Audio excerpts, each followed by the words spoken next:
This is a certified hood classic, The Drip Show. Might have to drop it down, you know what I'm saying? I don't like that shit.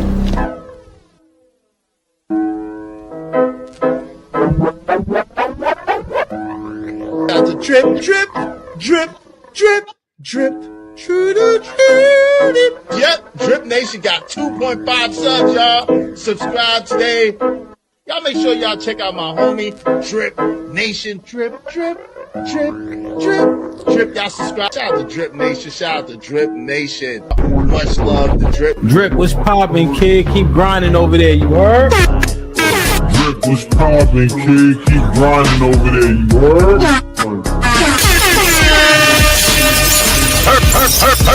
Late at night and all that, man. Make sure y'all holler at the Drip Show. From what I could gather, man, he's doing his thing over there. You feel me? So salute the Drip. You know what I'm saying?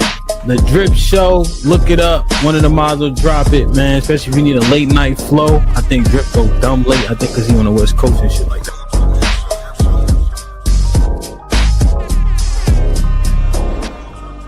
We live, such it. What it do, fool? Hey, man, Splash Town, Texas, or where the fuck you at? What's happening? But hey, man, get dripping, man. Get to the Houston Premier Party Bus, man, because that's how we doing it.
This is a certified hood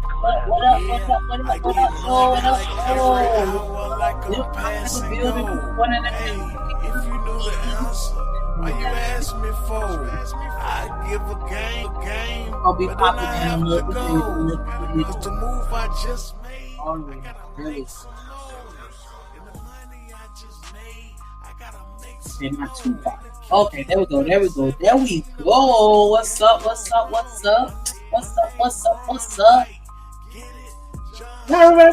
ladies, what's up? Fellas, what's up? Hey. What up? Let me see some ones in the chat. Let me know y'all can hear me. You're going to be bringing the watermelon head ass. You know he late. CPT time. He can't say nothing about me being late no more. Even though I was late too. Hey, look, we skipping past that because he was later than me. So we're going to put all the focus on him. Appreciate that, BJ. Thank you so much for letting me know. Y'all can hear me. We trying to get back to business slowly but surely. So, you know, we transitioned a little bit. So, you know, he might pop in. He planning on popping in. He said he's going to be here, but you know. When she started taking that more, them pharmaceuticals, ain't no telling, but nah, he'll be here in a second. So y'all can make sure y'all give him some shout out. But it's still all on me right now. It's still me. So, how y'all doing? Good evening. Hope y'all had a good day today. Shout out to everybody in the building right now. Shout out to Cold Jet. The greats. Yes, I said that 3 times. Shout out to Cynical One in the chat. Shout out to American Tradesman. He didn't even say hello, just straight rich. Now.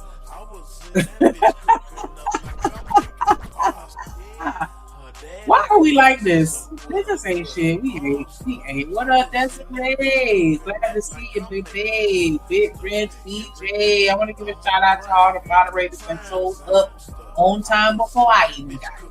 Appreciate you.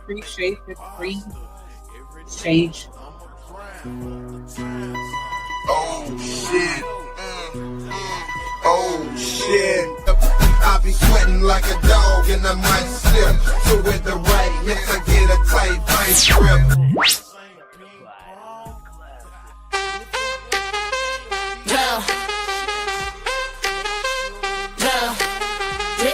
DripNation, drip, we going up. Drip, we going up. Shouts out to Cynical One, let's go. Queen moderator, drip, big range game. Drip, it's in the mind game. DripNation, drip, we going up. Drip, we going up. Drip, we going up. Shouts out to Cynical One, let's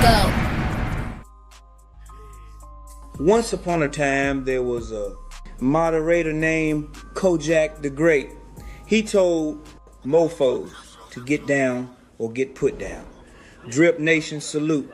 Welcome to motherfucking Detroit, goddammit. Wonderful shit.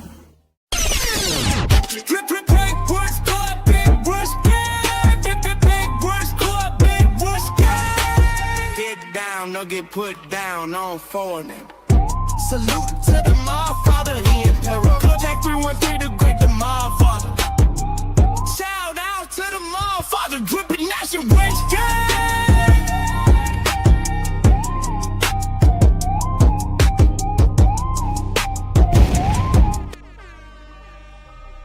Yes, one time for that big rib squad in the building. Boy, we couldn't do it without you, so we definitely appreciate y'all. I absolutely appreciate y'all for helping me hold it down in Drip's absence. Like I said, he gonna be popping up. He was supposed to be here now, but you know, he half black, so he gonna be half on time, half late. I don't know. Just make sure y'all all hail the Supreme Emperor Kojak. Get down or bow down. Yes, I know that's right. He definitely earned that title. What's up, Raj? Will in the building. Appreciate you for sliding on us.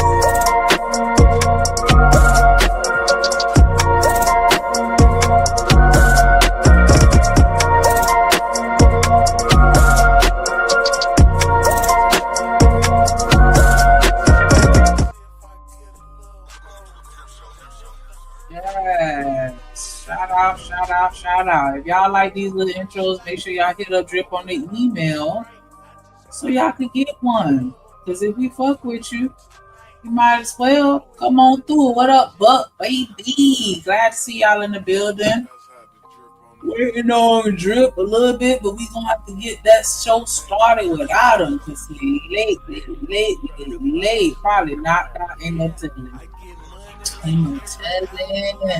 There's a few things that I kind of want to talk about, but of course, I'm not prepared at this moment. One thing I want to talk about, it's up to y'all though. You know, one thing I got, I don't know if y'all remember that, what's her name? The rapper that went to take the Uber, and then that buddy was like, yeah, nah, you're not going to fit into us. Yeah, she actually ended up settling with Lyft. They didn't give them the disclosed amount. They didn't disclose the amount, but yeah, they settled, child. She won, you know, indirectly. I think they just didn't want to have to deal with it, so they just gave me some push money. But hey, it worked. She tried to get the points that she got. I also saw this story on Papoose. If you know, we just been praising him. And oh no, he might not be the good guy. Oh no. Shout out to everybody. Make sure y'all send some shout outs, send some love to y'all loved ones. If somebody y'all ain't hitting up in a while, make sure y'all hit them up. Let them know you care. I heard about the mass shooting in Detroit. Hey, child, boy, it's crazy out here. It is crazy. So, you know, that's how I be. What up, I be Wody in the building? Appreciate you for sliding through. If you hang tight, you might catch big watermelon head and a Drip supposed to be there. But it's okay though. I told him he can come if he up to it, and if he ain't, he ain't. So, you know, we just gonna act like he ain't. And if you show up, then that's just good. But yeah, it's a lot going on randomly. out here, and it is crazy. Like, yeah, man, stay prayed up. Stay prayed up. Make sure y'all continue to observe your surroundings. I probably that everyone observe your surroundings. Pay attention to your environment, the people, what they say, what they don't say. Like, please don't just be one of them people that just standing up and get caught up in some foolishness that you just in la la land, not paying attention to nothing. Like, nah, we not doing that over here. We tuned in over here. Ain't no asking somebody to repeat nothing. Now you better hear it the first time. You better hear it the first time. But I had this other story where what's this girl? Shan? I don't know if y'all familiar with her, but she a content creator. And she be doing content. Well, she was with her husband or whatever. Hold on, y'all. Hold on.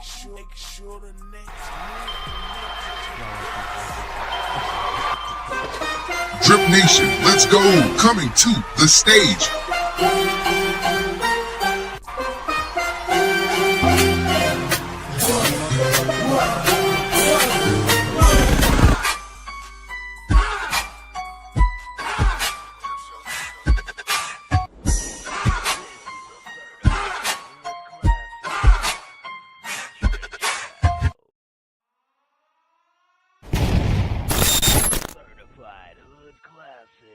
What up?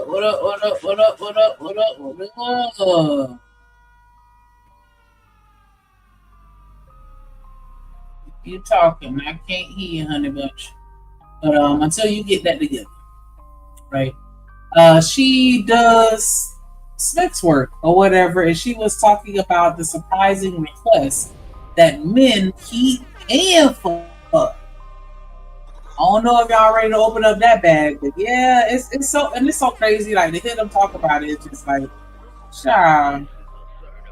But yeah, she talked about the number one thing that she requested, and she say 98% of her clients is married. Oops, child. It was somebody's show that I wanted to review too, and I can't even remember. I was watching so much stuff this weekend, trying to, load up on topics and stuff we could talk about. And of course, I didn't write any of it down. I saved a whole bunch of videos though, but you know how that goes. But yeah, I definitely appreciate y'all for pulling up on me. Pull up on me.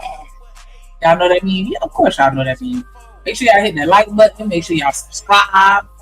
Make sure y'all do all that other stuff that I normally say. Do hit the cash app. Hit the cash app. Hit the cash app. Show some support.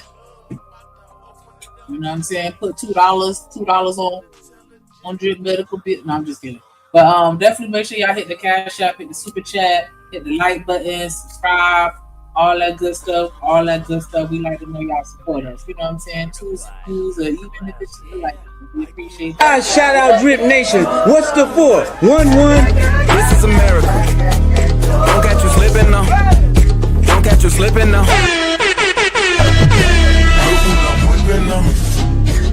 This is America.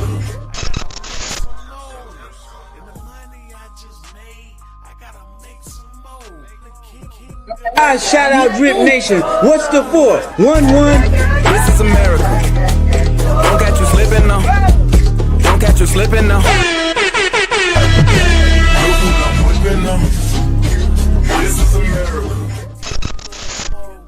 I ended up with 8, but I only asked for 4. So I'ma ask for 8 and see if I get a little more. And if the earthquake, then we go. Is that the end of it? No. Okay, look like it might have been longer than that. Like, we dropping movies over here. You know what I'm saying? It ain't just no little 2-second clip. You getting the whole movie trailer over here. So if y'all content creators, whatever y'all need, I'm telling y'all. I'm trying to tell you, Drip got you. He got you. Whatever it is, music, audio, visual, whatever. He a whole geek, man. Oh, big ass, light skin ass dork. But you know what I'm saying? He know how to do that shit. So definitely got to get props for the props too. So make sure y'all get that email up. Make sure y'all subscribe to the content creator page, which is the content plug. The search your content plug 93. Make sure y'all hit that Discord because that's really where you're gonna get the meat and potatoes. Again, content creators, make sure y'all hit the Discord. Make sure y'all subscribe to the content plug. And then y'all can get the tea and the chickens or whatever you want to call it. He gonna hook it up. He gonna hook it up. He gonna hook it up. There's another story out there about this dude. No, I don't even want to talk about it. I think I'm done with any conversation that got anything to do with anybody under the age of 18. I don't even want to talk about it. I just can't. I just cannot chop. So yeah, what I said earlier, I had called out some stuff earlier. See, we're nobody, y'all don't care. Who left a comment? I ain't even looking at the comment. Who left a comment to tell me what we gonna talk about? I hope y'all straight out there. Yep. There we go. You done drop the Discord. Make sure y'all scroll up through the comment section and click every link that you see in there. Make sure you subscribe. Make sure you join in the Discord. Just make sure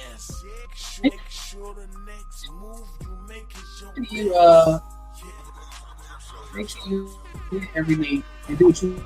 We might randomly say something in Discord or something like, "Hey, we need several ways of communicating with you, not just through YouTube." And you know you can't send a message through YouTube anyway. So only hit that Discord so we can have that. Yo, check it out. If you're vibing with the Drip Show, hit that like button, drop a comment below, and make sure to subscribe for the latest episode. Can you hear me? Share this with your squad, spread the word, and let's keep the conversation going. Thanks for tuning in. Can Salute you hear Drip me? Nation. Damn. Yes. Oh, you can? Now I can hear you. Oh, okay. Now, What's yeah. up? But earlier I didn't hear you. You were talking earlier. Yeah, well, did you hit How it? you doing? How you feeling? I'm okay. Did you hear that thing go off? I heard the audio saying to hit the like button. No, did you hit it right there? Do you hear it right now? Hold on, my bad. Hold on. Need some that? fire visuals for your own content? Head over to the Drip Show's resources page, the plug, to grab exclusive background graphics and templates for your intros and thumbnails. Level up your game and make your content stand out. Check the link in our description or comments below to get started. Drip Nation and the plug salute. Okay. All right. Okay, cool. What up, y'all? So hold on. Did you hear this one? Yo, check it out.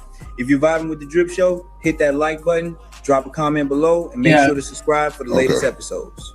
Share this with your squad, spread the word, and let's keep the conversation going. Thanks for tuning in. Salute Drip Nation. Okay. Gotta take that one down.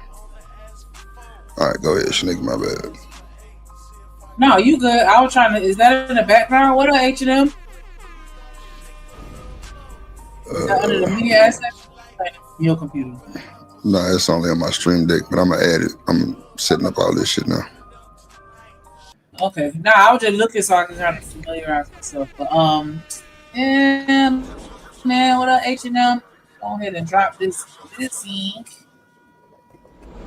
But the truth, I still got it. And chop it up. He talking about chop it up with. Liv only say you got that one beat still, that one that was all mixed up with truth. All I do is think of you. You let him hit it raw. You talking about that one? You let him hit it raw. You let him hit it raw. You let him hit it raw. You let him hit it raw. You let him hit it raw. You let him hit it raw. You let him hit it raw. You let him hit it raw.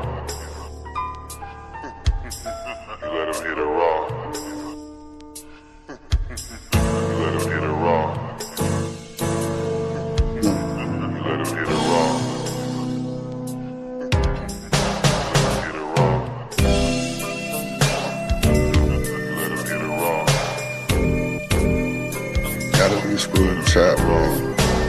Gotta be screwed chop, man. Yeah, you know we still rocking living humbly. What's up, everybody? How y'all doing? Y'all doing all right? Yeah. What up, Vaughn? Dr. Quantum in the building. What up, BJ? What up, Dr. Quantum? Coach Jack. Buck. What up, nigga? My nigga Buck down in this house. My name is Buck, and I fuck with Buck. I fuck with Buck. What up, living humbly? What it do, man? What up, Raj? Cynical. What it do? Aww. I be Wody. What up, nigga? Feeling a little bit bad. What's wrong? What up, BJ? Love you, nigga. Cynical. What up, Desiree? I feel all right. I'm just sore than a motherfucker. Doing shit I ain't supposed to be doing already and shit. Doing too much. What up, tradesman? I gotta get tradesman his wrench, nigga. Bro, been cool. Who else in that motherfucker, man? Hustling Muscle, what up, boy?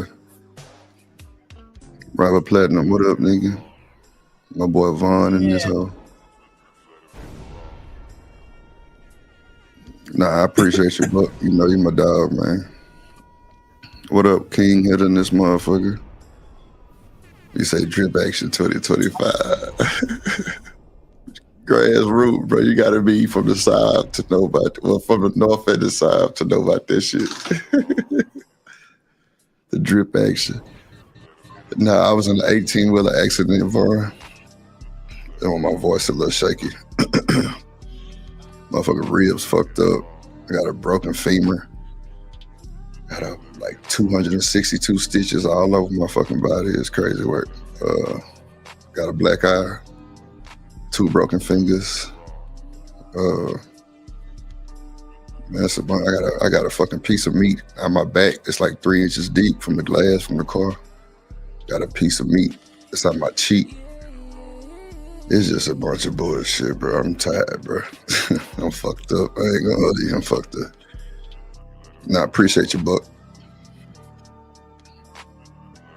Yeah, for sure. I already know, Coach Jack. I'm gonna be sorting the bitch. What's up, nigga? Standing, cuss my ass out 32 times today already. Shit, it's going. What up, Raj? I be having to breathe. Like, these motherfucking shit they got me drinking for my ribs. Got me, that shit helped me breathe because nigga be gasping for air because my ribs so inflamed. So, yeah. I'm just taking it day by day, bro. Day by day. Yeah, the motherfucking ran the light and T-boned me and the car flipped 7 times. You know, I was unconscious for 2 days, no bullshit. My mama say when they took me out the car, they got pictures. It was like I was just laying in a bunch of pillows from all the airbags and shit. Nah, for sure, but what up, Cynical? Appreciate you too, Cynical. But nah, man, I'm just chilling. I tried to smoke a blunt today and shit, it was hard to breathe, shit. I'm like, yeah, this some bullshit. This some bullshit. Robert Platinum, what up, boy? She was on here crying. Robert Platinum, Shanika, let me find out she was on here crying. You were crying? Yeah, Seneca. It's like I think it's like 262 or something like that. It's a bunch of shit. I got gashes and shit everywhere on I got a bunch of bandages and shit. Told Stan I was wrapped up like a mummy. No bullshit. I got a broken femur. My femur fucked up. I got a motherfucking air cast on my shit. It's crazy. But that motherfucker, I don't know, this shit here different. Yeah, my femur broke, fractured. I got 2 fingers, and like on my fingernails, on my broken fingers, the nails gone, bro. It's crazy. They said it's probably for me trying to brace myself. But yeah, nigga, I got a black eye like that boy Tyson stuck my bitch ass. I ain't gonna hold you. Yeah, 7 times. What up, Yvette Marie? How you doing, sweetie? What up, Church? Appreciate you, bro. Appreciate you. Yeah, man. I just want to clarify Robert Platinum is a liar because, like, what? I'm a thug. I don't even cry. Like, sometimes the ducts in my eyes, like, malfunction, but it was none of that. It was none of that. You was on here crying, nigga? No. Kojak, she was crying? No. Kojak ain't gonna lie to me. BJ ain't gonna lie to me neither. He said, if I can't take a pain pill, I can smoke up. Nah, for real.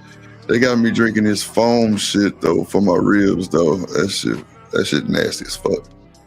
But, yeah, man, that shit scary, bro. I told my mama I don't even... Nigga, as a matter of fact, yesterday I think I was telling Shanika as how fast the truck was going.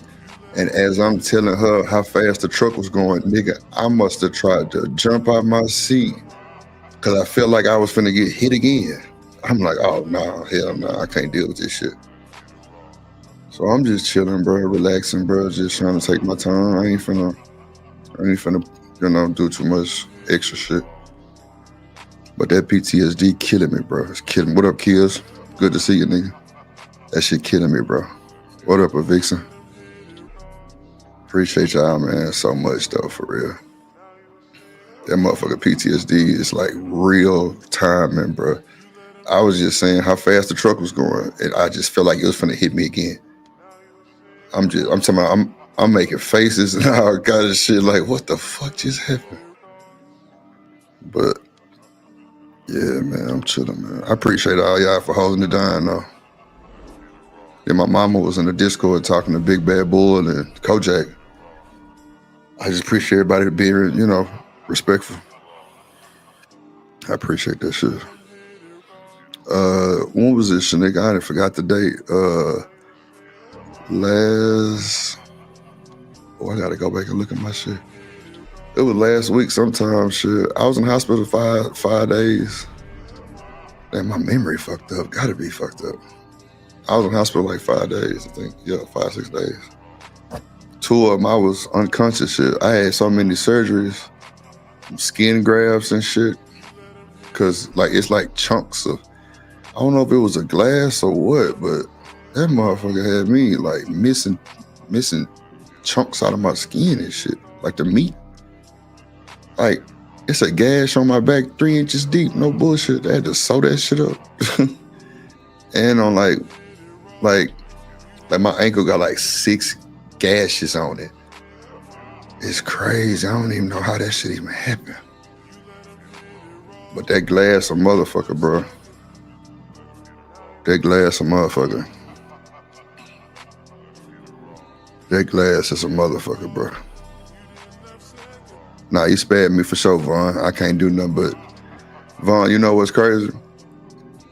I called everybody who I had a problem with, or even, bro, I called and told them I'm sorry, bro. Ask Shanika shit to you. I called and apologized to everybody, bro. Cause I ain't supposed to, bro. The tow truck dude, when he seen me, he say, wait. Like, he couldn't even get his words out. He was like, wait a minute, you was in that same black car? I'm like, yeah. He say, nigga, you ain't supposed to be here. No bullshit. He say, you ain't even supposed to be here, bro. So I'm just, oh, man.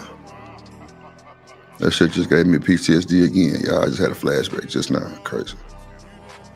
Man. That shit crucial. But nah, shout out to Vet Marie, Kojak, Seneca, Keels. I appreciate y'all, man, being worried of this shit. That's the first thing when I woke up, first thing I said was, man, I gotta call Shanika. My mom was like, who in the fuck is Shanika? And that's when she got in the Discord and was talking to everybody. I don't know, man. It's crazy. But, you know, I got my motherfucking leg elevated. And then, you know, I always talk about that bike accident. This motherfucker on the other leg, so it's triggering like a motherfucker. Oh my God, it's triggering. But, I appreciate y'all. I don't want to make nobody tear up or get sad. You know, what I'm saying? The show got to go on, I guess. Yeah, God is good for sure, Yvette Marie, for sure. I appreciate you being here too. But, you know what I'm saying? A nigga just sore. I'm really, really sore. And it's hard to breathe sometimes after I talk for a long time. So I don't know if that's going to be like a long-term thing or what, but they got me drinking like this foam shit for that though. But, yeah, man, I appreciate y'all for real. Nah, but I used to drive trucks. I got a truck that I got a nigga driving, no bullshit. That shit dangerous, bro. That's a fucking shit. big ton. Plus the weight in the back. So you might be driving 10 tons. Oh, man. And but I think the nigga was only going like 47. He ran the light and T-boned me as I was turning. Yeah, man. Call your people and tell them you love them, man. Tell them you're sorry, bro. All them bullshit ass, petty ass beefs and shit, cousins and shit like that, bro. Nah, bro. I call that. I ain't gonna lie to you. TMKC even reached out to me. I told that motherfucker, I say, but look, bro, I'm sorry. You ain't deserve all that shit. Straight up. She cried. Straight up. Like, I don't even, you know what I'm saying? Like, that's not even my character. To be on no exposing no bullshit like that. Nah, that ain't my character, bro. I'm a real play-ass, cool-ass nigga. For real. She reached out, she was like, Drip, I'm so sorry what happened. I said, man, fuck all that. I just want to tell you I apologize to you, man, for whatever I might have caused. Real shit. No bullshit. She was just like, really? I'm like, yeah, I apologize, man. I apologize for real. And that shit made me feel better. Straight up, because that's not my character. I don't be on no messy ass, drama ass, exposing shit. Like, nah, that ain't me. Ain't never been me. So, you know, whatever came with that bullshit that I caused, any part that I caused, I apologize. So, I was even fussing that sneaker ass the night before that shit happened. That's a fact. That's a fact. We had gotten into a bad little argument. I was like, my nigga, my bad, bro. I'm sorry. She like, nah, you ain't gotta say I'm sorry. And she broke out crying. I'm like, bro, come on, bro. You gonna start crying on me? It's crazy work. Nah, but I appreciate everybody chopping it up with my little brother and my tea lady. You know what I'm saying? My little brother in Third Ward was chopping it up in the Discord like they partners and shit. It was crazy work. I don't understand, but I just appreciate everybody for just, you know what I'm saying? Appreciate y'all, Big Woden. Appreciate you, bro. This shit, I don't wish this shit on nobody. But nah, man, you got people that you love, man. Call and tell them that you love them, bro. And man, look, I'ma just tell y'all this. I told Sneaker that I wasn't gonna tell nobody, but the motherfucker driver had the truck driver was a truck driver from Sonico, right? Your nigga had THC and alcohol in his piss on site. They took a drug test on site. I'ma just leave it right there. Yeah. There you go. Yep. Lawyers been blowing up my phone by the 20s and 30s. Yeah. Nigga drove for Sonico. I think Sonico is like a gas company, I think that is. And he had THC and alcohol in his piss. So I'm gonna just leave that right there.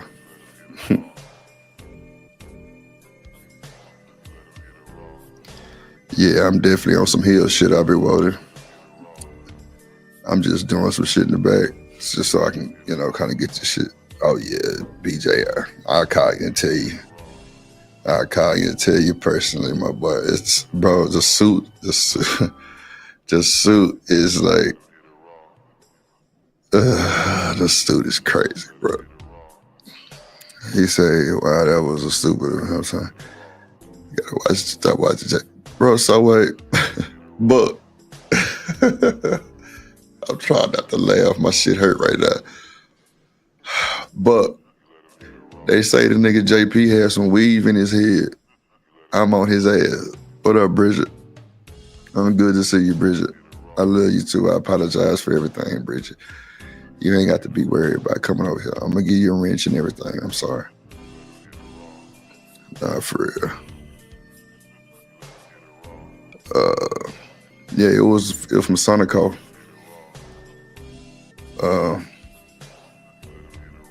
Nah, I'm dead ass, but I'm trying not to laugh, bro. I got me hurting. Oh shit, that shit hurt. Nah, they say that nigga had weave in his shit, bro. Talk about women can't wear weave, but he got his shit weaved up. I can't deal. Living humbly, what up, boy?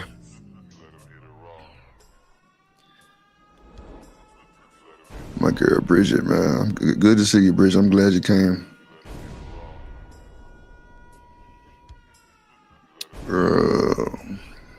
Who else in the chat? You see Robert Platinum, Shanique.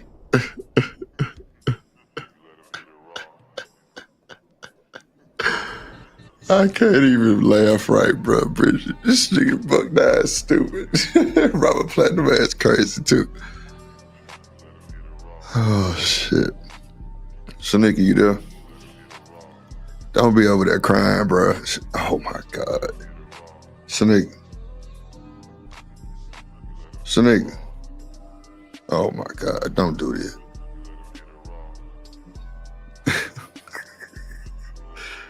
Shanika, you over there crying? Don't do that shit. But this nigga here, bro. I can't deal with Shanika. Thank you, Seneca. Shanika. I'm trying to raise my voice. You got me. She must have stepped away or something. I don't know. I hope she ain't over there crying. I told her don't be crying. Shanika. Yes. You over there crying?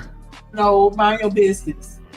Oh, don't do your boy like that, man. Don't do me like that, man. You know I love you, nigga. Like a fat kid love cake. I love you, bro. Real shit.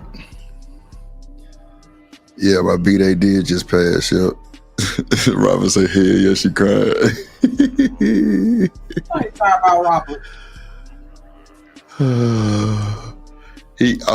Wait a minute. It was a dude did his hair? Oh no. Wait a minute. Oh Lord. Remember to say he got him crispy though. I ain't see everything. I say him and Bomb fighting. Lord have mercy. You can't fight Bomb. Bomb is undefeated. That's why I ain't want no smoke with her. They say a nigga, bruh,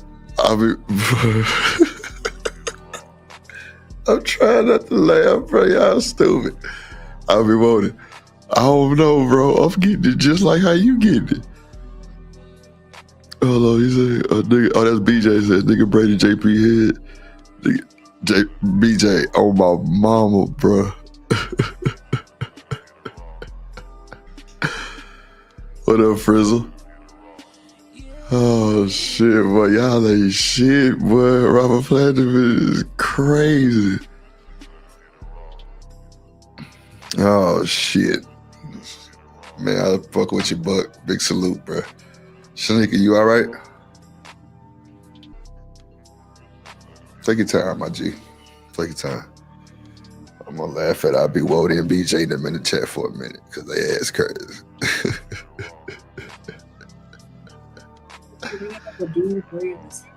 He put the AI braids in his hair with a weave, right? I'm trying not to laugh, bro. It's funny. Oh shit. Oh my god, bro. JP, boy. I'm on your motherfucking neck, nigga. Yeah. Y'all tried to play me with that bullshit. I'm on your motherfucking ass. You talking about women can't wear weave and shit. Nigga, you got a bundle in your shit. Hell nah, nigga. You got a bundle in your shit. Not the Allen Iverson rays, not the fish bones. What up, Corey? What up, third? Corey, my guy. What's up, brother? That nigga had a bundle in this shit, Shanika.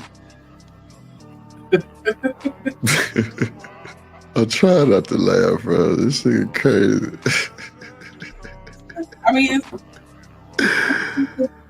the dude is doing at the barber shop, right? What? A bundle in your shit? Boy, they have braided. The dudes be doing it at the barber shop. Doing what? Or do they have a woman in there? When men want to get braids and they go to the barber shop, like it's normally a woman, but you know, men be doing the women hair. I seen what up there, boy? I love you, nigga. I seen the women doing the women to do. Well, I mean, it's some women that know how to cut hair. You know what I'm saying? There's some women know how to cut hair real good on you know, on phone them. maybe so. But the niggas will normally do the women hair too, though. What up, Corey? Good to see you, my boy. Oh, VJ, bro, you gotta chill, bro. What up, H&M? What up, H&M? Shit. He still got it in his head, I think so. Oh no, Robert Platinum, oh no. I saw one of the streams. It looked like he had some braids going to the back, but I didn't realize it was gentleman. Yeah. What up, Hustling Muscle? Luke. Now Holiday Heart, bro. Y'all wow, bro. Who said Holiday Heart? Yeah. I mean, yeah, I can't breathe. Was he sitting between his legs? Was he in a salon chair? That's all I want to know. That's the only part that makes sense. Like, don't be sitting Indian style between his legs.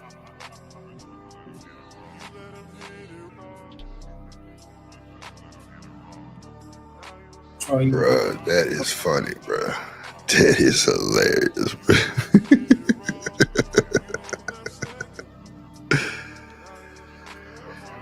Oh, shit. I gotta go take my medicine. You got it. I'll be right back. About 15, 20 minutes. No, I appreciate everybody. Appreciate everybody. That's funny as hell. But good to see you, Hustler Mustard, my boy. Your thing. He said, go watch it and tell me I'm tripping. Oh, my God. Go watch it. That's funny. The video that I wanted to play, it's a dude reacting to, I think it might be Lapid, one of them, but they had Tommy on there. I think it might be Lapid. It is hard. They had who? Victim. I think it's Lapid. The other guy that be with Anton. Oh, but let me. Oh, him. Deep Network. Yeah, I know of him. I think so, but they had an interesting conversation. At least one of the guests that was on there. I want to try to find him and follow him. But, I just thought it was interesting because it was kind of like, you know, they want to call out culture. Like, it was just so funny how this lady, like, it ain't funny because she thinking all of us look bad. Like, it was like she just wouldn't like it. No matter what the situation was, it's never our fault as far as she's concerned. You know, with women, like it's just never our fault. And it was just like, oh my gosh, like if this how we sound, like it's one of those. So we finna go ahead and call it right on out. Like, what are we doing? Stop it. Jump! Come get your ass, call out, shouts out, DripNation, Shaniqua, pop your shit. Welcome to the call out, culture podcast. Yo, you tune into the lovely Shaniqua, come get your ass, call out, shouts out, DripNation, Shaniqua, pop your shit.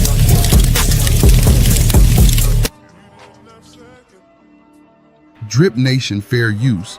This content is used under the Fair Use Doctrine as defined in Section 107 of the Copyright Act. It is used for educational and commentary purposes. All rights to the original content belong to their respective owners. We do not claim ownership of any copyrighted material. All right. On to the content. I think when we talking about mental abuse, I think I know we talking about relationships, and you talk about when you're born. Girls are taught they can do what they want. That's what I'm talking about. And this is an anecdotal response that is worldly. I got a twin sister. She's 15 minutes older than me, but I act like the big brother. When we was growing up, I was taught by my mother, you don't hit girls. And you know who heard that? My sister heard that. You know who knew that? My sister knew that. So you know what my sister would do? My sister would hit me. My sister would hit me. She would do all kind of stuff, and I would not hit her back till one day my mother saw it. And when my mother sees her hit me, and she says, why you let trying to hit you like that?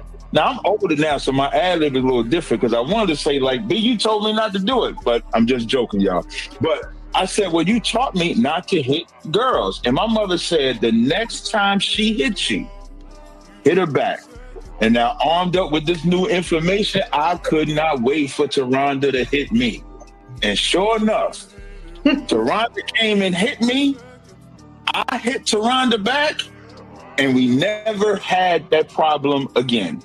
In this society, girls are taught, girls can hit boys, you can't hit that boy back. So by the time you become a teenager, by the time you become an adult, you're armed with this mentality on both sides of the spectrum.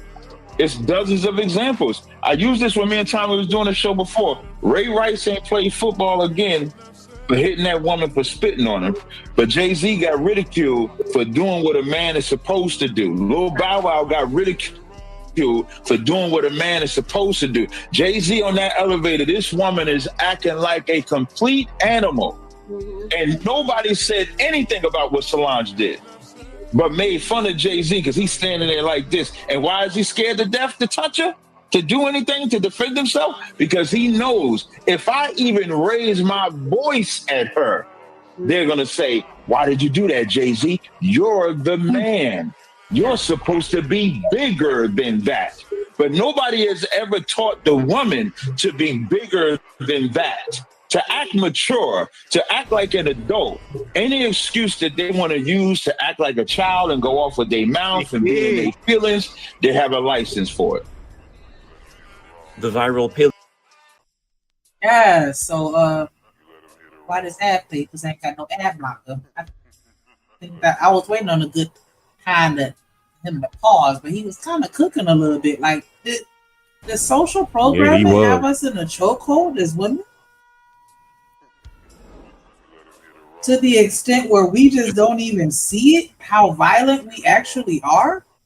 And that kind of leads me to my unpopular opinion right now. Like, if it were a situation where 100% of all forms of abuse was reported, that means the men and the women that abuse other men, other women, and other children, I don't think the numbers would be that far apart. No, don't stab me, don't stab me, don't stab me. Just I'm just saying, like, I think we kind of neck and neck. Even though a lot of people like to, think that men are way more violent, and I think that y'all are to a certain extent, but I don't think it's that egregious of a difference to where we're just completely innocent and saints. I think that we see it that way because we're raised to see it that way, and it's kind of just ingrained in us to the extent where it's like, hey, look, you better not hit me back. You know what I'm saying? So we don't even think of it as violent, and we just, I don't know. But I was watching this video, and I didn't watch the whole thing. Because like with certain videos, I watch a little piece of it because I want to live react with everybody else. You feel me? Like I don't want to already know because I'm still fans. But yeah, like looking at that situation with Jay-Z, like that definitely, I think it's like one of the best examples because he didn't do nothing, and nobody said anything to Solange like, yo, that was fucked up, you shouldn't have put your hands on him, blah blah blah. Like I don't think I ever heard anybody say that. When that whole situation was going on. I don't think they made fun of him for getting beat up. It's not funny. There you go. So it's a damned if you do, damned if you don't. If she had to put her hands on him and hurt him, now he's a punk. He's a sister. He's a lame ass nigga for taking an ass whooping by a woman. But if he put his hands on her, oh, now he's a woman beater. He's a misogynist, all this kind of shit. So either way, he would have lost. Yeah, why put us in those goddamn situations if you know we can't win? Shit. Yeah, and that's what I was gonna say. And it's just my opinion, but I honestly feel like if men were just as comfortable, and I know, of course, you have women that don't report things too, so it's both sides. But I feel like the difference of the ratio is so extreme to where if they were to feel comfortable, and by they I mean men, if men were to feel comfortable actually telling the truth on what's happening, and then even with children. If we include them too, like, yeah, I think we neck and neck, just like with the cheating. We always looked at the dudes like, man, y'all cheated, y'all the cheaters, y'all the cheaters. Then what they do? They start paying attention to us, and then what they say? We cheat just as much. Like, yeah. Child. What up, Rooster? But, oh man. What up? Oh, you don't feel like you gotta hit it again. Hit it one more time. Just make sure y'all hit that like button while we talking about hitting stuff. Hit that like button, smash that subscribe button. Go on and scroll up because I done see 11 links in the chat. Go ahead and scroll up. Hit at least one of them and subscribe. It's free. If you got a couple dollars, go on and hit the super chat. Hit that cash app. It's right there on the screen. Send Drip some love. Whole thing ain't even eating real food. Boy, he about to be fine in a minute. Shit, that liquid diet, boy. Hey. I need to put your business in now. But yeah, shout out to everybody that's here. Appreciate you. Oh, I was trying to say, where did condoms just come from? But okay, I understand. I had to read up. What up, 907? In the building. What it do? Joy, how you doing? How you doing, ladies and gentlemen? Salute, chocolate. Hello. So is Drip all right? Yeah, he was for a second. Take his pain medication. Okay, well send him many good vibes that he get He well. gonna come back. How you doing, Miss Shanika? He's still chilling in the background. I got you. You know what I'm saying? So how you doing, ma'am? What's going on with you?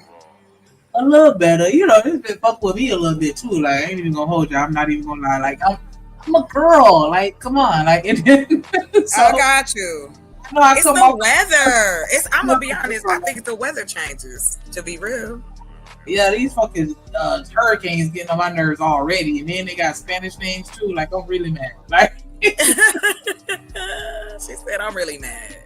For real, like, because I feel like they kind of low key taking over down here, and so that's now the hurricane is all Spanish now. It's like, damn. She said, "Damn." Or shit like that. Like, we gonna have her. Or should keep, you know what I'm saying? Like, girl, it's time to get out of here. Go somewhere where they can take care. Somebody said, "Shit, when you gonna let me up?" Wait, what? Robert Platinum? How you, baby, girl? Right Can I now. just listen? Can I just be real? And I ain't even trying to brag. I'm gonna tell you, I done had some men say some crazy shit to me as of late. Like, I had one dude just invite me to the red. He's like, "Can I just take you back up here to this reservation?" No, sir, you can't just take me away. You can't just kidnap me. Then, I had a date. How was that date? You had a date. Well, how did it go? It went well. It went very well. Yeah. Where y'all went? Where y'all went? Give me some tea, girl. Girl, listen. It was I'm not really a fancy, I live out in the boonies, so it was a let's cook dinner, and he made dinner for me, so it was nice. Okay. Made, was it good? It was good. He made salmon and peppers and sweet potatoes. It's good. It's good. Okay. I was like, okay. Not you cooking for me on the first day. Oh, God. But yeah, so it was grandma. He been in the kitchen with grandma. He was somewhere in somebody's kitchen.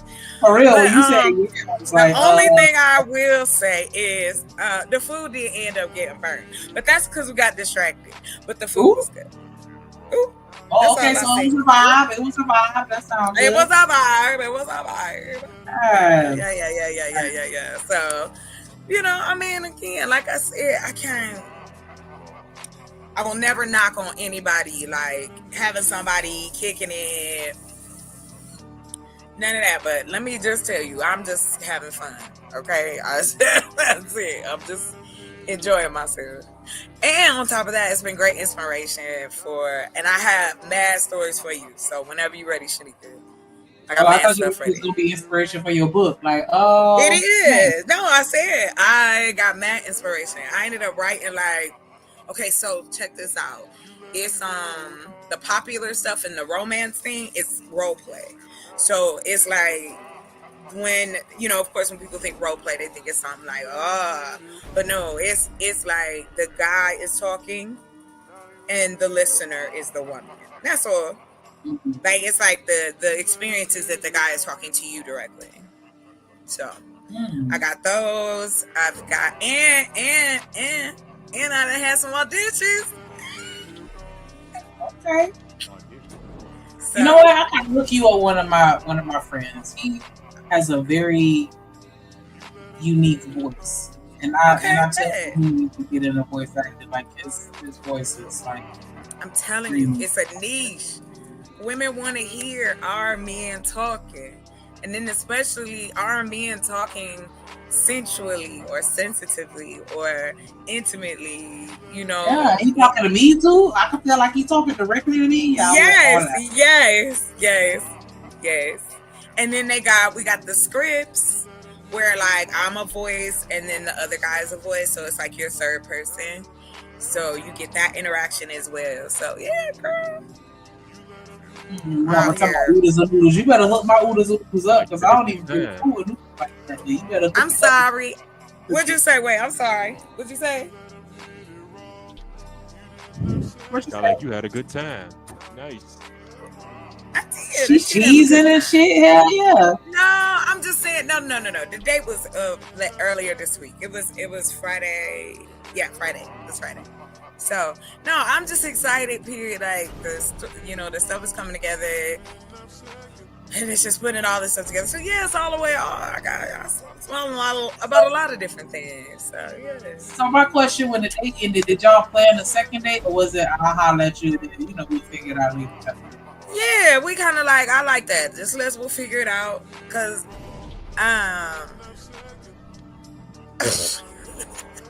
wait. Hold on, I'm sorry. I was looking at the chat. I can't stand Robert.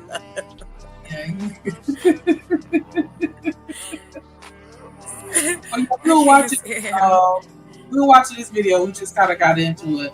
I don't know. Yes, go ahead. Yeah. Please, I just got up here, so he was. Robert wants to take you on a date too. Huh?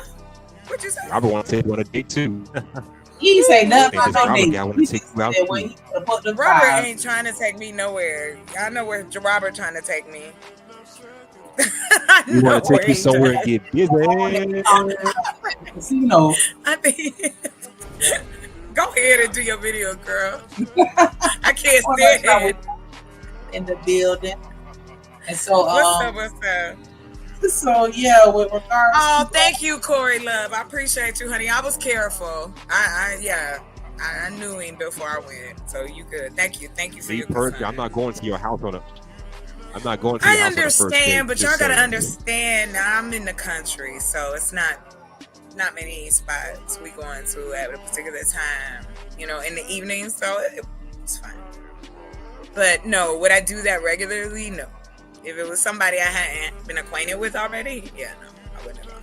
Dang, so they don't really have no spots, no nice little parks with a flower garden that you can stare at. No, we gotta put that stuff up here, honey, because there is nothing to do. That's why I say this place is a gold mine. There's nothing to do, and especially like you could go with a fair just passed, so that's over.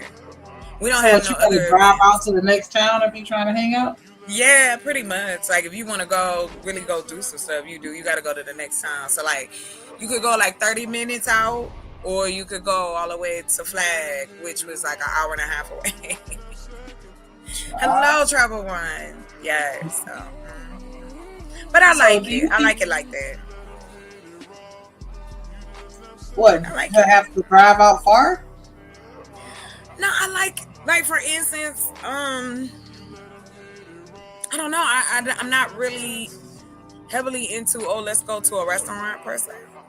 I think I don't like being around a lot of people. You know what I mean? So I like intimate things. And so we don't have a lot of stuff around here like that.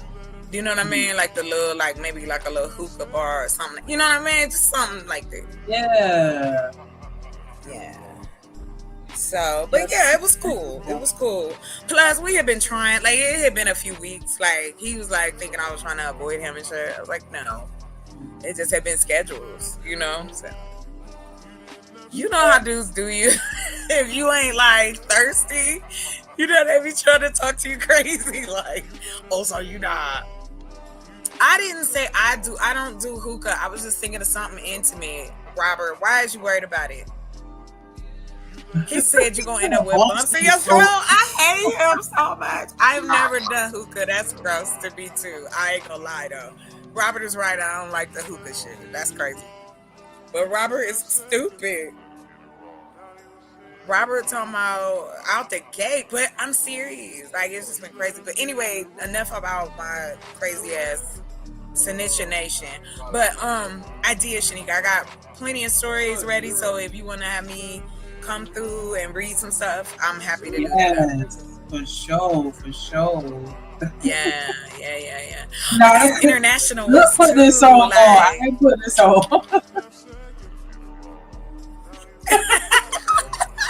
Are you in the background? It is kind of like, yeah. It's romantical. That sounds scary. Not a 2025. Oh no! How are you itching? So, girl. Yeah, do you think that women have been socially programmed to our detriment when it comes to violence upon men? To the extent where we don't even consider it violence, where we are always the victim, even when we're the aggressors? Well, yeah, because it's been set up. Like I've heard men say, "Oh, well, women can't fight, and hitting having a woman hit you ain't the same as having a man hit you." So yeah, I think men and women both, we've continued to kind of socialize each other into believing that it's okay to put your hands on a man, because men put their hands on each other. So why couldn't a woman put her hands on him? And so then we flip that, right?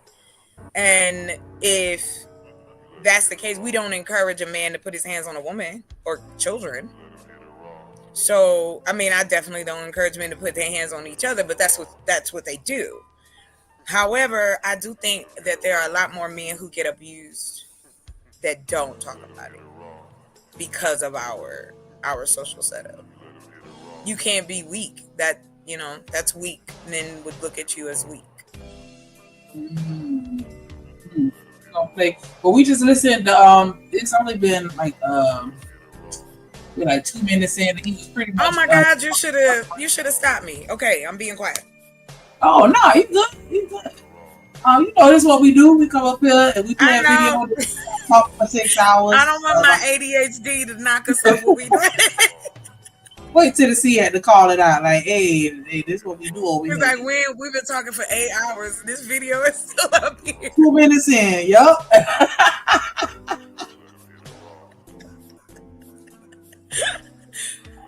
Oh shit.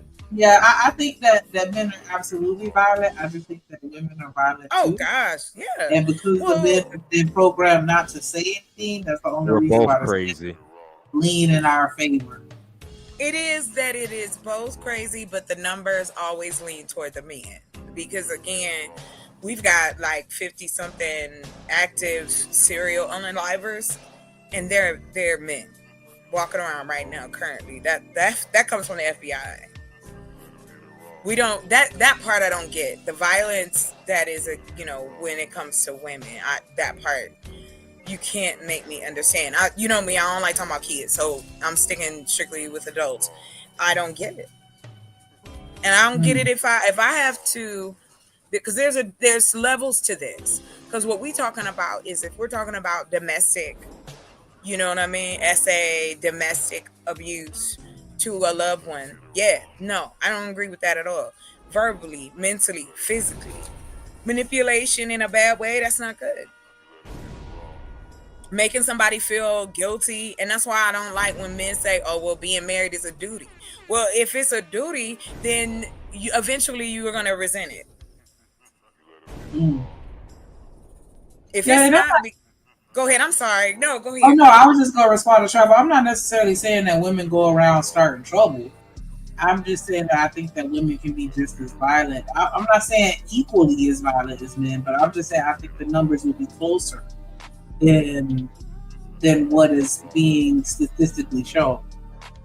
Well, sadly, I have to push back. Yeah, no, I still don't think, even with things being unreported, I still think men would outdo it. They just would, because again, when we talk about it in our community, we try to pretend as though the violence doesn't go that far. But it does, just like Vaughn had pointed out, Snap. Yeah, I've watched Snap, but before Snap, it was Forensic Files, and before that, it was HBO, and then ID. So, sir, ma'am, if you want to know the psyche of people who put their hands on folk, I suggest you get your documentary on. Because it is the same MO. Usually folks that want to be aggressive by putting their hands is lack of communication, lack of respect for their partner, and lack of respect for themselves. Because think about them people that go to jail all the time. They fight every weekend. Get loose, fight, somebody go to jail. But then on Monday they're together. Yeah, we can use that example, and that's fine. But the example that's happening every day is that men are not talking at all and unaliving folk. Do you think that the penal system is more lenient towards women, to where they're not being convicted at the same rates? I think that they've tried to, but society, let me put it this way. I'm going to get the society shit out my mouth. Men and women who started this whole setup, it was started with men. Men did not look at women as criminals. Not until the 1920s, right? Mm-hmm. That's when we really started seeing women go to jail for unaliving people.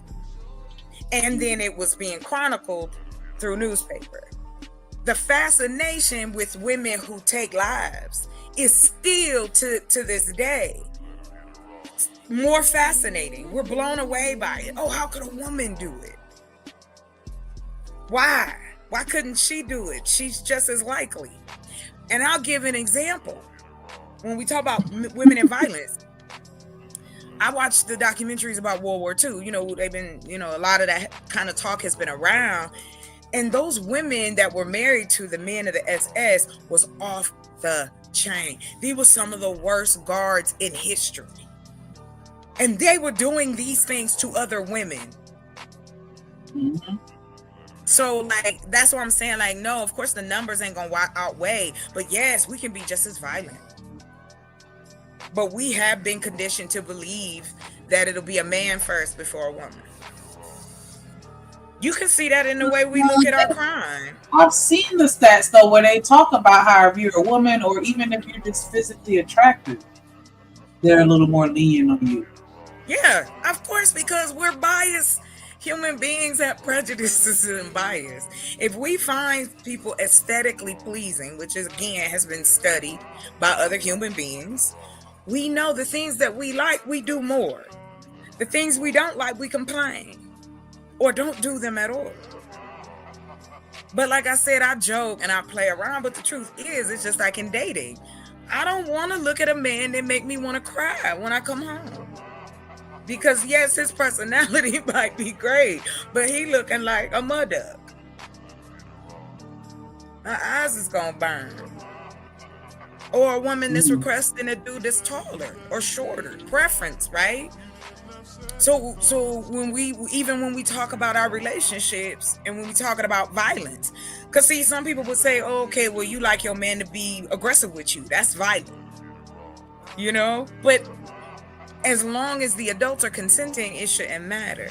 But when we're talking about you can't say nothing else but put your hands on another person, it's time to go. It's time to go. And yeah, I think they need help from men just like they have it for women.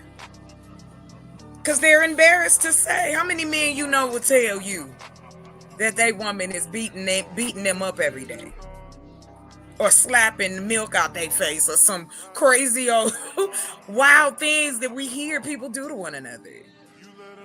Would you think he was a weak person? Because he's a man. Am I wrong about that? That's my theory that that's what we think? Yep. That's how we're conditioned to think. We're conditioned if a woman half your size is beating up on you, then either you did something to trigger her, or you just too weak to defend yourself. But like I said, it's a damned if you do, damned if you don't. You can put your hands on me all you want to, but the second I release some UFC, WWF style moves on your happy ass, now I'm still the bad guy. I'm still the problem. Well, if I choke on your 5'2" ass, I'm still the problem. Shit. Well, again, why can't you just walk away? Because we're not taught to walk away. We're taught walking away. You have a choice. You have a choice. You have a choice. Fight who? Your wife? Your girlfriend? If she's supposedly half your size. See, this is what I mean. Look at the disconnect. If you see a man as weak, then why would you choke her? Say that again. So are you saying that if two men get into an altercation, and one is huge and the other is tiny, that the huge man should walk away? Even if the tiny man started, is that what you're saying? Because he's the weaker vessel, the larger man should be like, you know what, you got it, and just let him walk away.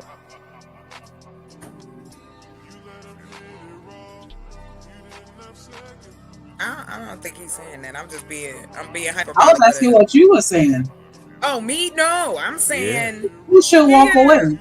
Yeah, I think so. Yes, because things could go too far. There's always a happenstance, right? And this is just my opinion. If you are the larger person and you can clearly see that if you put your hands on this person, that you may hurt them to the point that you could go to jail, we're adults. If the thought of your freedom is not as important as you proving a point by putting your hands on somebody, there's something wrong with you, weak or not. Well, you have my question no ability. Is, do women think about shit like you? I'm a woman. I'm think about a shit woman. like this when they go put their hands on women? Sir, I have had women try to fight me. Not in a we ain't in love, but we you know what I'm saying? Yes, of course. We're women. Just like men try men, women try women. Now, if you're talking about in a domestic, if you're talking about relationships, you're talking about ladies that date ladies, that's a different topic.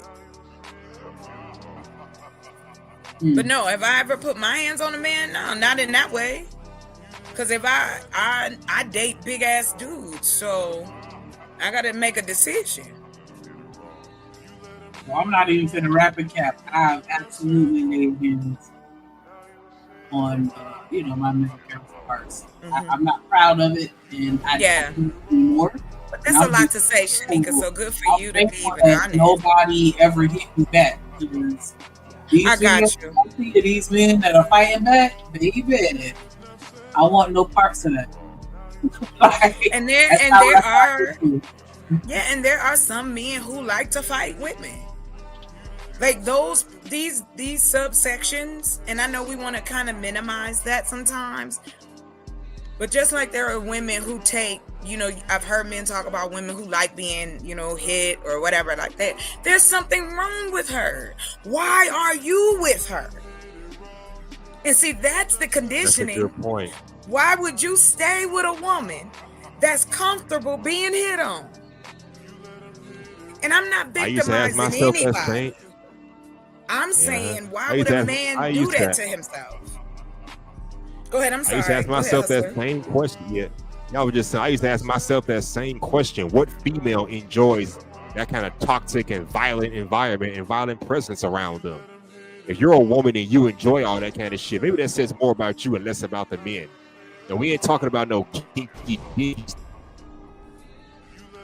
No, I'm saying for real. Like I want, when you're dating someone that, they want to get you so wired up that you attack them.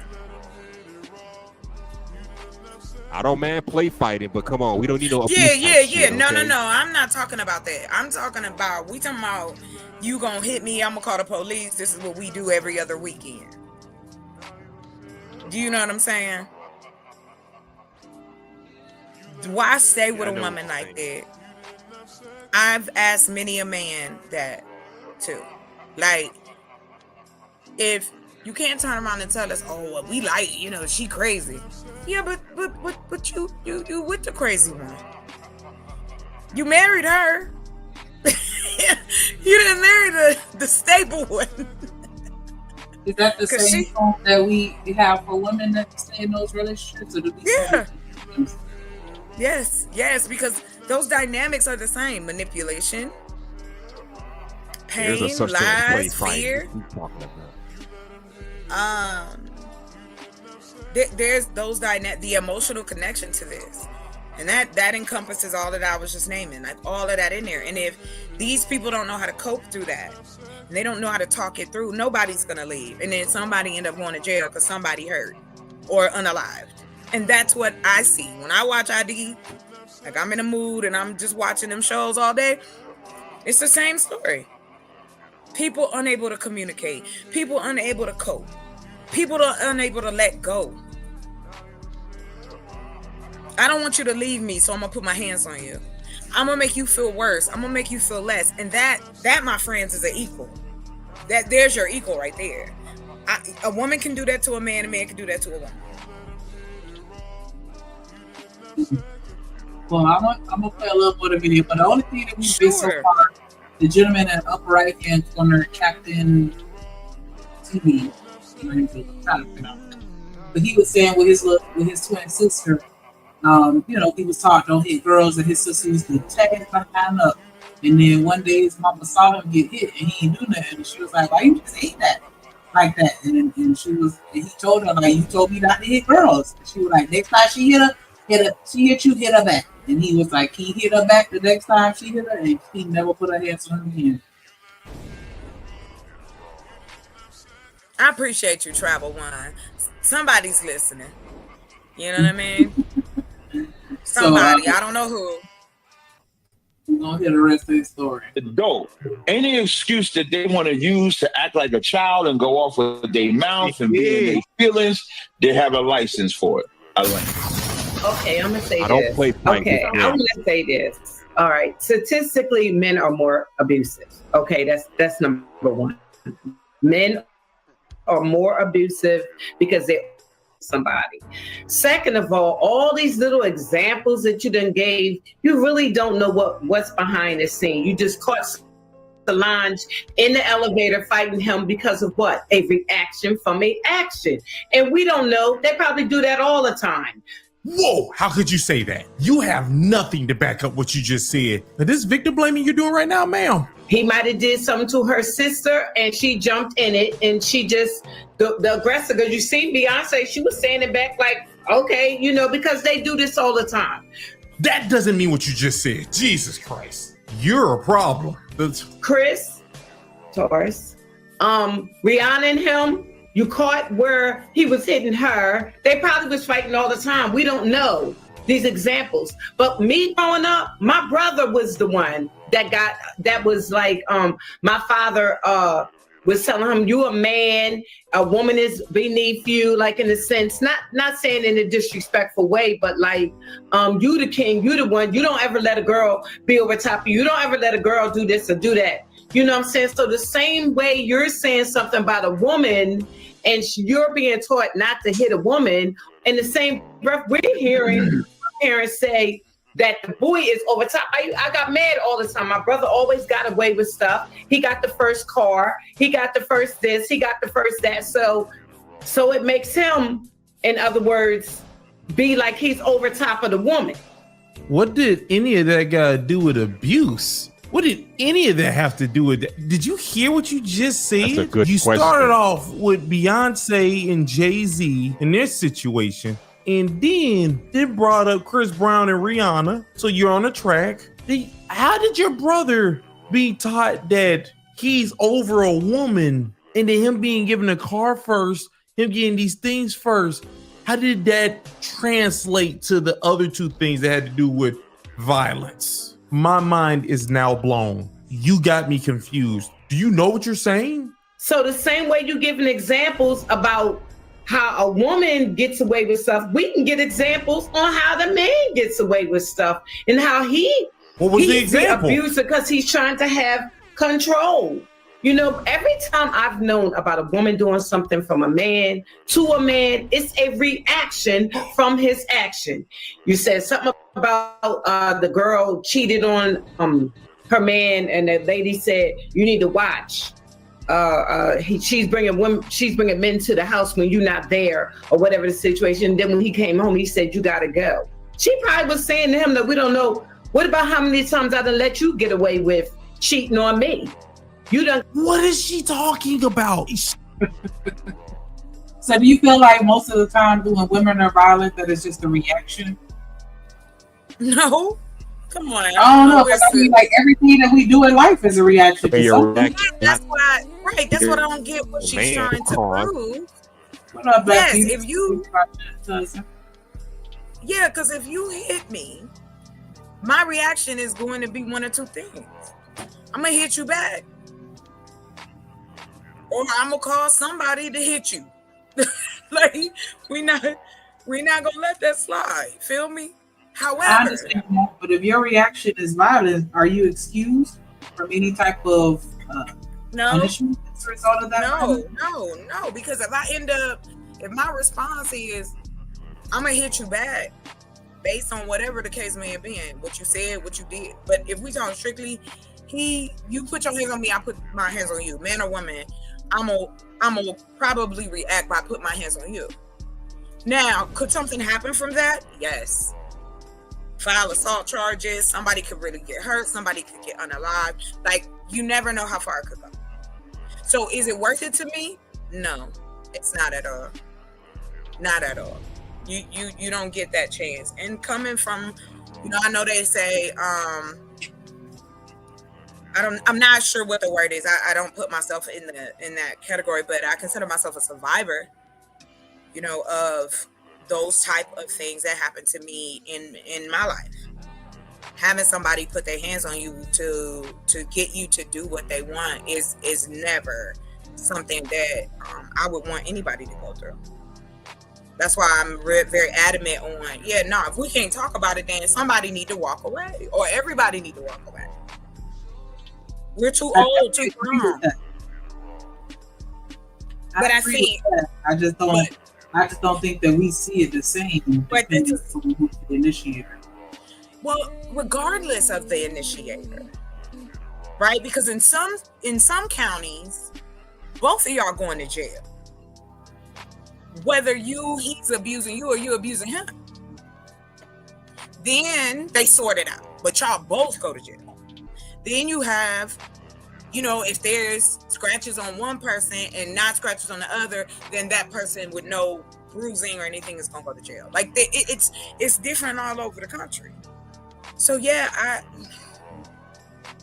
it can be generalized, but it also is so nuanced because again, you've got 3 levels of this: verbally, physically. Well, the verbal is mental because you're trying to get them, you're trying to manipulate them, and that's the same with the physical. I'm gonna use the physical to scare you or to get you to do what I say. But go ahead, continue the video. I'm sorry. No, you good. What up, Coach Fern? What up, ADS?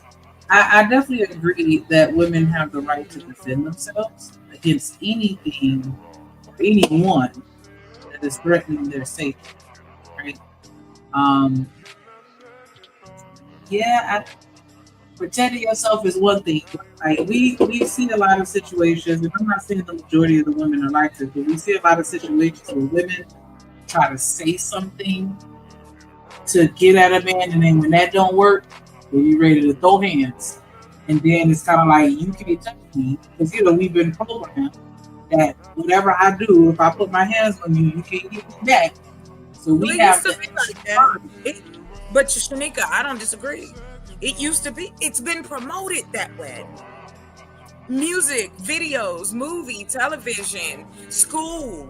It's been promoted that girls are weaker. So us hitting a man ain't the same as a man hitting a man. So hey, Drip, how you doing? I'm all right. Nice to hear you. For real. Appreciate you. That shit still hurt coming from a woman. Right. Yeah, because I know I'm gonna knock your ass out. But this is what I mean. Like, the next part of that is us showing how to communicate instead of using violence. We use violence even on here.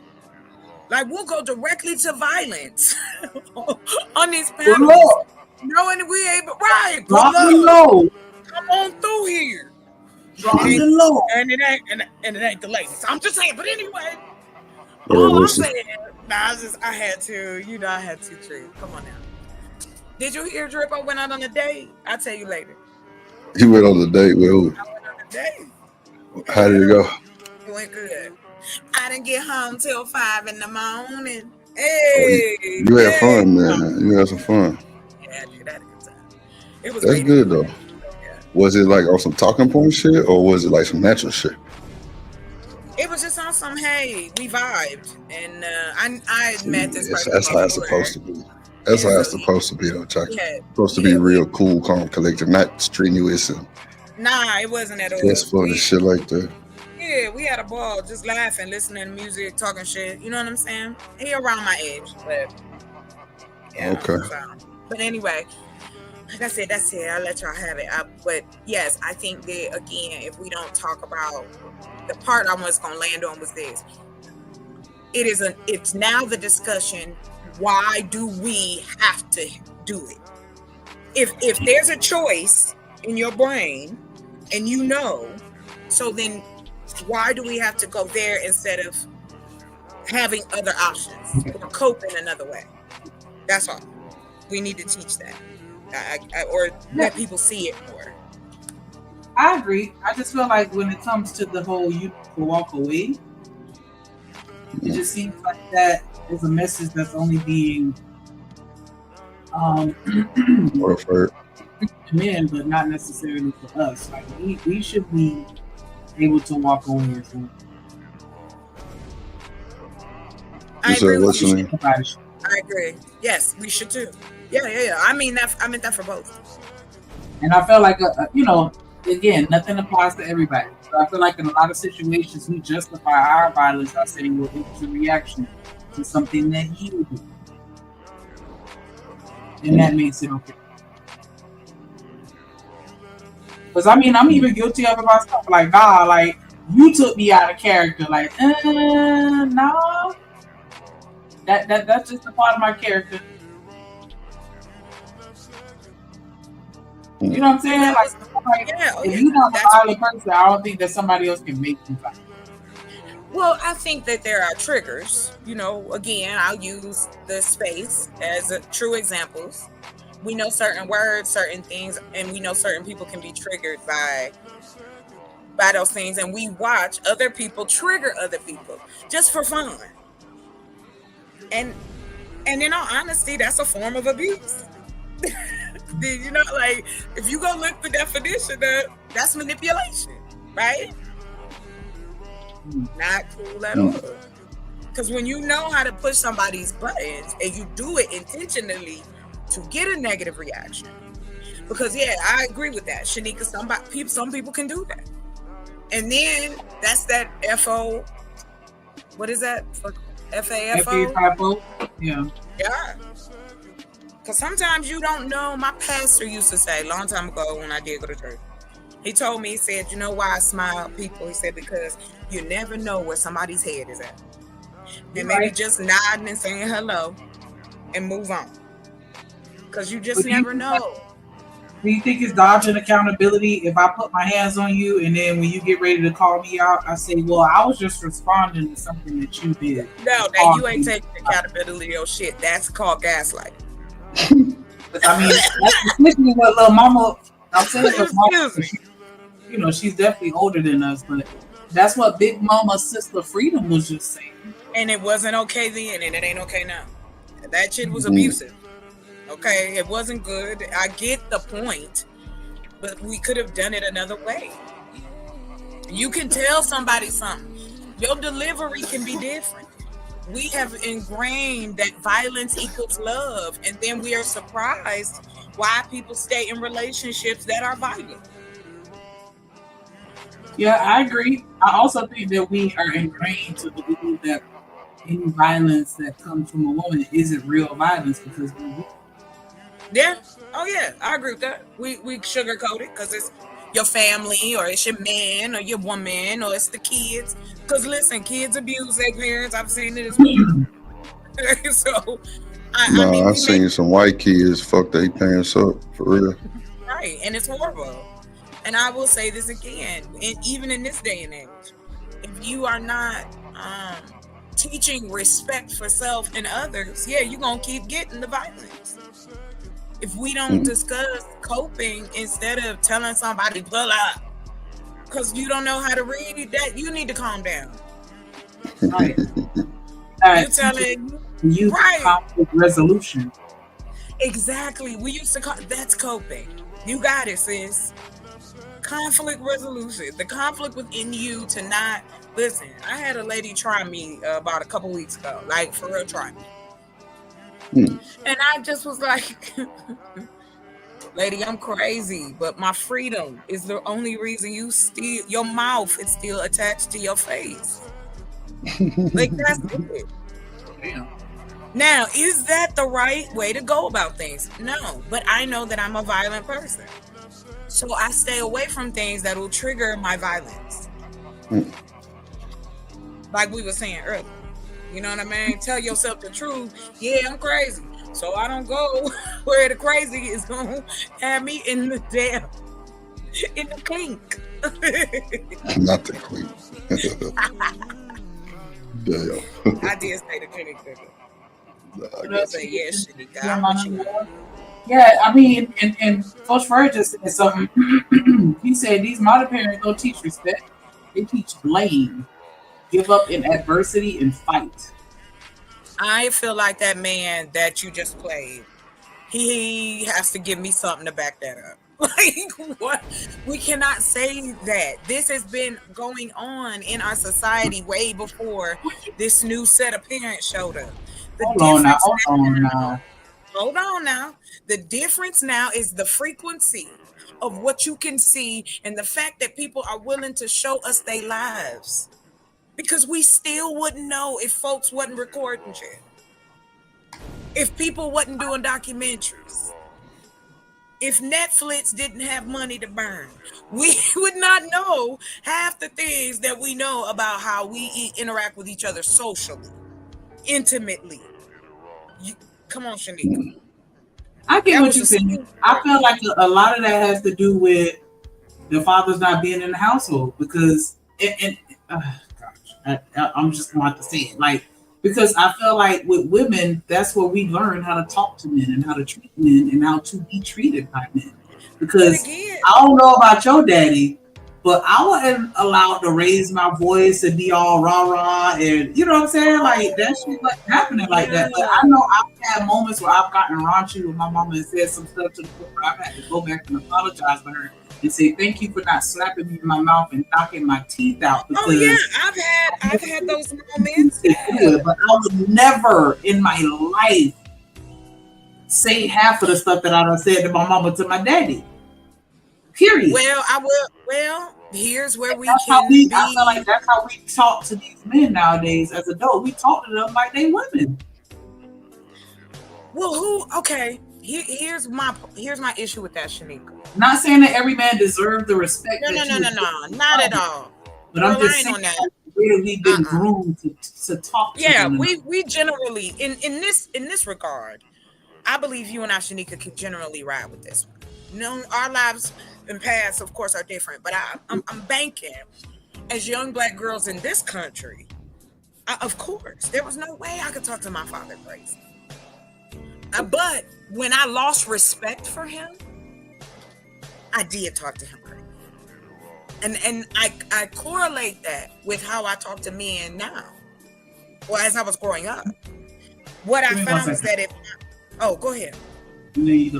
Georgia.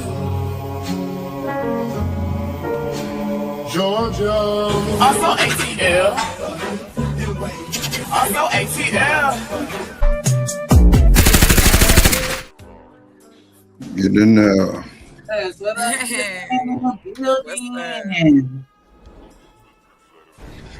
Yeah. I think this is a good conversation. I just came to say hey to y'all guys before I get in my next meeting. But I learned that even my sister's very respectful, and she didn't have a lot of interactions with. Well, I guess she had some interactions with my father, but in reality, I think my mother hit her in the mouth every time she got smart. Every time she said something out of the pocket, she got knocked in the mouth. So now I watch her as an adult, and she's just mindful. Like I think sometimes we get so caught up in your daddy didn't correct you. Some of y'all mamas ain't correct y'all either. But no, I'll just kind of say hi. You know what I'm saying? The chocolate was up here cooking. I don't want to take too much from chocolate real quick. No, you good. But I just definitely, I just think that, I strongly think that our parents are supposed to correct a lot of behaviors. And when I see women out here yelling at men, or I see women out here doing these things, it really look bad on their parents, because their parents didn't teach them that home training. But then I also understand the hurt from women, that they done been mistreated by men. They done been taken advantage of. And they understand that when they smile at a man, and that man truthfully and honestly might take advantage of their niceness. So they put up this protected gauge too. So it's like, the one thing that I'm saying is I see it both ways. I can see both ways. I'm not one of those guys who only can see one side of the coin, but we got to get to a point where we at least respecting each other. Like, we don't even respect each other anymore. Like, and I'm just talking to what we seeing, and I know it's people happily married and all that stuff. I'm not talking about that, but we got to just be able to communicate in a way where he shouldn't be yelling at you, you shouldn't be yelling at them. It's a level of peace. Y'all can disagree without cussing each other out. Like, I just don't understand where all this toxicity came from and why we edified in our community. So that's all I want to say. What's up, man? Yeah. What do you think? It's a part of what. Go ahead. I'm sorry. No, I was saying, what do you think was the catalyst? What changed? I think again we were kind of pushed because when I think about us as a group, a community, especially if you grew up in the 90s, our whole stance in life is aggressive. We don't look at our community isn't soft. That empathy, compassion, and level of understanding that needs to be there, so we're not at each other's throats. It goes back to like, for instance, to keep it light, that when you go to different panels, and I've been to different panels all over the internet with maybe a few black people, maybe half, maybe 5, whatever. And if a man shows any small amount of attention or respect to a woman, he is then called a simp automatically in the chat and on the panel. These are grown men. We ain't talking about no 20 and 25-year-old men. We're talking about 40 or 50-year-old men calling other men simps because a man takes interest in what the woman says or agrees with her in some way. And then it turns into, well, you don't have to be a captain saver, this or that, or this weird and I'm speaking to the space, this weird ideology that us as women, when you do talk to us, the only answers that you'll get back from us, it's gonna be a lie, because all women lie. So there's this disrespect that kind of falls in there, where they want respect from us, but yet there's already a table of disrespect being laid out before you even finish what you're saying. And I land there. No, I think it was calculated. I just think that black people didn't see the setup. I think that other races think that black people, if they're together, they can compete against anybody. I don't think there's no race on earth that black people can't compete against. And they said, hey, first of all, if we divide them and we get them to look at that they're in competition with each other, they'll never be in competition with the Asian man. They'll never be in competition with the white man. They'll never, because they're in competition with each other. The fight is internal. And so I just really think it was calculated. I think it was a calculated attack, and we fell for the juice. Well, and I agree with you on half of that. As far as us falling for the Jews, where else were we going? It wasn't like even a couple generations back, and that's as far as I'll go. It ain't like we got somewhere else to go. Either we assimilate or we become a part of our own community, and then we still take some of that assimilation back. So we can't say, oh, we all drank the juice. Everybody is drinking the juice in this country, because there's portions of us in every community that is dealing with this same issue of, hey, I can't talk to you. I gotta be violent with you. It's not just us, I know that. But right now we're talking about black folks. And in our community. It is though. It is. But again, and I agree with you on that level of social standing. Yes, divide us. Of course, I agree with that it is calculated. So since we know the truth, then that means we have choice in this matter. If we know the answers, then we now can go ahead and come up with some solutions to fix them, instead of continuously talking about the things that we know already.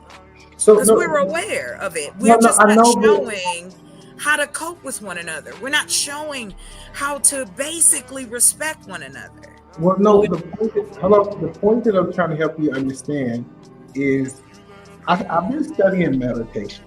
And if you study meditation, I listen to what country music teaching to fall in love, to find your woman, right? Like this idea, when you start understanding meditation, especially from a business point of view, they wanted us to meditate over being divided. Like, people don't understand how strong the music is, how it can completely change a generation. You know why people was in love in the 90s? It's because we meditated on being in love, at least making love. I guess we can at least say that we was making love in the 90s. I know we was in love, right? Sir, how old were you in the 90s? It depends on what part of the 90s you're talking about. Okay, so what? How old were you? The oldest, I was 9. In the mid. Okay, so I wasn't. I was older than you, way older than you, and I will tell you that yes, the '90s music was wonderful. However, the issues that are in our community are still here, sir. But it's worse now. By So percentage. since we know that, let's do the things that we can do to assist it, or are we going to continue to watch a runaway train? No. What we And got to No, that's what I'm saying, Chocolate. First, we need to start saying is, regardless of how we feel, we need someone else. The biggest trick bag that we bought is that we can do it by ourselves. I hear the men saying they don't need no woman. I hear women saying they don't need no man, right? And I'm cool, listen. But if I can get you isolated, I can control you. It's hard to control 2 people together. That's the point I'm saying. It's easy to control one, but control 2 people is twice as hard, or 10 times as hard to be action. So we just got to come together, Chocolate. You got to get that husband, Chocolate. I know. I don't. I know. Listen, and you said how we gonna fix it, Chocolate. You got to get that man. Y'all got to come together. I don't know how it became about me getting a husband. It's not about and you. I appreciate that it won't be No. again. It was a joke. It was a joke, you. Chocolate. I know, but No, let's what not I'm saying is that And don't nobody want that motherfucker eating man shit. Let me talk to Drip. Let me talk to Keep it to yourself, Ricky Bobby, because I'm I messing don't want. with you. Let me tell Drip. I gotta get What's out up, of B? here. What's up, B? You know what I'm What's saying? For you to fix the community, you gotta join together with a woman. I'm sorry, Drip. I know you want to talk about what you want and the life that you want to live and this, that, and the third. I'm telling you that individual thinking, Drip, is the reason. I'm with you though. I know that I'm talking to you. shit. I don't want Okay. Let me talk to Shanika. I got Shanika. Because I always thought a successful black man got to have a successful black woman.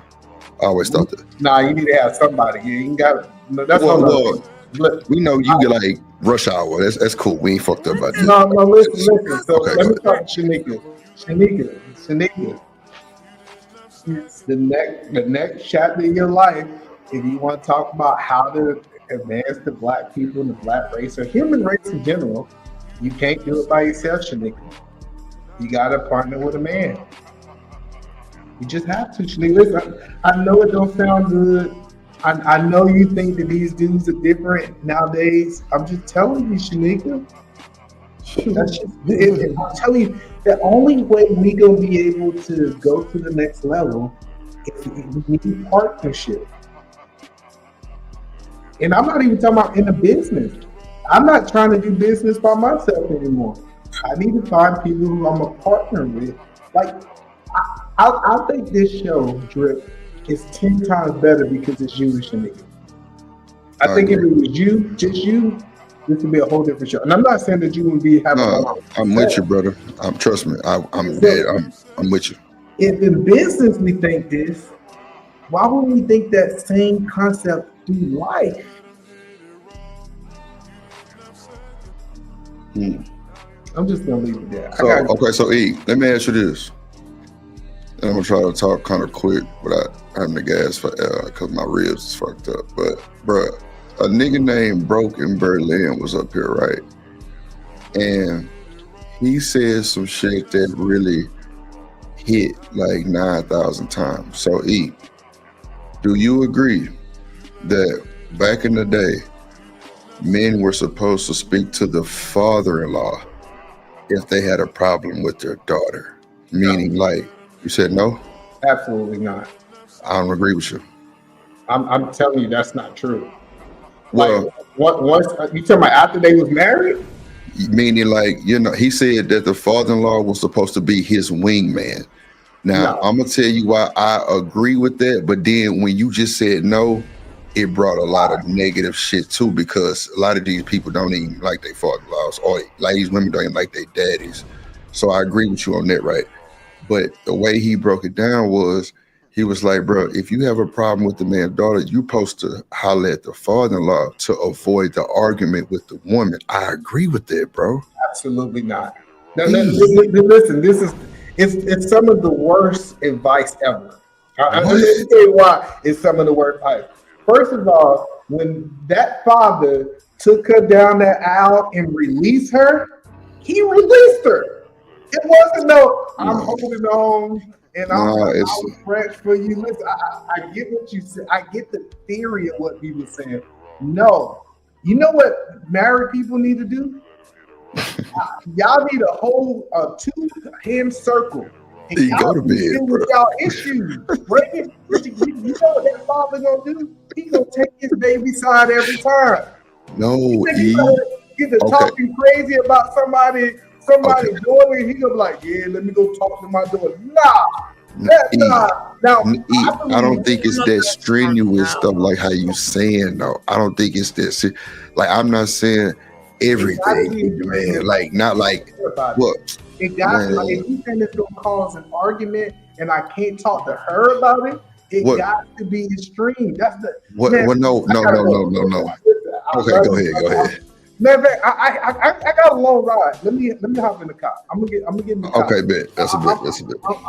The thing that I'm telling you is, no, you supposed to go talk. I'm telling you know the problem with talking to people, parents. You talk to their parents. I learned this in American. You tell your parents. So say for example, his daughter cheated, or somebody cheated, right? You get to talk to somebody about their kid, right? They forgive their kid every time because they their kid. Wait till they find out something about your black ass. They ain't gonna forgive you. Okay, they gonna hold on. They gonna hold on. When you let parents into your marriage, I'm telling you, bro. I'm telling you, it's the worst thing ever you can do. I don't think it's that strenuous on that. I think it's more like the bullshit, the little petty shit.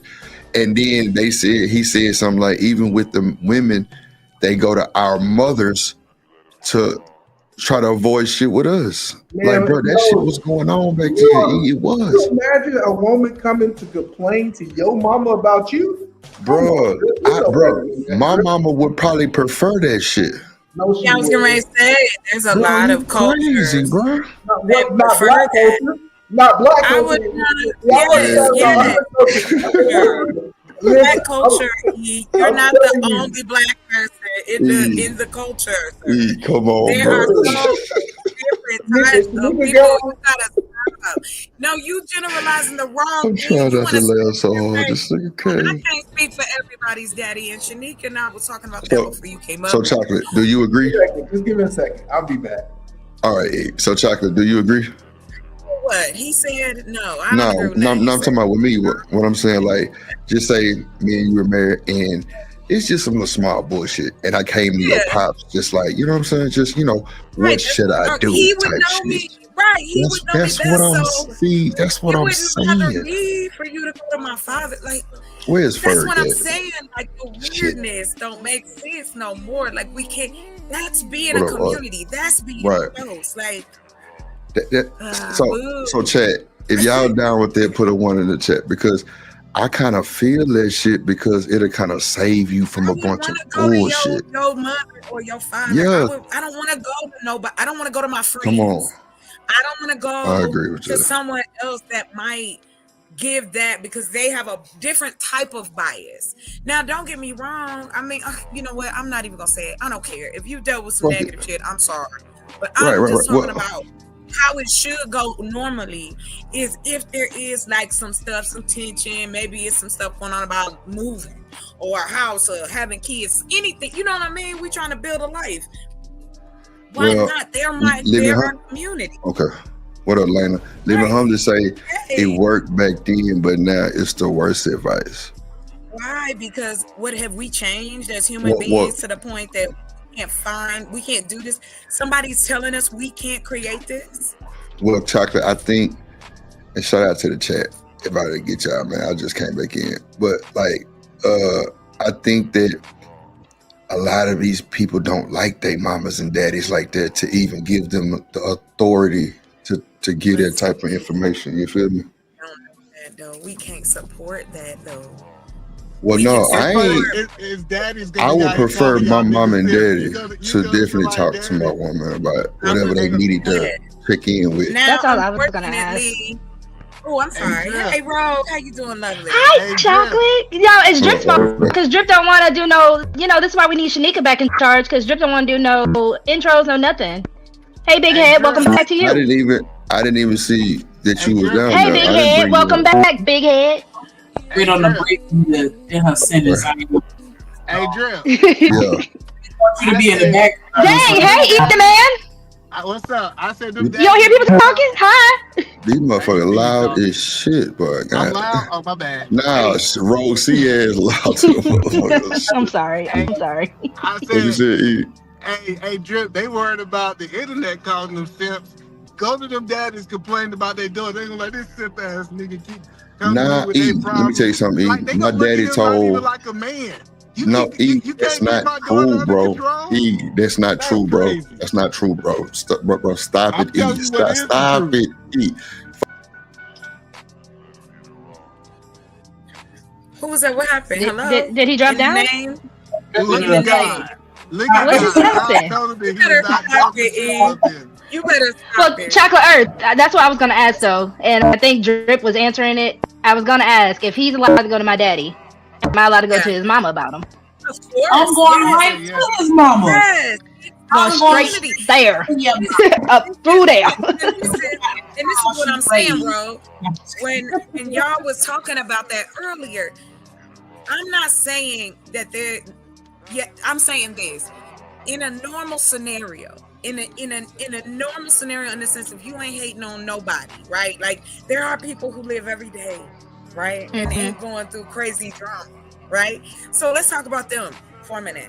The boring shit, which is, hey, we don't want to move, or we don't want to redo this house, and it's frustrating, and I'm trying to talk to him, and Drip don't want to listen. So, what do you think he want to do? You know, just making it where we're a community, but it ain't gotta be trifling and backstabbing. You just Can trying y'all to hear get an me? idea of your man, and that's your wife.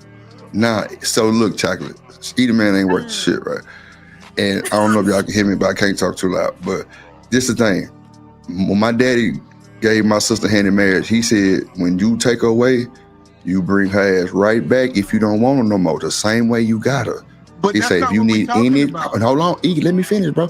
He say, if you got a problem, anything, don't be afraid to knock on the door. Bro, he's came at my pops with a few little bull, small little petty shit that I know my sister would have probably raised the roof on his ass. And it worked out for him, E. That's crazy. I'm just How is telling it you. crazy? Listen, I learned something being married. Bro, he know her better than he do. Listen, I don't think you should go to them for everything, but No, I not think there everything. are Well, go ahead. right. Well, I'm just saying I think there are appropriate things you should go with. Like what? Because, like you said, there. I mean, I was in a young Bro, marriage. your We shit, hold on. your shit Borgen, bro. See, I'm Borgen? Hold on. Yeah, you Borgen. All right, You my back. crazy, bro. No, Yeah, you good. so give me an Yeah. example, Drip. Okay. Well, hold on. I can give you one. With young people, you can ask your parents From about. the woman point of view, I don't understand why a man need to go to another man about what's going on in his relationship. Bro, that's her that's my sister best friend, bro. My pops and my sister are besties, my nigga.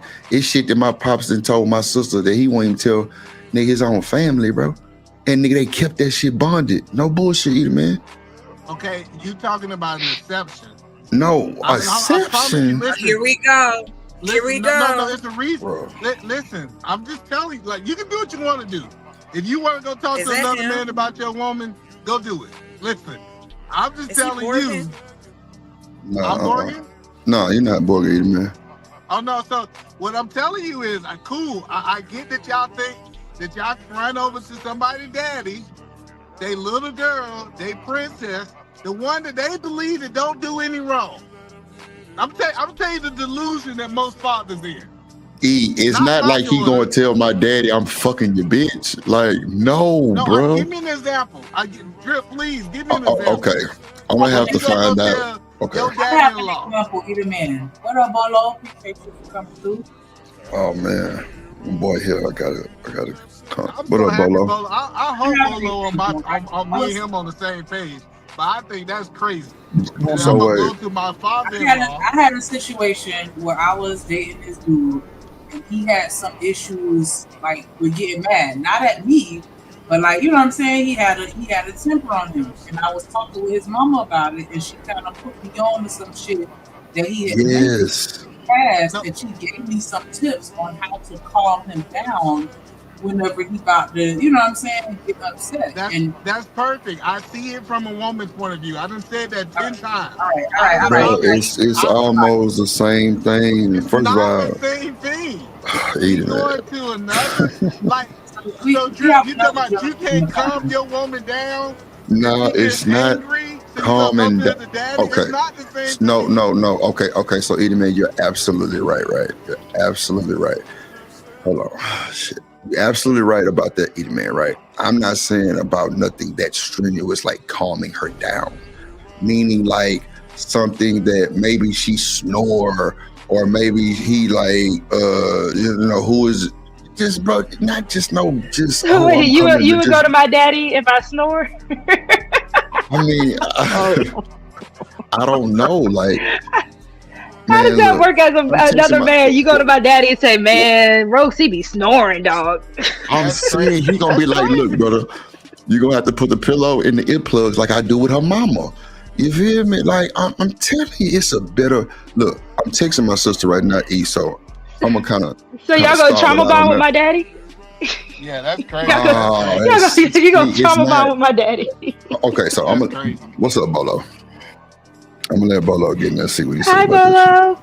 This. I need to pray out too, Bolo. I need you to pray for your boy. I just got to the hospital, man. Are you okay? 18-wheeler accident, man. I'm banged up, but that's why you ain't seen me streaming in a long time. But I'm glad you're here, brother. Yeah, I'm here. Thank the Lord. Appreciate you. I think that you guys are having two different conversations. Oh, okay, talk to us. And I think that's where the confusion is coming. When you marry, to what he was saying, when you marry, you and your spouse become one flesh. You're a brand new unit. That means your loyalty and your trust shifts from your parents or your spouse's parents. It shifts to each other, right? Running to a parent to complain invites a third party into what God has designed to be sacred and intimate between a husband and a wife. Now, if I'm just going to, let's say, my wife's father for advice pertaining to her personality, or maybe there's something that I came across that I need advice on, it's different. Okay, Bolo, that's what I'm trying to say right there. You just hit it on the head for your boy. That's not right. Go ahead. Having issues. My loyalty is not with my mom and dad no more. That's why it says that you become one flesh. A man shall leave his house and cleave to his wife. That means now we're together. There's no more loyalty to my mother, my father. My mother's not my number one anymore. My wife is. Right. Father is not your number one, your husband. I agree. We're getting the conversation mixed and jumbled in it, and that's why you're having the separate, the discontent in the conversation. So if it's just to get some background on something. Yes, Bolo. Either man, his extra stuff. He wanted to. Right, he made it worse. No. He jumped out the window. I said something small to where you can avoid. No. I said something small to just avoid a petty argument. I didn't say nothing extreme. The earlier conversation. Well, I'm literally responding to. You said I had a guy over here earlier, and he said, okay. I got you. Hold on, I'm gonna tell you what you said. Now see, because you already messing up my words, Edie, man. I didn't say anytime you had a problem. Okay, so Bolo, what the man said was, back in the day, the father-in-law used to be the husband's wingman. He said that he would go, sometime he would question the father about, just like you say, little smaller shit that you might have found out that you never knew, that the parents might have a whole, just, syllabus on of what's going on, what can be wrong, and how you can, excuse it, aid it, shit like, I'm sorry, stuff like that, you know what I'm saying? So either man took it as, because you used the word problem. Yeah, but see that goes into, let's just say Roxy and I'm married, right? And I'm having issues. So with Roxy, we're having issues. For some reason, I can't understand why she's not understanding what I'm saying. We've hit a wall. Now, if I'm going to go talk to Rogue C's father, I'm not going to tell him what the issues are. Thank you. That's what I'm saying, Bolo. But here's the point to what he is saying. I'm just going to ask questions to Rogue C's father to find out why her thought process is the way it is. So it gives me a better understanding on how to deal with my wife. That's exactly what I was saying, Bolo. I said nothing strenuous, something small. But go ahead, my bad. Here's the point. I'm not bringing him into my relationship. Right. That's the point that E was coming from. I'm not bringing him into my relationship. I'm getting information. Thank you. You know what I'm saying? So for me, I have a question, Bolo. Yes, please. Sorry, go ahead and finish your thought and I'll ask my question. I have a question to that. I'm good. Go ahead. I just wanted to ask, would my father, because I'm thinking, yes, my father knows me as an adult, but I don't think my father would know me at the same capacity as an adult that he did as a child. So would that be useful information for you as a man? Because at the end of the day, you are the same person you are. You're just more mature. Come on. You're the same. In other words, the way I see 1 + 1 is the same. I just have a deeper understanding to it. Does that make sense to you? Mm-hmm. I hear you, Bolo. I agree. disagree. I just What up, James? And the reason I disagree is she might have never raised her voice at her daddy, but she yelling at you. And he was like, why you yelling? But listen, I'm sorry, let me mute. What if I get it from my daddy? Why you always trying to mix up something? Right, exactly. Because it went from, we were talking about one thing, Drip and I were talking about one thing. We were saying that, Polo, hi, how are you? How you doing, Is sir? this Chocolate? And I, me and him and I was talking because he asked me, he said, well, Chocolate, how do you feel about it? And I said, well, even though my parents aren't here, but if, like, say we were saying, if Drip and I got married, yes, I would want him to have a relationship with my father. There's Why nothing not? wrong with that.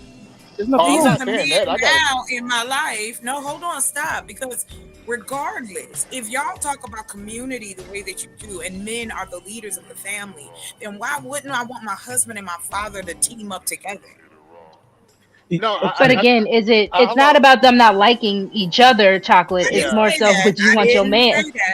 No, I know. I'm asking. Hold on. Let me get it out. Would you want your man going to your father and be like, man, Chocolate did this bullish again. Man, Chocolate getting on my nerves. Like, would you want your man doing that with your daddy?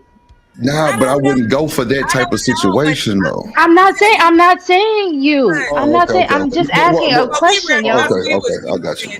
Sorry, Ro. We was using each other as the example because of, just a real life, hey, how do you feel about it in real time? So right. No, I'm just asking, would you want, because there's community. Yes, your father and your husband should have a relationship. Because I'm not going to lie. Y'all know I'm an open book. My ex-husband did that. He ran to my brothers at any point in time he wanted to complain. I didn't do that. I didn't go to his family. That's why I'm like, it's weird. He went to my father to complain about me. You're complaining to your father is insane. 1 second, guys. Well, go ahead. Yeah, I got it. Hold on. One mic. This is really important. Me and my father-in-law have a great relationship. We talk about everything but my wife and the problems that we have. I'm not telling people not to build a relationship with their father-in-law and the community that's around them. But when it comes down to the issues that happen to my wife, because I'm telling you, I've just seen this happen. What happens is, it's easy. Like the spouse forgive they forgive the other spouse for whatever wrong that they did, and the parents hold on to it. Come on, E, bro. Everybody's not like that, E. I'm just telling you. Everybody. Yeah, that's what I'm saying. Bro, but Corey did bring up a good point to the point that I was asking Bolo. Corey just said that my father won't know me. My father won't know on an intimate level the same way that my husband would. Yeah, but I'm not finna go ask your daddy why your panties stink. No, I'm going to ask you. I didn't. Oh my God, I didn't say that. I'm saying that the way that my father would calm me down is not the same way. I know. You over there, don't hurt yourself. My father can calm me down in a way that my husband can calm me down in a way that my father can't. That's all I'm saying. and vice versa. Yeah, but- I can calm my husband down in a way his mama can't. But we're going. Bolo just told you that we not coming. He just said that we separate ourselves with something like that. We wouldn't come at y'all complaining like that though. It's for like the small advice shit, or you snore too loud. It's just more for the lighter stuff. That's what we Yeah, was talking like about. Bolo, go ahead, bro. Cause Here's the thing. But that's what I'm saying. My wife. I get what y'all were saying. Either man, stop it, bro. Let Bolo talk, bro. But if I go talk to other people about my wife's door, Your shirt's they backwards. can't do nothing about Get it. your shirt. This is be quiet, Bolo. The Let him airplane's on talk. the Go back. ahead. Yeah. We have to understand. We have to understand that. You know,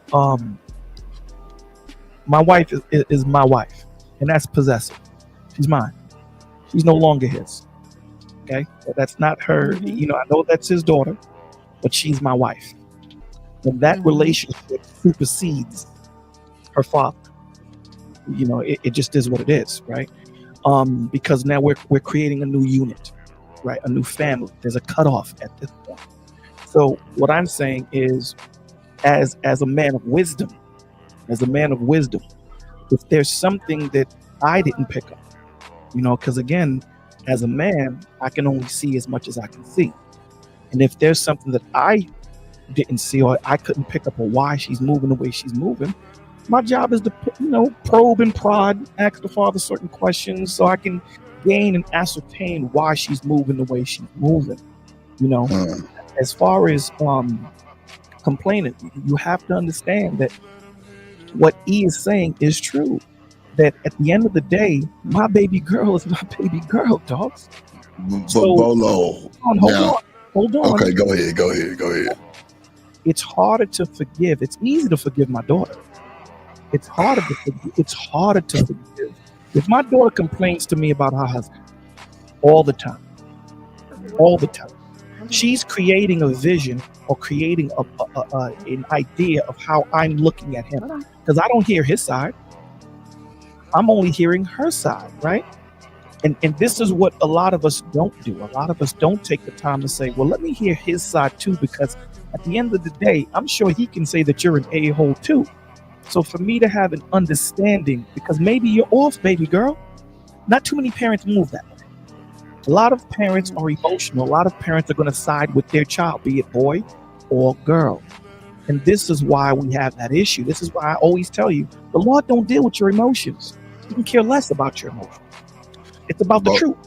Bolo, I think Edelman gaslighted you, right? Because No, he ain't worth the SHIT, right? But let me tell you something, Bolo. Let me tell you something. I was talking about what you said earlier, Bolo, on just me coming. Maybe I'm trying to just, like I said, she snore too too loud or something. I don't know, but something just, I'm not complaining, Bolo. I'm more of seeking advice for something that I've never might have seen before. Maybe she sleepwalk. Maybe she got sleep apnea. I don't know, but I'm just saying, I'm not coming to say, man, look, your wife too much. I mean, you know what I'm saying? Your daughter dogging me. She giving me too much. She da-da-da. No, I would never come to your daddy to speak on that because he is going to take your side. So I respect you on that, Bolo, right? I'm saying when the dude came up here and said what he said, he was saying that the father-in-law is supposed to be his wingman for little small petty stuff that you can avoid arguing with your wife with. So I just took it upon myself to say, that would only be wisdom. That would only be real quick, thank y'all. you. Drip, That's all I'm saying, somebody Bolo. wants to That's say all hi I'm to saying. you.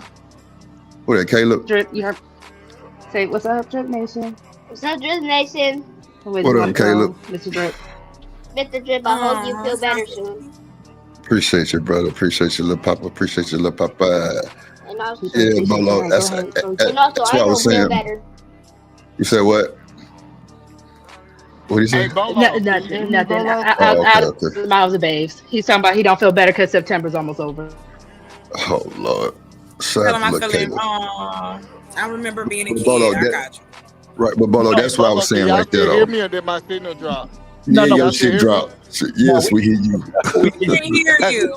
We can't hear you. Your signal sound muffled. You going in and out. You should stop talking. Hey, no. What up, Jay? Hey, Bolo. Yes, sir.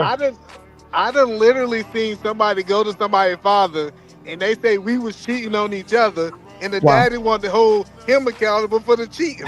Like they went cheating, both of them went cheating. And he But either forgave man, who his said daughter. something Listen, about? See, bro, that's why I like talking to you, bro, because you be trying to spit stuff hold out on, first. I don't know So, why y'all get so Scenario's triggered. crazy. That y'all gotta cut me off. Like when no, I bro, start you talking, be Yes, with this the is my because bull, your thing. bro. scenario is Go ahead, crazy. E. Yeah, you be tripping. Go ahead, You E. is out of control. No, that's not what we was talking about. And Oh you my came God. I think changed I the think conversation. I No, I you think came up, E. The conversation we was having, you even cut me before off to say that, this. and I'm cutting you off and saying it again. Swerve right No, in front of the benzo. I'm telling Oh you, shit. you changed it, and you keep adding these crazy scenarios. I'm Yeah, sorry he that you had didn't crazy have a stuff. positive I experience with somebody's daddy, but you need to quit. Like this is no this is so not the worst thing in the world to do. it is. And so the point that I'm trying to help y'all understand is this You is ain't why it's helping so nobody. important. I got you. Hold on one second. This is why it's so important to have a Oh my relationship with God. God.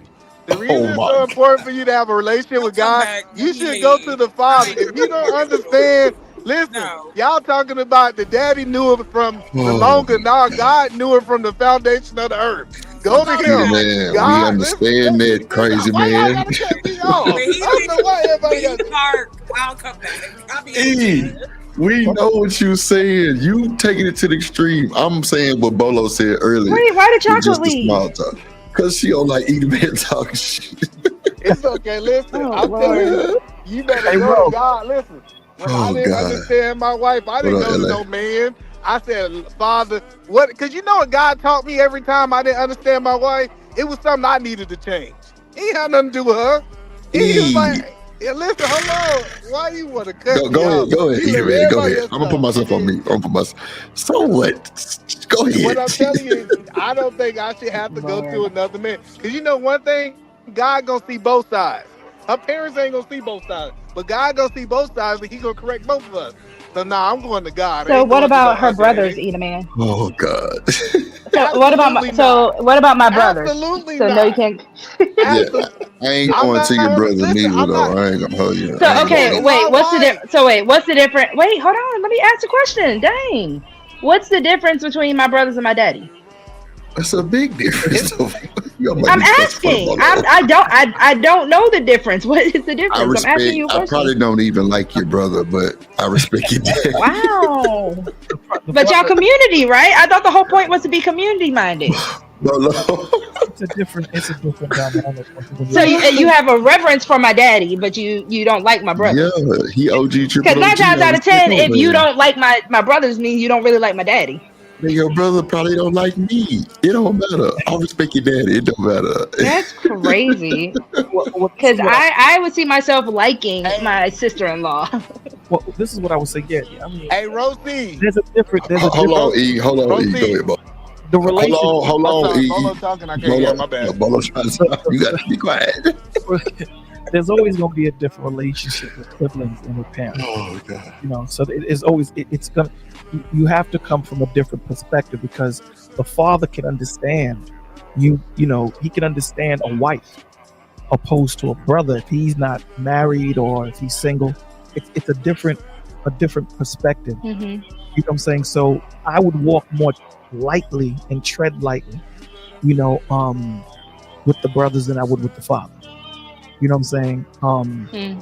Again, with the father, like I said before, I would want to understand the childhood, not just from your perspective, because that's what I would do, right? I would talk to the father, try and get a clearer understanding of what the dynamic of the household was.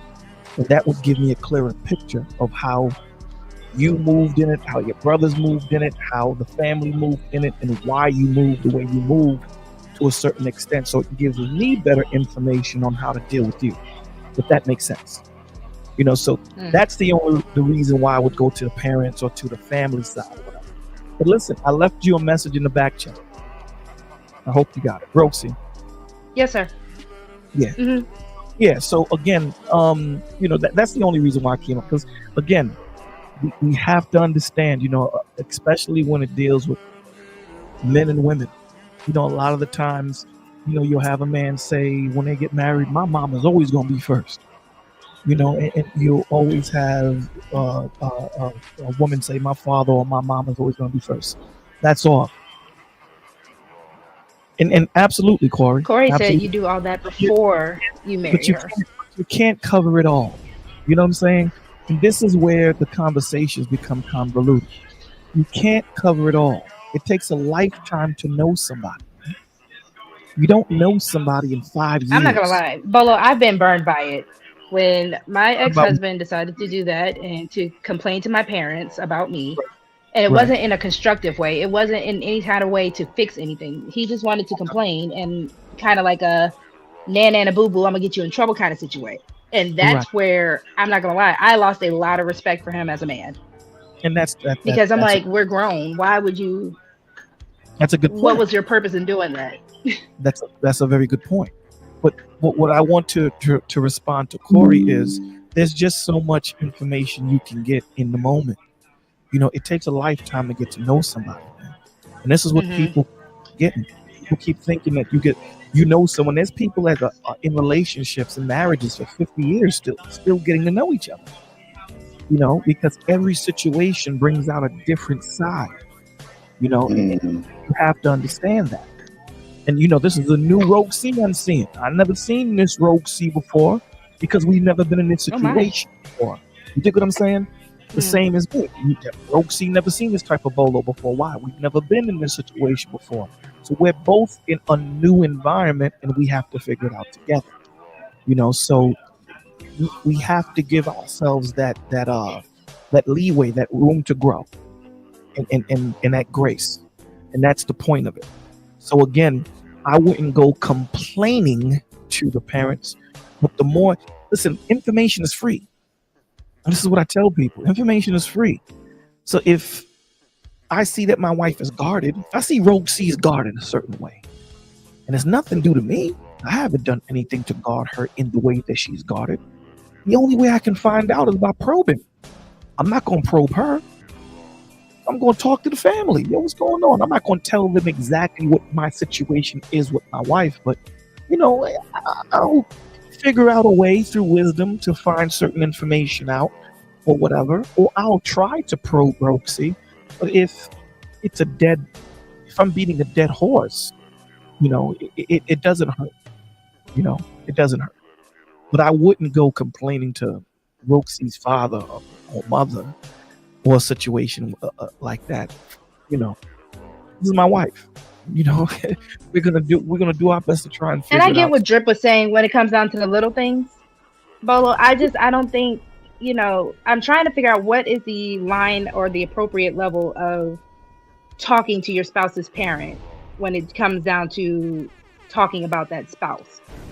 Because I'm thinking, like, of course, you would ask for a hand in marriage. That is where, you know, you would probably probe my father, and my father would probably probe you. Okay. I'm really, if I wanted to know, you know, yours, Drips, whoever, you know, I wanted to know their favorite meal, I would probably ask your mother. Yeah. I'm really just trying to sit and rake in my brain, like, what is an appropriate conversation about you to have to your parents? Let's say if I want to get you a special gift, something that, you know, I want to do something special for you in memorization of you being a child. I might talk to your mom and dad, like, yo, what was her favorite toy? Or where did you take her? Or, you know, something that really meant something to her when she was young.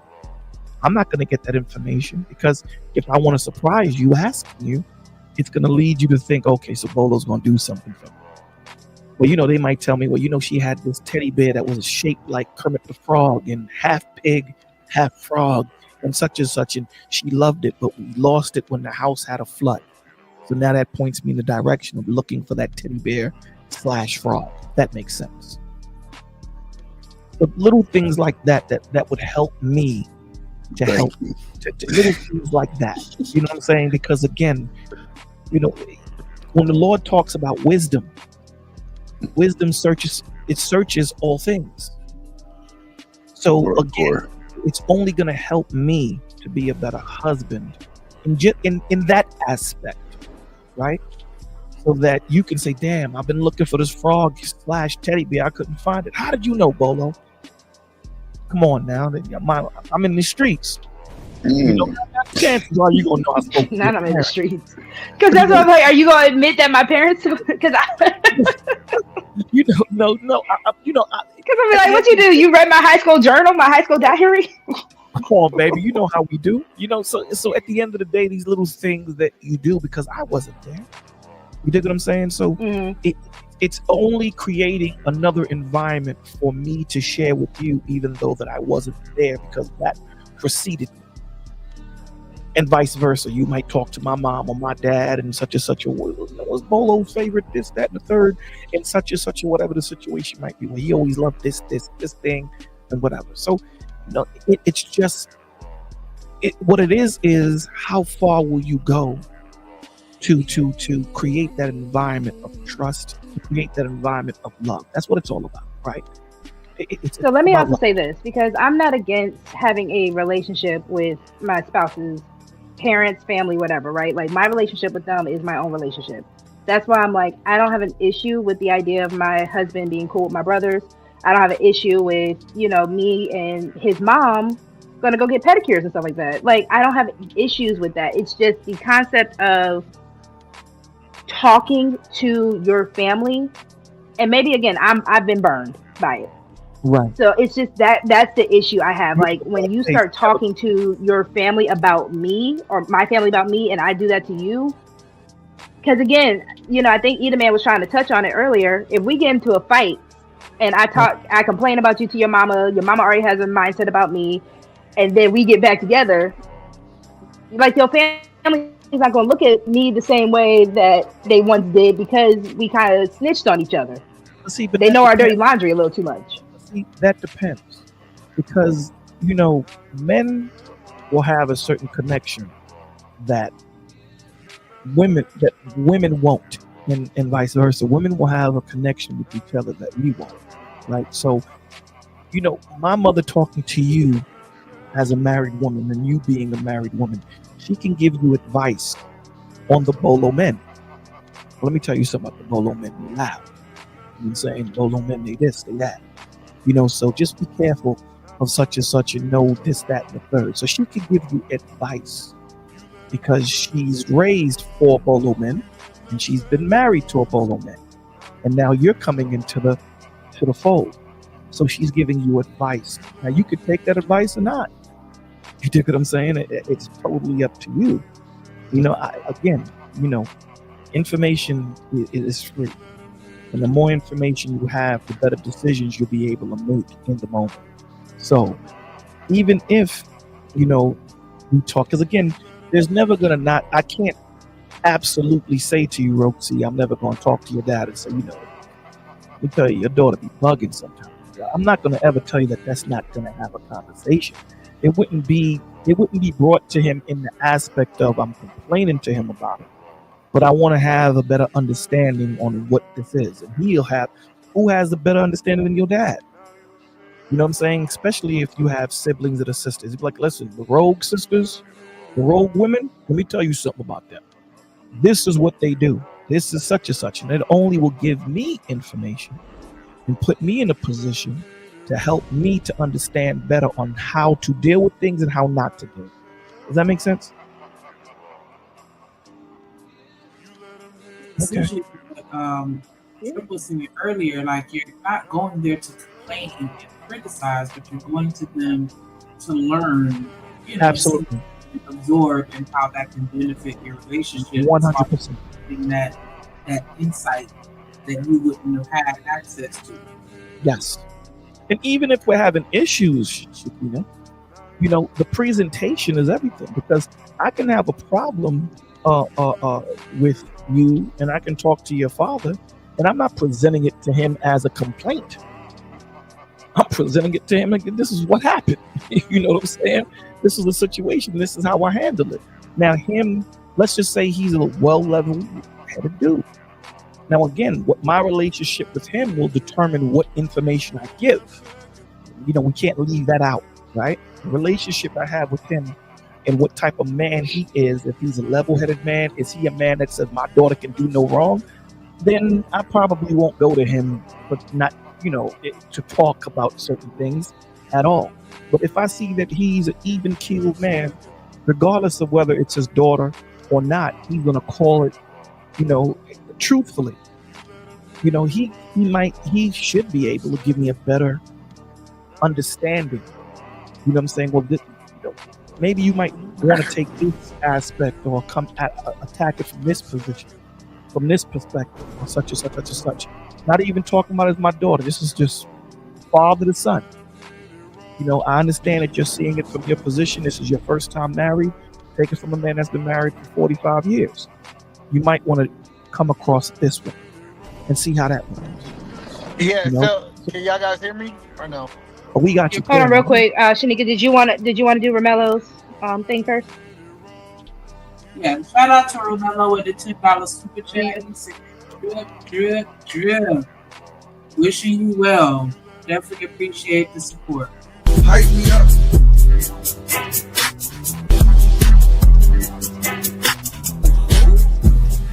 On me, you the one. Ain't nobody fucking with.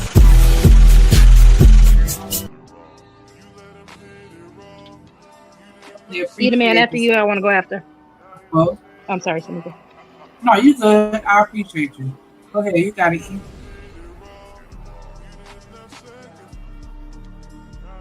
Okay. Well, let me say this, guys. Well, we give him a chance. You don't talk, right? My computer was tearing up. I just want to say thank you for letting me up. Thank you, Shanika, Rogue, Drip. Thank you guys for having me up here. Chocolate, thank you for, giving this old man a platform to talk. Thank you guys. Holla at me, Roxy. Y'all have a blessed night, all right? Always a pleasure. Love you all.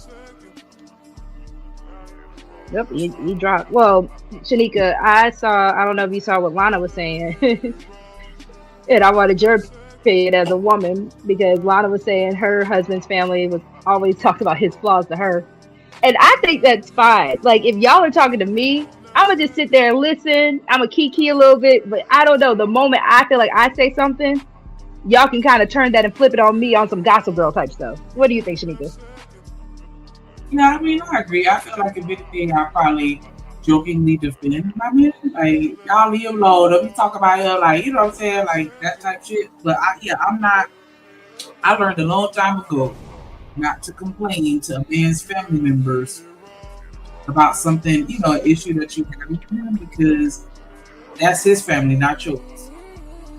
And, in most cases, they are going to take his side blindly. But you just have to you're going to have to gauge it person by person to see if they're level-headed. But if I were to talk to somebody, then it would most likely be his mom, because I feel like, she's going to approach the conversation from a mature aspect, and then she's going to, be able to give me the insight on what I need to know on how I can interact with him better. Because she's still, even though he's grown, right, and he moved out the house, it's still core values that she's still going to hold on to as a human.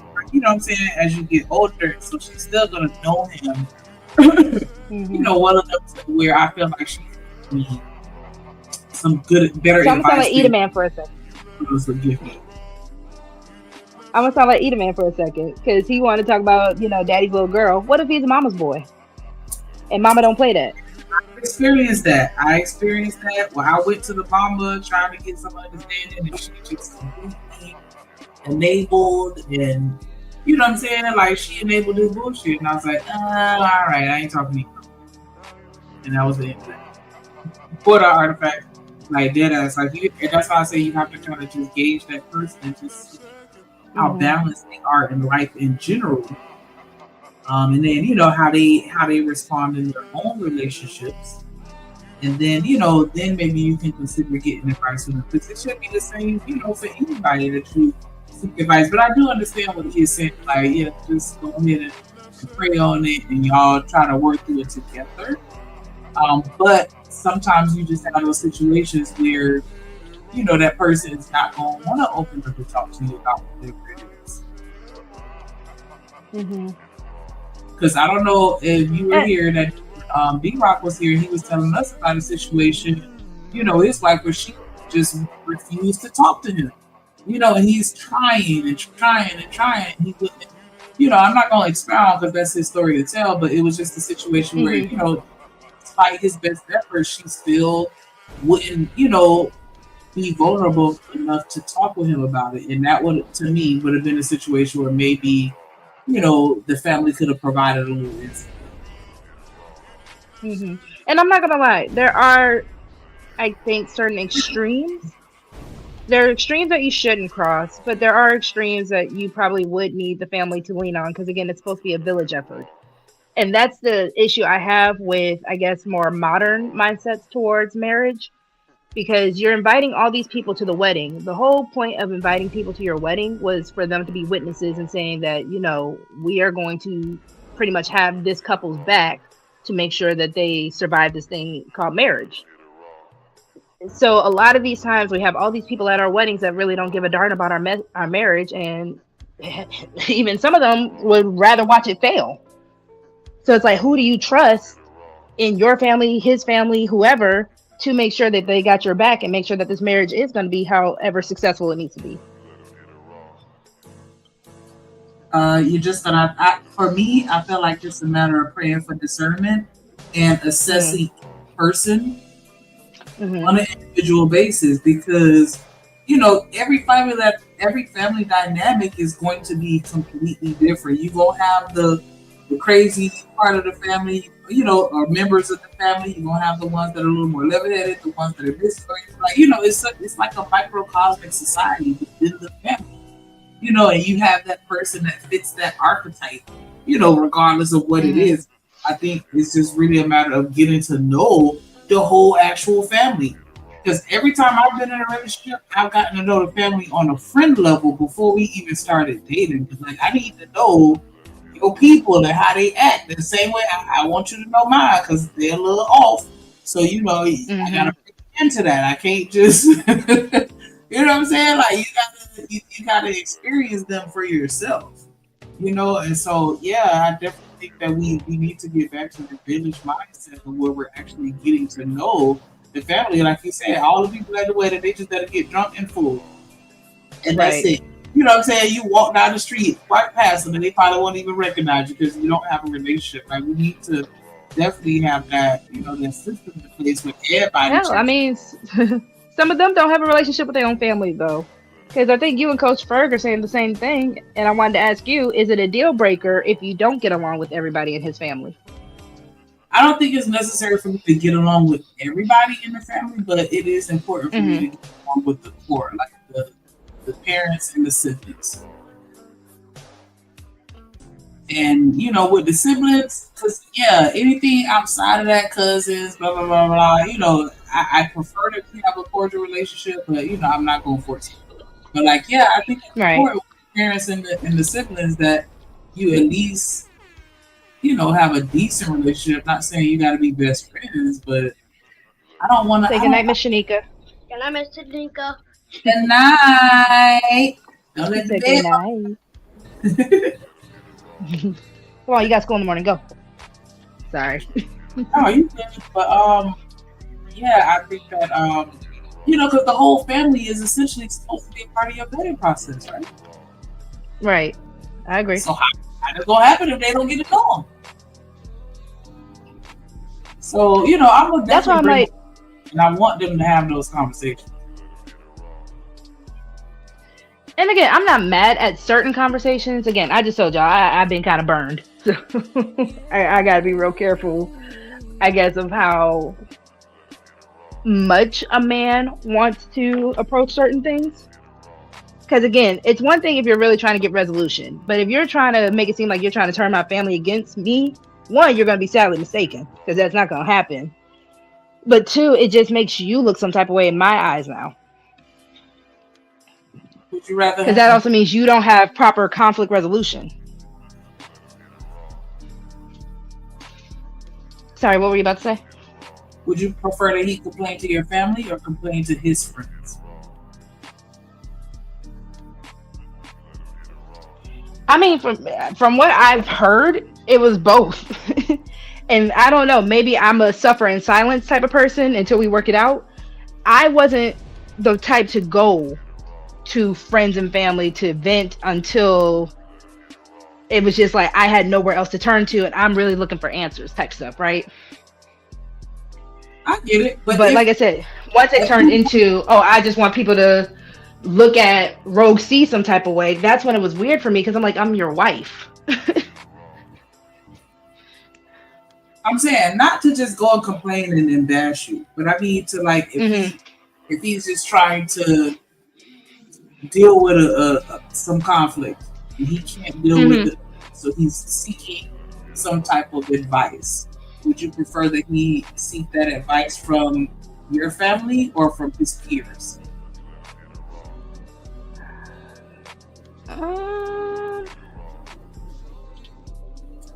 Okay. I'm going to say my family, just because going back to what the men were saying earlier, they would know me better. And again, in the least extreme situation, yeah, going to my family's not an issue. But if you're trying to get inside my head, I'm also just wondering what's stopping you from talking to me. That's correct. Because I was raised to that you keep everybody out your business. Everybody's business, nobody's business. That's what I want to say. You sound like my brother.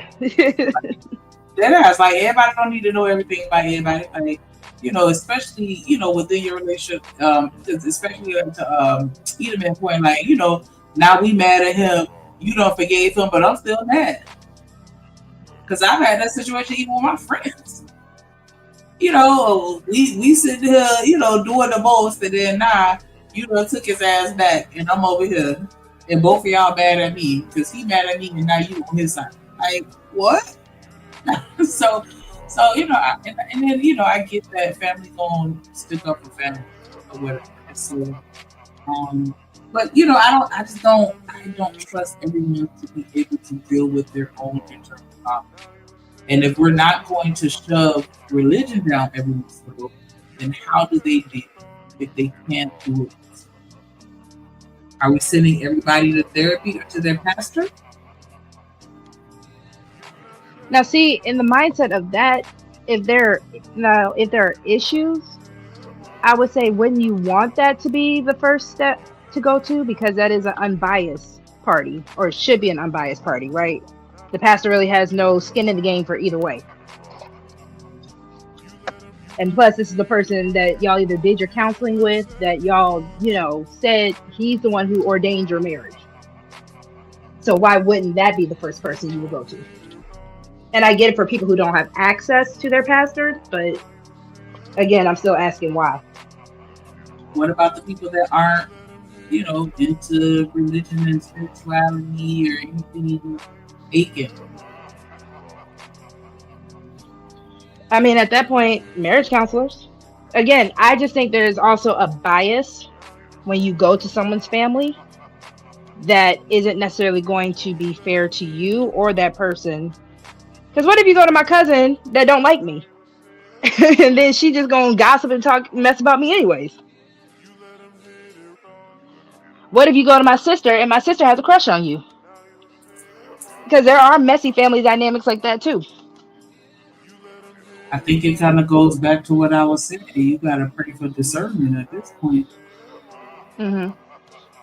Because, I don't know, but I mean, and I grew up, my people, they old school, so they feel like, we should resolve everything.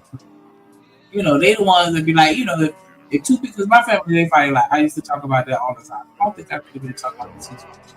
But, my people, they fight. And so when they get to fight with each other, they be on some, don't call the police. We're not going to involve them. We're going to deal with it internally. And I don't know, a piece of me understands, I don't know, I'm in the middle. But I can see the benefit with that. We could have handled this.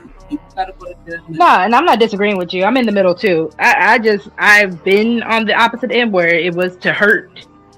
And that's kind of why I'm just, it makes me kind of squeamish, I guess. But I get why it would be important. And that's why I was saying, like, is it really that bad to talk to family as opposed to going to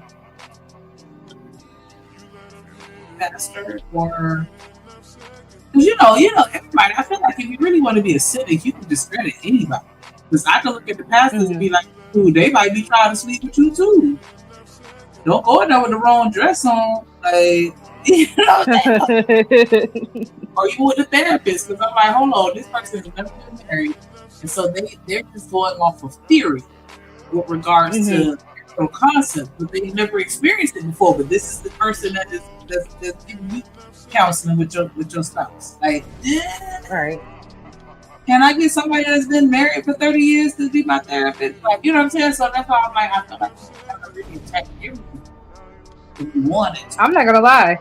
As far as like marriage counseling and marriage therapy, I'm the person who I'd rather go to a couple therapy. Like, there are like couples who do therapy together, like marriage counseling. They're both psychologists, psychiatrists, whatever.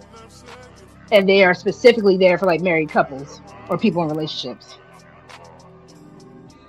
I personally, I don't think I would want to go to someone who's single for marriage counseling. And that's just me. Because like I said, I would want someone who has the experience, like you said, who can use both theory and experience, but there's also less bias or less of a chance, not saying that the chance isn't there, but it's the probability is a little lower of this being someone who is actually trying to sabotage my situation.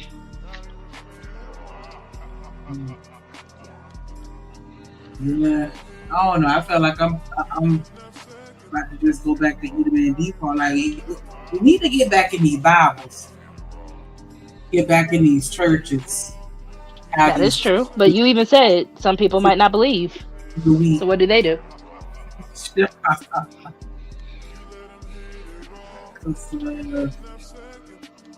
the end of the day, it's just telling you to be a decent human being and be compassionate.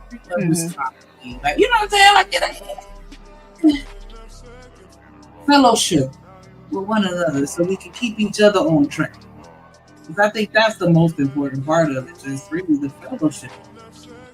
I mean, yeah, and understanding it and developing a relationship, maintaining. I understand, of course, that's first and foremost. But I'm just saying, like, and then, like, oh my God, that's good. Some serious trust issues. I do, Big Bad Bull. I just told you why. You've been burned. That's why I'm like, I'll admit it. But again, I'm not against it. When things are done in a healthy way, when things are done in an appropriate way, I'm very much for it. I tell people all the time, I'm able to see through trial and error. When things are done in a toxic or an abusive way, it's not going to work.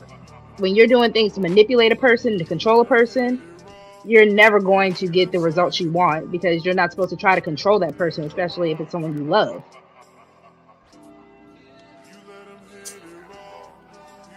Yeah, I don't know. The pessimist in me just can't help but feel like we all just the blind, leading the blind when it comes to this shit. And we have to just sit down and be able to have the conversation and actually communicate your thoughts in a way in which it can be absorbed by the person as a result of that relationship and familiarity that you have with them. But even you just say that, look at the irony of that. You're saying you're pessimistic. I'm an optimist, but I'm still being called out for having trust issues. So I think there's, like you said, it's blind leading the blind. There's no right or wrong. You can't be an optimist with trust issues. That's an oxymoron.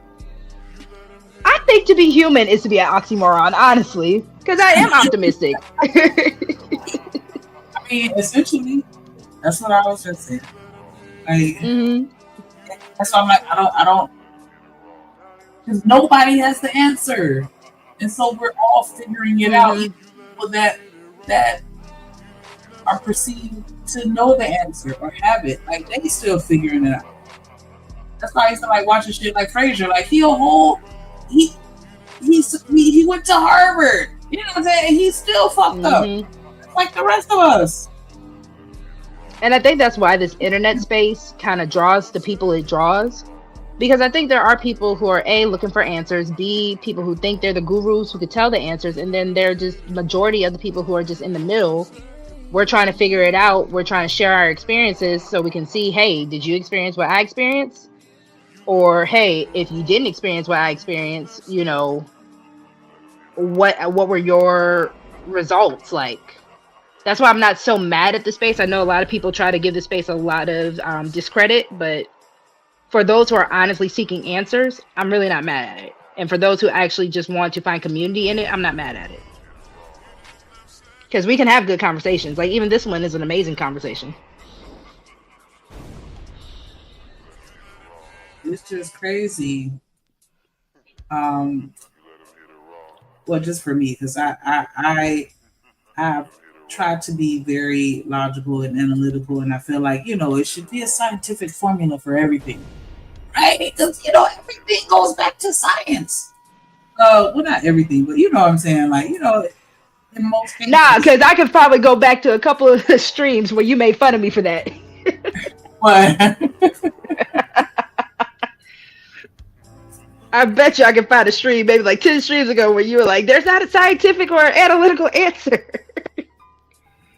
Oh, no. I mean, I know that. No, I probably just being cynical at the time. And just, you know what I'm saying? I mean, everything, even though I have a love-hate relationship with science, because it's like, I don't know, the philosopher in me can't help but question everything. Mm-hmm. To the point where even, you know, I have my days where I'm like, who created math? And how we know this shit is what it is? I mean, outside. How do we know 1 + 1 = 2?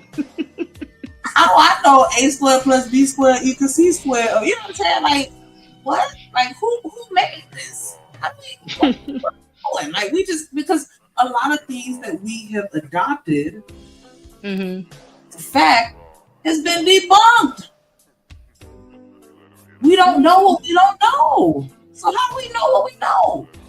Type shit. You know what I'm saying? So that's why I have a love-hate relationship with science. But, you know, I understand it. Just like even with the stats. Like, I hate stats, but I get it. I get the concept and the need.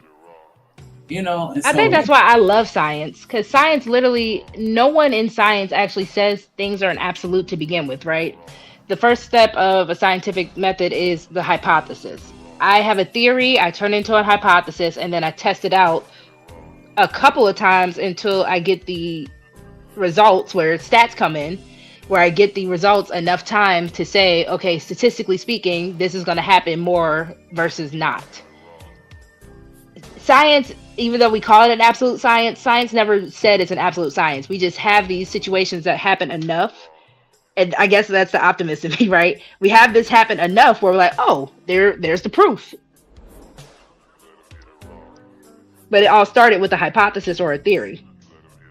Which I feel is rooted in bias. A small degree.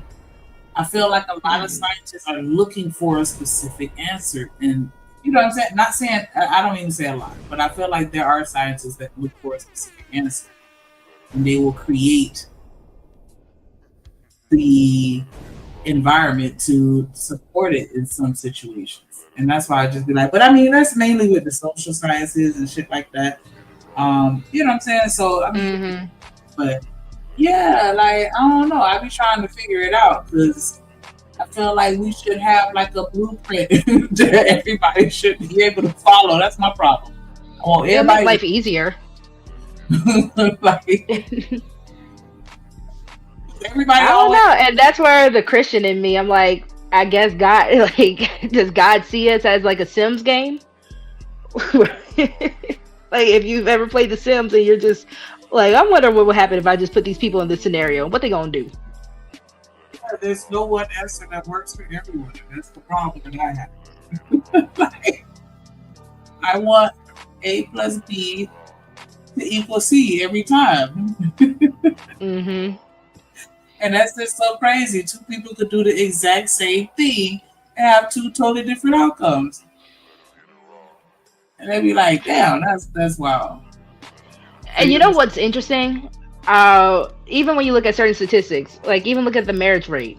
For the marriage rate to be 50-50, divorced and married, It's literally just saying that people are split down the middle. If you really look at it. Yep. Are we going to say that the people who are married got it right, though? Or are we going to say the people, and again, that's like how you said, setting up a bias. For someone who wants to be married, yes, those 50% who are married are right, versus the ones who aren't are incorrect. But if you flip it... I didn't mean to interject, but I was just going to say, because women out men, it's not practical to assume that everybody's going to get married. So what's wrong if a woman decides that's just not for her? Like, Shanika, remind me to never be in a blunt circle with you, man, because you're going to have me thinking about some stuff. I'll be like, damn. I'm just saying, like, I feel like, you know, with men, they should have their circle of protection. You know, their wife, their children, maybe her sisters or something like that, where they're grouping in, you know, some extra women to account for those that aren't going to be married. That way they can still, you know, be protected to a certain extent.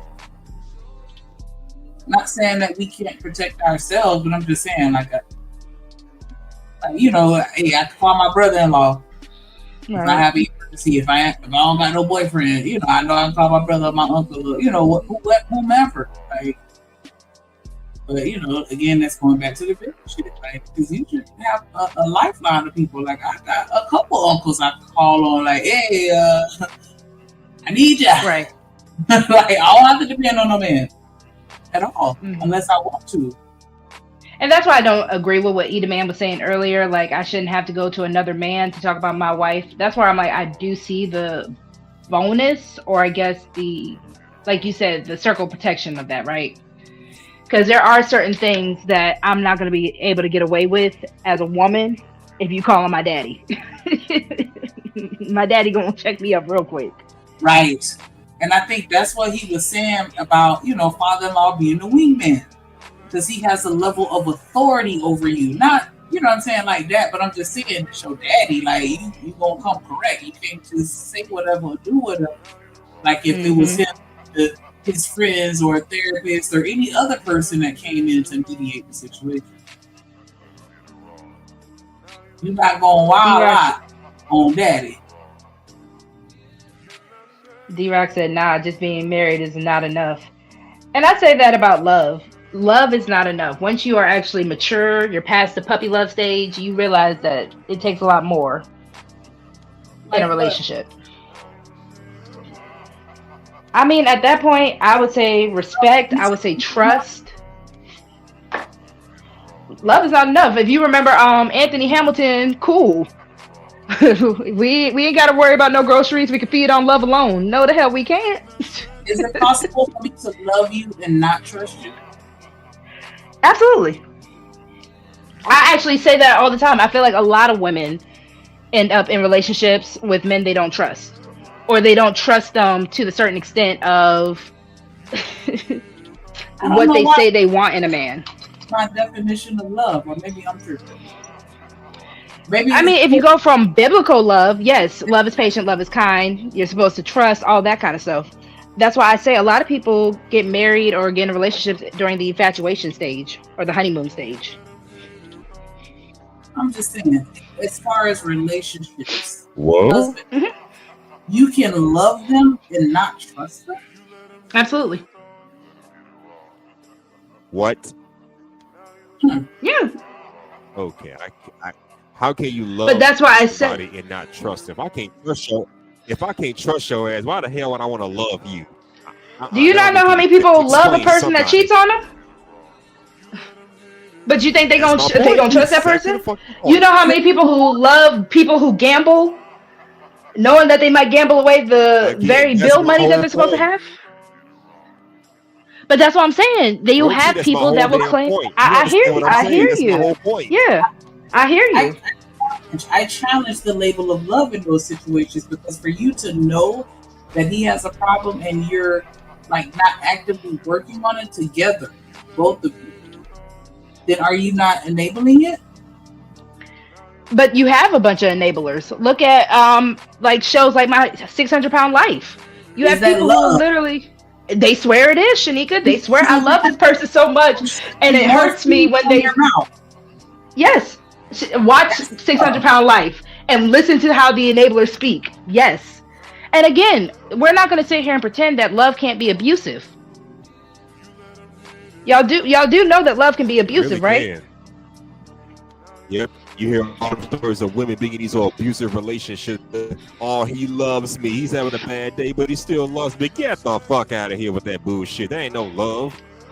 But even mothers who toxic enable love their within such sons, term. women who enable, yeah, that is exactly what it is. That's why I said love technically can't be enough. He can love you and put his hands on you. If someone tells you I love you to death, what does that mean? I love you to death? What if I said love conquers all? Does that mean anything? I'm just saying, yes, I believe that everything has everything is, everything has a good, a shadow, a light, a good, a bad, an opposite. Everything has an opposite. That's why, and this is coming from somebody who hates an area, like a shade of gray area, but I understand why shades of gray are needed. It's moderation. You can't lean to one extreme or to the other. That's not healthy. I can't starve myself, but I also can't be a glutton. I get what you're saying, because everything is about. But I don't know. I just find it hard to process someone genuinely loving me and being not out of me. How can you look at me in that state and be okay with yourself and be like, yeah, I love you? Do you watch like end of the world type of TV shows? Because this is where I actually first heard this vocalized. If you know the video game that turned into a TV show, yeah, The Last of Us with Pedro Pascal. Oh yeah, The Last of Us, of course. I remember that movie. I never saw it, but I remember it. It's a good TV show. Yeah, so they brought up this concept. It's like some Resident Evil. Kind of. It's kind of like Walking Dead, all that. So Pedro Pascal's character, Joel, ends up, taking on this little girl, Ellie. Ellie is quote unquote the cure. So everybody's trying to go after Ellie to the point where they need to pretty much murk this little girl in order to get the cure. So it shows Pedro Pascal's character, and this is, like I said, the first time that I heard it vocalized this way, where he loved Ellie so much, where he was willing to do evil things for her. And that was that's a very toxic or bad side of love. Because we're always used to seeing the good side of love or the romanticized version of love. We don't know the bad side when people are when a person says, I'm willing to delete people for you. That's a toxic side of love.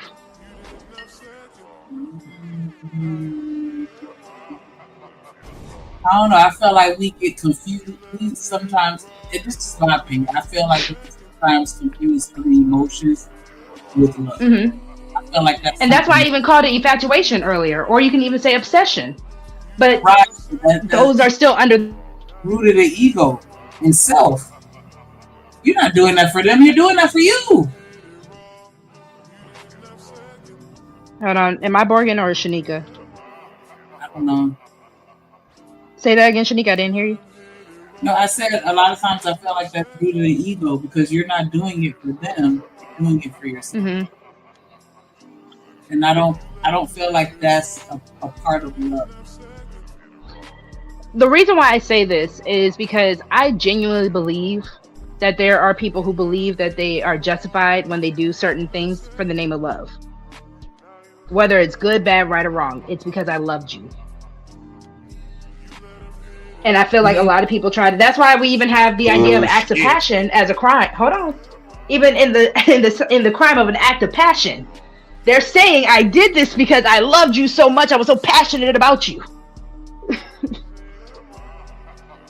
That I ended up losing my mind and I did this terrible act of deleting you, hurting you in some type of way. Like, those are actual terms. That's why I had to start realizing you have to live life in moderation. The moment I live too extreme, it's not good for me or you. I do understand. They always say too much of something is never a good thing, no matter how exactly. No matter how healthy it may seem for you, I understand what you're saying, and I'm not disagreeing with it, right? Because there's definitely passion. There's passion involved, right? But I think that passion and love are different, and I think that passion, again, it's still a portion of that's attributed to ego, because I'm upset with how you are making me feel right now. It's causing me and my passion, to respond a certain type of way. But I still feel like that's, it's levels to everything. So of course it's gonna be levels to love, whatever. But I just feel like that. I feel like we don't really truly understand what love really is, and we throw that term around very loosely. Well, Corey did a good breakdown on his show a while back ago where he actually expressed the different levels of love. And a lot of people swear that they operate in agape love, but they don't. Agape love is the unconditional, that's a godly love, right?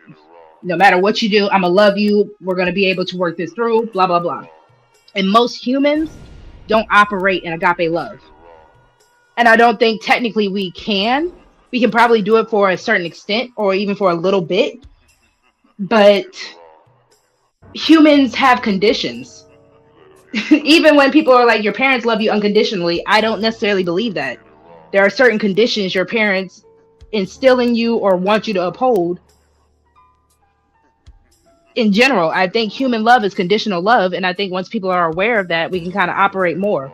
I can't love you like how God loves you. I can try, but I'm human. I'm not going to be able to all the time.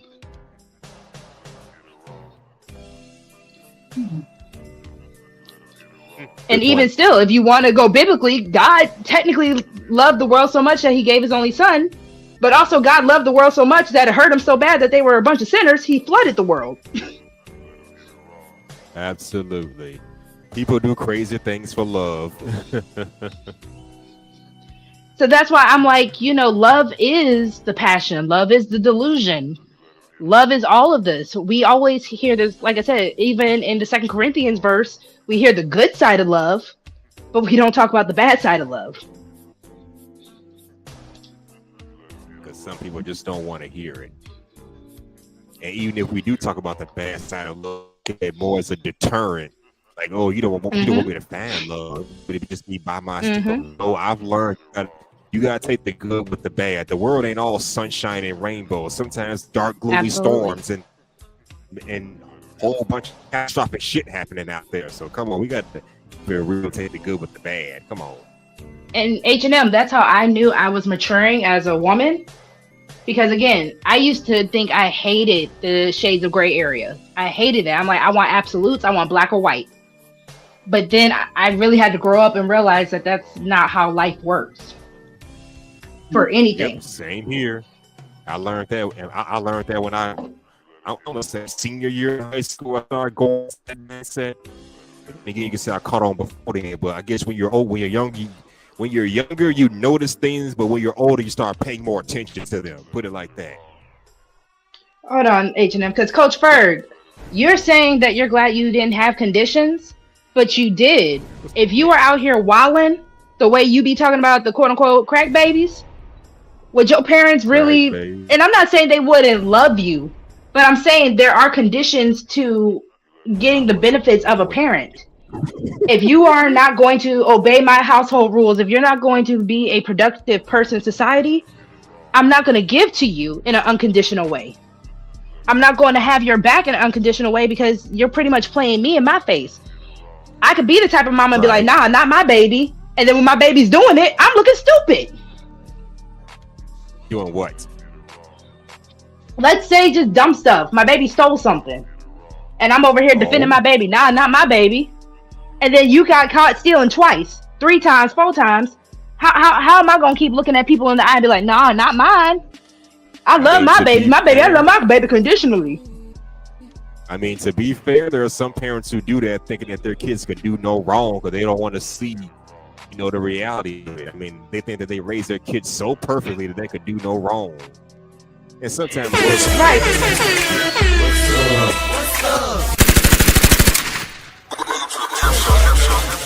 What's up? What's happening? What's up?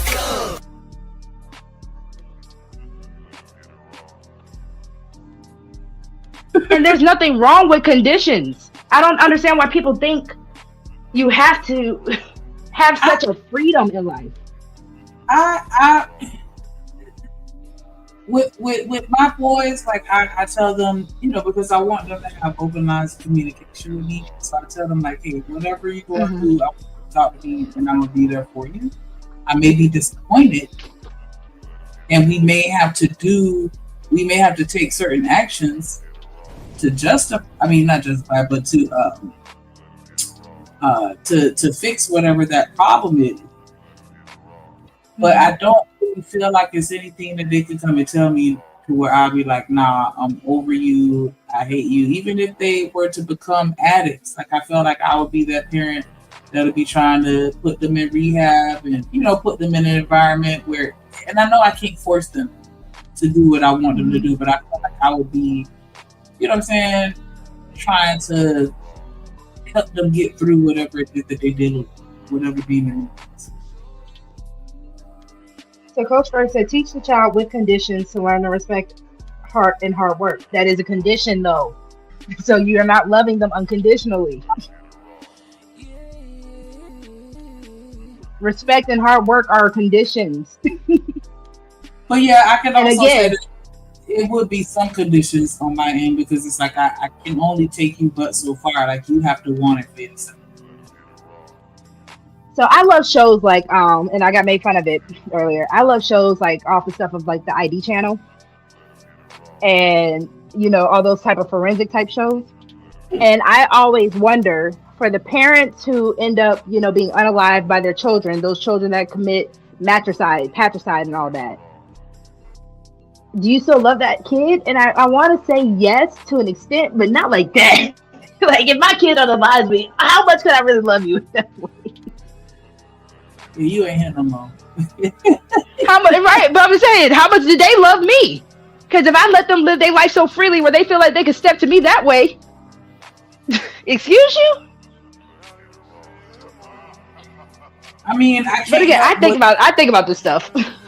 I get it, and I'm not trying to, be that guy, but I would want to investigate. Like I just would want to understand their upbringing and what the parenting style was. I would want to get the full picture of that, because children come into this world completely innocent for the most part, and they learn and develop their skills and ideology primarily from their environment. And I get what you're saying. Oh, nature. Because there are situations. Sorry, go ahead. No, you're right. I'm not going to discount hereditary genetics and shit like that or whatever. Is what it is. But yeah, I felt I would want to understand what happened. So yeah, I'm gonna watch the documentary. And that's why I love watching stuff like that, because the forensic science behind it is very interesting to me. So like the TV show Deadly Women. You have these teenage girls who pretty much have the life anybody would dream to live. Some of them will have the abusive parents, so it kind of makes more sense why they snap, right? But then you have some of these girls who are just so in love and infatuated with this relationship that if their parents say no because this person's not good for you, and proving that person's not good for them, they unalive their parents. So I'm like, how much did they love their parents versus them loving that person that was able to convince them that their parents had to go in order for them to be together? I get that. But the asshole in me is going to wonder, like, how did she get to a point where she was so easily manipulated into falling for her? Because that's how I kind of look at a lot of situations, and I know it sounds really fucked up to say out loud, but it's like we're conditioned and programmed and taught and edified, and we are who we are by design. And it's just like, it's something that like I just can't help but want to understand. Again, I want to investigate. Like, what is it that you have? What type of relationship did they have? Were they always telling you what to do? Did they just step in and start trying to parent selectively? Like, were they always there for you? Like, I don't know. I just feel like you have different types of relationships with your parents, and when you don't have that relationship from an early age, where it's like, hey, let's have these open lines of communication. I don't know. I just wonder how that turns out. It's like, and I don't know. And I mean, my mom and I were like, we talk about everything. Like, even when it came down to this opportunity, I felt like such a dork when I tell their stories. But like, me and my boyfriend, we sat down with our parents and talked about that shit. Like, that's, you know, and clearly I'm the only person in the world that did that shit. But like, you know, we have that open communication to the extent where I always felt like if I can't talk to my parents about what I'm doing, I shouldn't. And I just felt like if we have, you know, those types of conversations and relationships with our children, they're not gonna stray too far to where they're gonna let some random ass outsider get in their fucking ear. What up, D-Rock? What up, Lady D? What up? Artifacts, Coach Ferg, what up? Shout out to y'all, How man. you What up, feeling, Lena sir? Love? What up, Big Bad Bull? What up, boy? Good to see you, nigga. My mama talked about your ass. Said she spoke to you. What you said, Sneak? I was saying that was a nice little clip you played earlier. Oh, it really was. It was fucked up, but this is the new one right here. Hold on.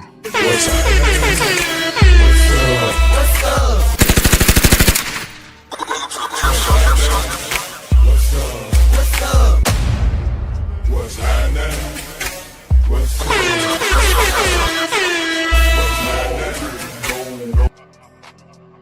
Round one. Oh, that's cute. Fight. You ain't hear me talking to you, sir?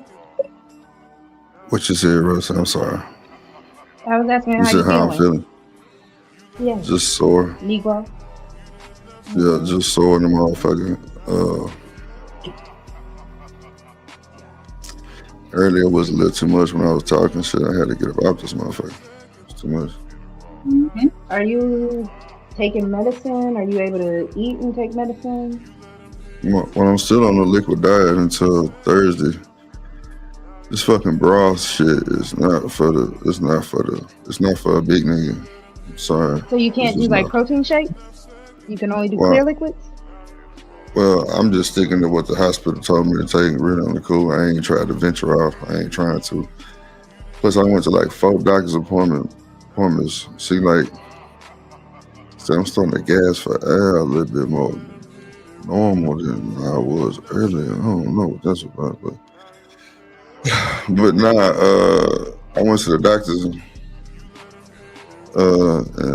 I went like 4 appointments today. It was crazy work, but they was saying I'll just stick with the liquid diet because my ribs and this foam shit they got me taking. It's like, man, it helped, but some odd reason today I'm like gasping for air a little bit more. I don't know, that's weird.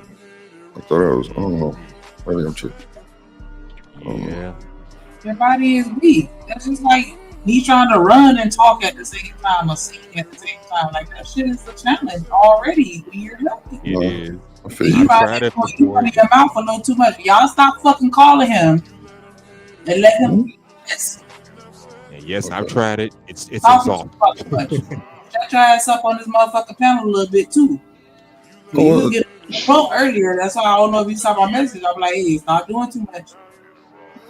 Let her be your mama. She in her mama bag. I love when she can get in mama mode. I could hear it. I don't know if anybody is paying attention. But I can hear it too. I can That's why I asked. Too much. Well, y'all ain't shit. Y'all gonna let me So do the shit. Shanika be mama in him. Ain't that some bullshit? Shanika be mama in you. You don't need all the mamas. Shanika got it. Nah, more like she more like a big sister. Every hour. Like big sistering him. Nah, H&M. I know a mama when I hear it. Well, she does have children, so what you expect? You got kids too, so you can relate, right? Every hour. That's it. 5 minutes max. Shanika, she got real mama. I'm still in the training mode. Shanika, a real mama, okay? Let me just put myself on mute. Relapse. No, but you need to ask your doctor if you can drink protein shakes, like an Ensure or something, just so you can get your strength up. Come on, y'all don't start on me like that, right? All right, I'm gonna just put myself on mute and get doing what I was doing, shit. But yeah, okay. I'm all right. Shut it up. Coach Ferg, come up if you can, because I want to know what you mean about scared. You know what be pissing me off too? Like when I be seeing the girls that just had a baby and they already outside, baby 6 weeks old. That should be pissing me the fuck off. Sit your You ass. such a mama. She's such a mama. I'm dead. Like, oh, Shanika gonna be like Jennifer Lewis when she get old. Yeah, I love That's the vibe I give, and I love Jennifer Lewis. That's what I see Shanika being. Wait, yeah, what was that shit? It was her and Brandy and the other lady was singing.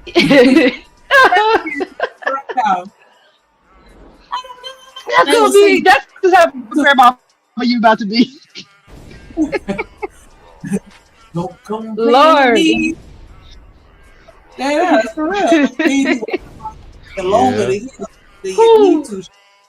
I always like her little sassy attitude. She cracks me up in every show or movie she's in. I ain't gonna lie. Oh, Jennifer Lewis is amazing. I'm trying to think. When I had Caleb, I wasn't outside. I couldn't. I was scared to be outside. I'm not gonna lie. Because, I mean, I was just like, my immune system, his immune system, I didn't want to play with it. I've seen females go to the clubs pregnant. That's not cool either. Shit. They just had a video of a girl at the Chris Brown concert with a brand new baby in her hand, and she got headphones over the baby head, baby crying in her hand. Wow, that's crazy work. On the motherfucking forehead, and she just singing along to the music like ain't nothing wrong. Like, what? You are couldn't we get a doing? babysitter? What exactly? What are we doing?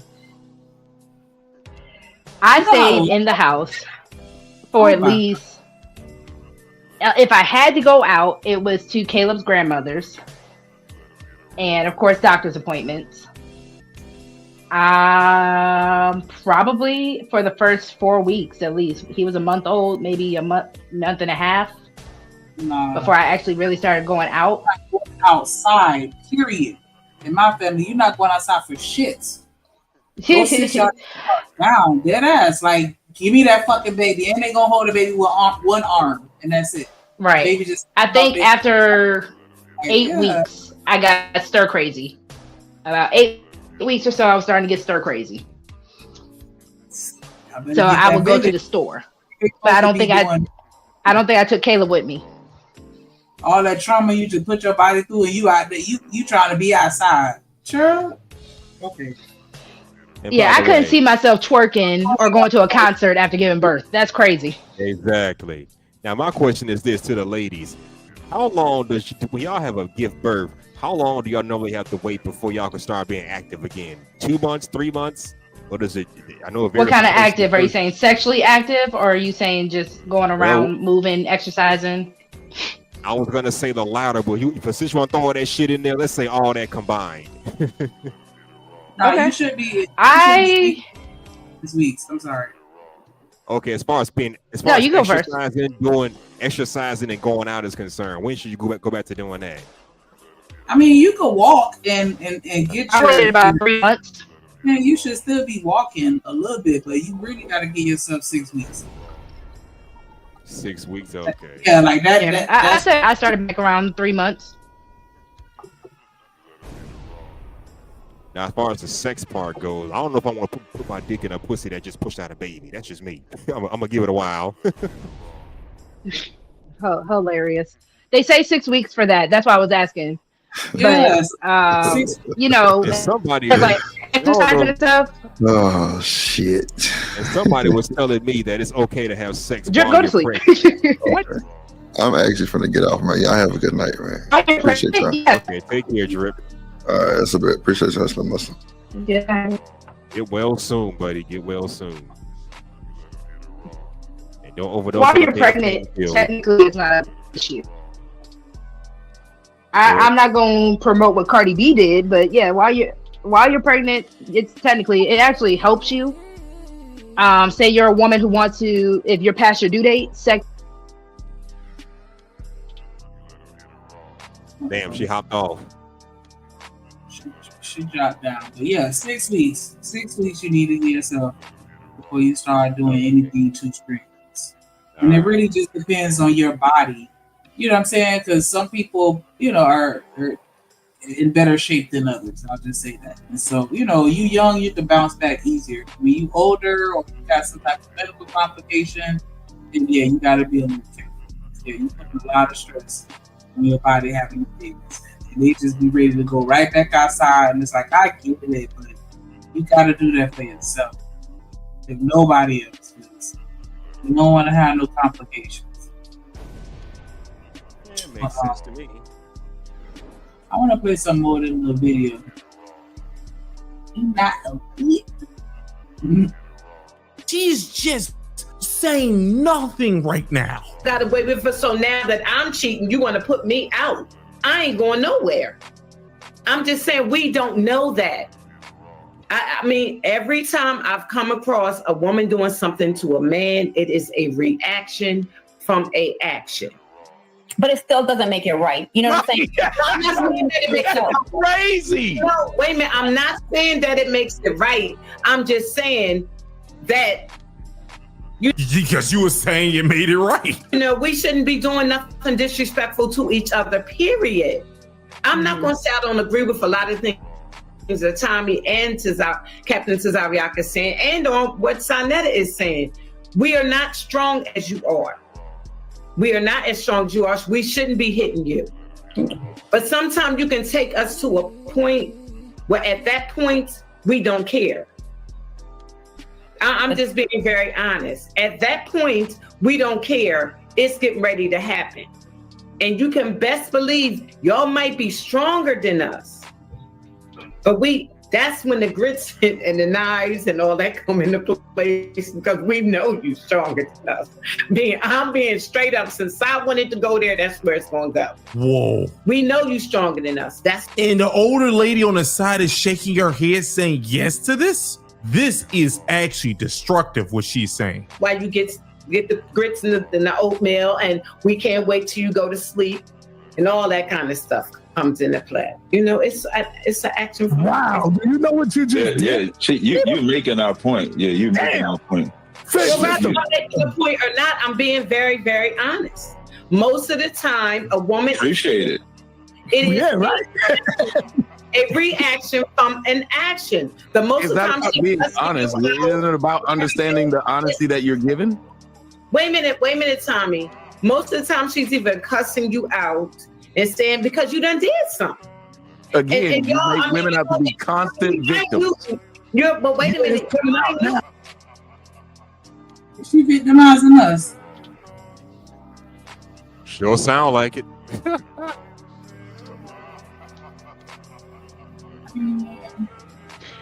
So wait, can you either explain to me what happened to Run It Back? Because StreamYard just told me I ain't shit. It just said H&M and shit either.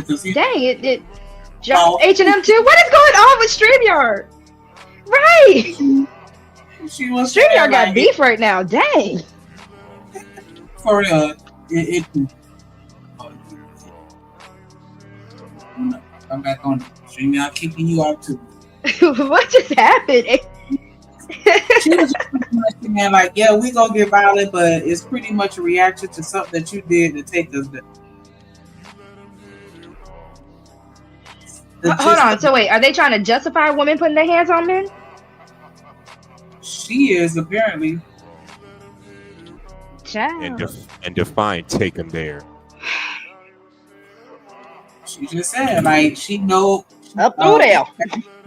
She said, as women, we know that we're not stronger, so that's why we go wait till you go to sleep and get the grits and the hot boiling water and the knives and the all the other stuff. Because we're weaker. So when I watched Medea movies and the hot grits were used, that was for a man that was abusing a woman, and she couldn't leave. I'm not understanding that should not be your tactic for a simple argument. It really shouldn't.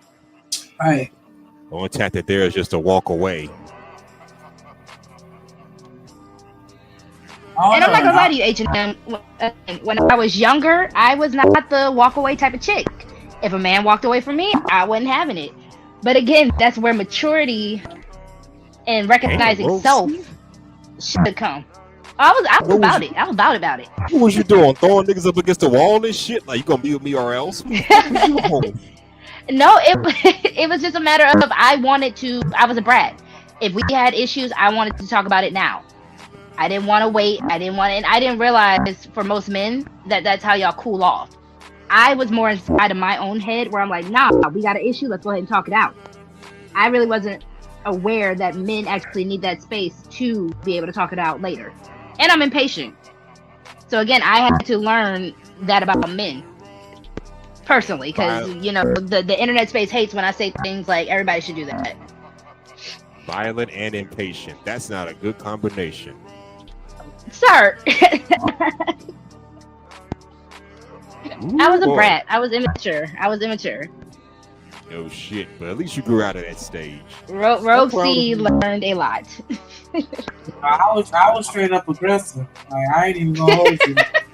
What kind of aggression we talking? It's not a flex. Like, you walk away from me, I put to follow you and circle around in your face.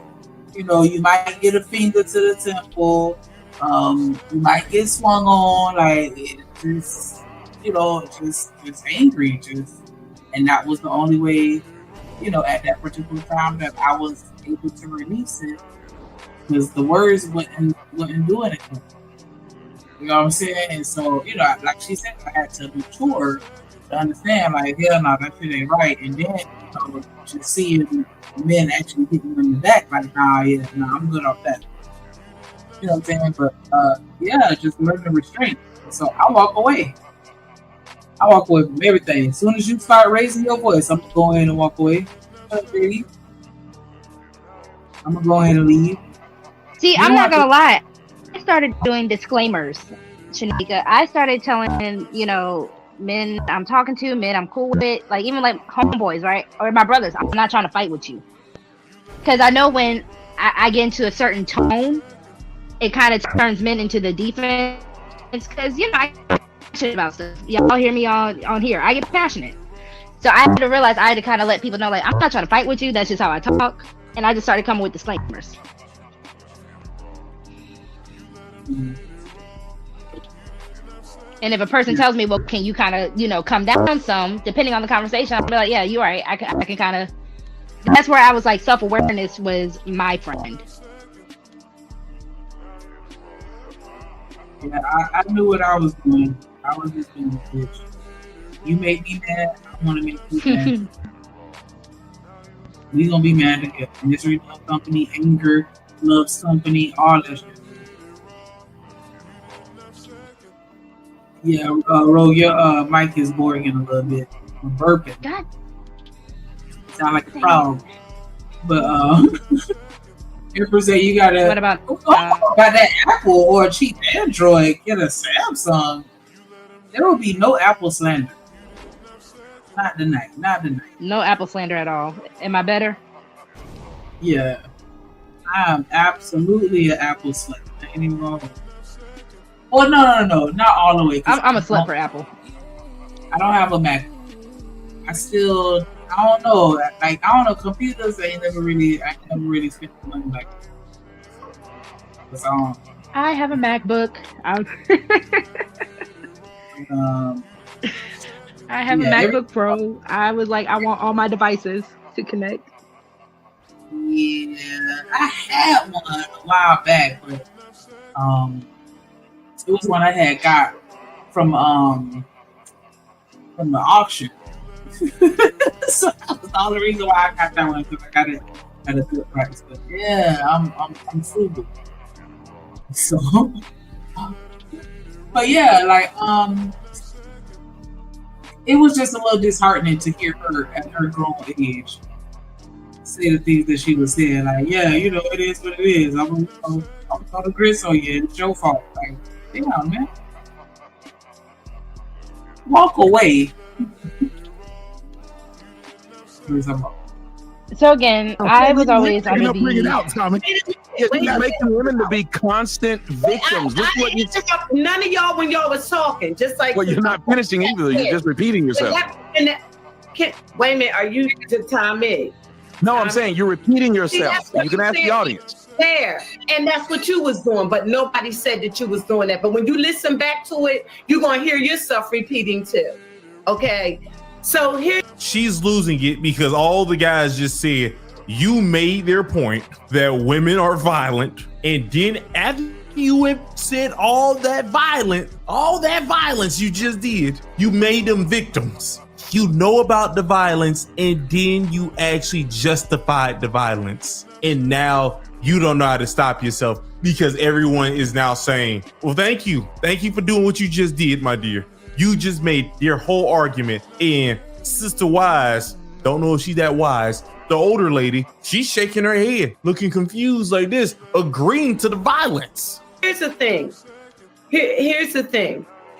I'm gonna let you have it because I don't even want to go there. I don't because you interrupted me. You made me forget what I was about to say. She wasn't saying nothing. She was just repeating herself. I just would like you to, again, learning.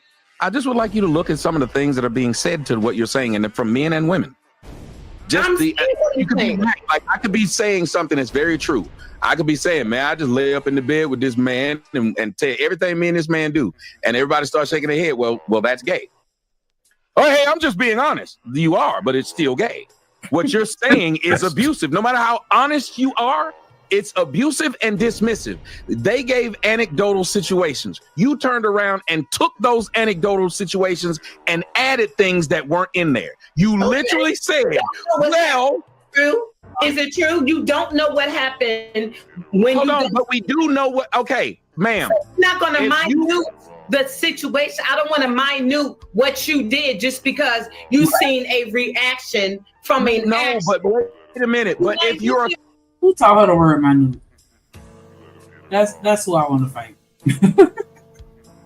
If you're a cop, if you're a cop and they pull up on a situation and they see somebody beating you up, do you want them to separate or do you want them to sit in their mind and think, I don't know what caused that person to do that? You want and just let it keep going?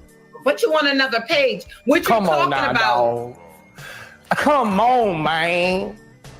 That's what I'm saying. Like, you cannot just add in what we don't know. We only can go by what we absolutely know right then. What we know for a fact. Let's deal with the facts before we start adding things to it. And each of those things, when you were talking about the facts, the woman was the abuser when we saw it. You added situations to lessen her abuse. You said, we don't know if. Yeah, you don't know, but you do know this woman was doing this. That's why Doc said it doesn't matter. It's wrong. That's all you saw, but you're not saying, Tommy. She did it Why again. Do we need to see these other things? Why are you telling us? Because we do, because we want to know how it got to where it's at.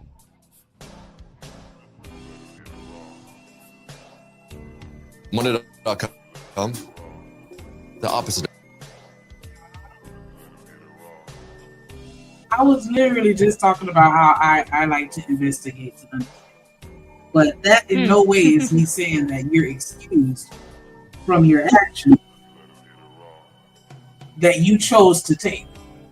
I just want to understand so I can know who else is included in this. Because I feel like you can't get all the blame by yourself. Like, you know what I'm saying? Somebody else may have contributed to that. So that's why I want to investigate. But no, you're not going to get away with that. What's concerning me is... I'm sorry, you go ahead. No, I was just gonna let my plan to say, just like with Diddy, like, yeah, I can understand that you may have been exposed to certain things at a young age that put you in a certain mindset, but that still doesn't excuse what you did to say, like, yeah, you don't deserve to do no time. And that was it. Yeah, I feel that way about R. Kelly. What's concerning me is this woman is in a big age. This isn't like early 20s, you know, unruly type of teenager kind of situation. That's what's it's really scaring me, because when do we grow out of certain mindsets? You're right.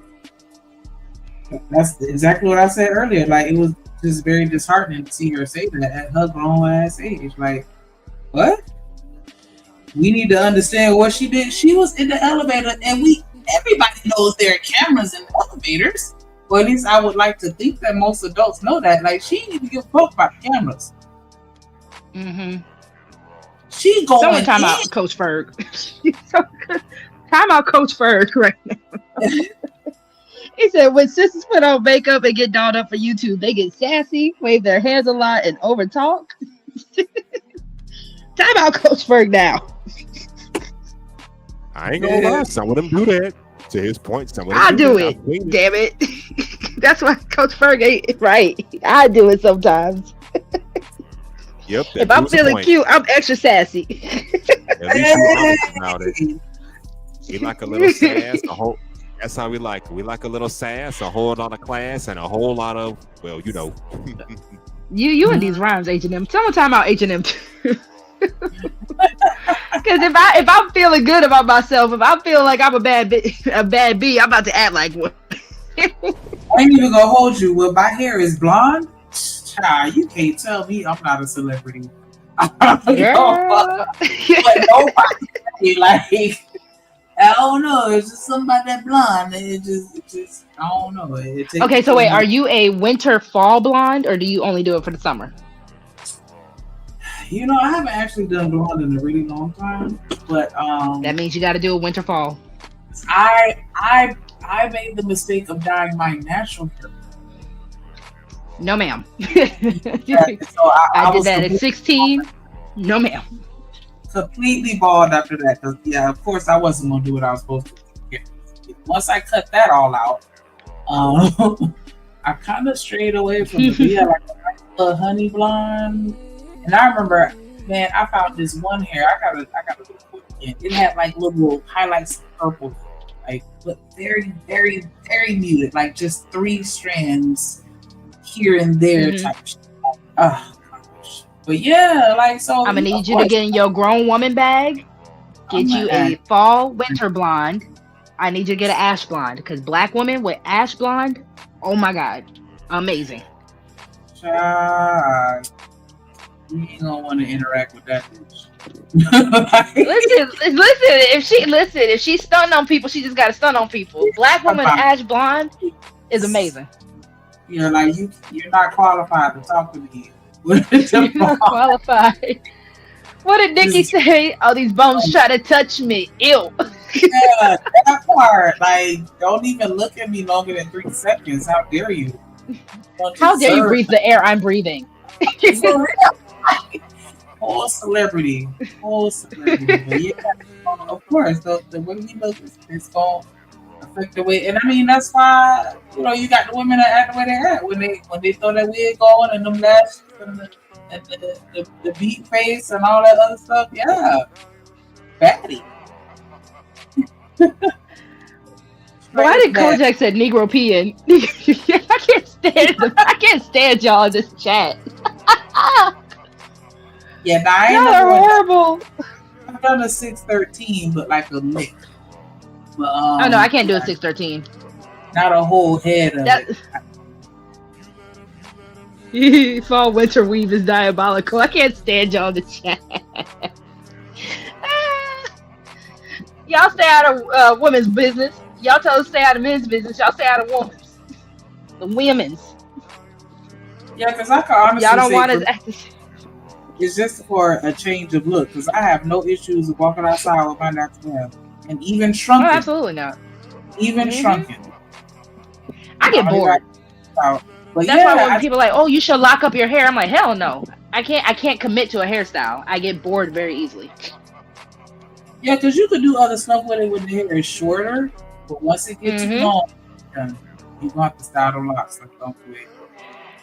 I used to have a pixie cut back in high school, and I just rather, if I want a pixie cut look, I don't feel like cutting my hair because I'm like, I took all this time to grow my hair, so I'll just do a pixie cut unit. Yeah, that 27 piece. Girl, the 27 piece. That and now they just make units. Yeah, when you don't want to cut your own hair, yeah, that's perfect. Just give you the fake shave side, and I'm in.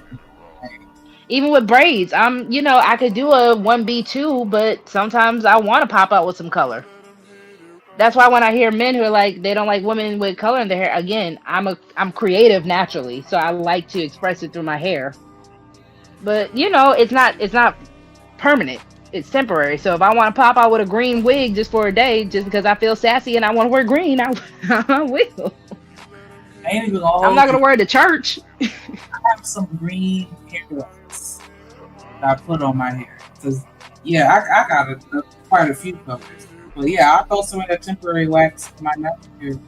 And that shit will be purple, blue, green, like orange, all that shit. Not like orange, but like a BJ, Kojak, time out, Coach Ferg. You see what he said in the chat? Everybody don't have big. Time out that man right now. That's why you gotta shape it. Look at Coach Ferg's avatar. He told me that's how to milk this. For real, you projecting. You just projecting. I like my big head. That means I got a big brain and I think a lot. Oh, you're damn right. So then wouldn't that person who did it, again, always have an excuse then, which goes back to what I said at the beginning. But I'm saying at the beginning, say women, every time they call excuse and say someone made them do it, then you're not an adult if someone can keep making you do something. You're an adult. You just had a reaction from an action. Drugs. That's just drugs right there. That's pure fentanyl right there. Ma'am, you don't understand. You are showing us, you're letting us know how clean that cut is. Like, not stepped on at all what you're doing. You're not an adult. All you just said is that you won't take accountability for this man is hilarious. No matter what, ma'am, you know, if you get upset and do something, you will always have an excuse. There's almost always a reason for a person to do it, unless, even if a person is actually crazy, mentally crazy, they'll say, well, you know, the dog told me to do it. The voice in my head told me to do it. That's a reaction from a reaction. No matter what you're saying right now, you're showing everybody that you justify violence for women. And that's very disturbing. You're an adult. You was an adult when you did whatever you did. But I agree. When Nepal said, should you just walk away? I'm a person that feels as though that you should just walk away. You should just leave. I think women need to be retaught or have to be retaught because if you think about it. Too. No, not on this subject because men are raised to be more disciplined. They're raised that way. Women are raised that they don't. That's why I use my sister as an anecdotal experience that's reflective to the real world. Women are raised that they can say and do whatever they want to a man. Men are raised to be more disciplined. So it's impossible to believe that a woman is less violent. She has to be more violent because she was raised that way.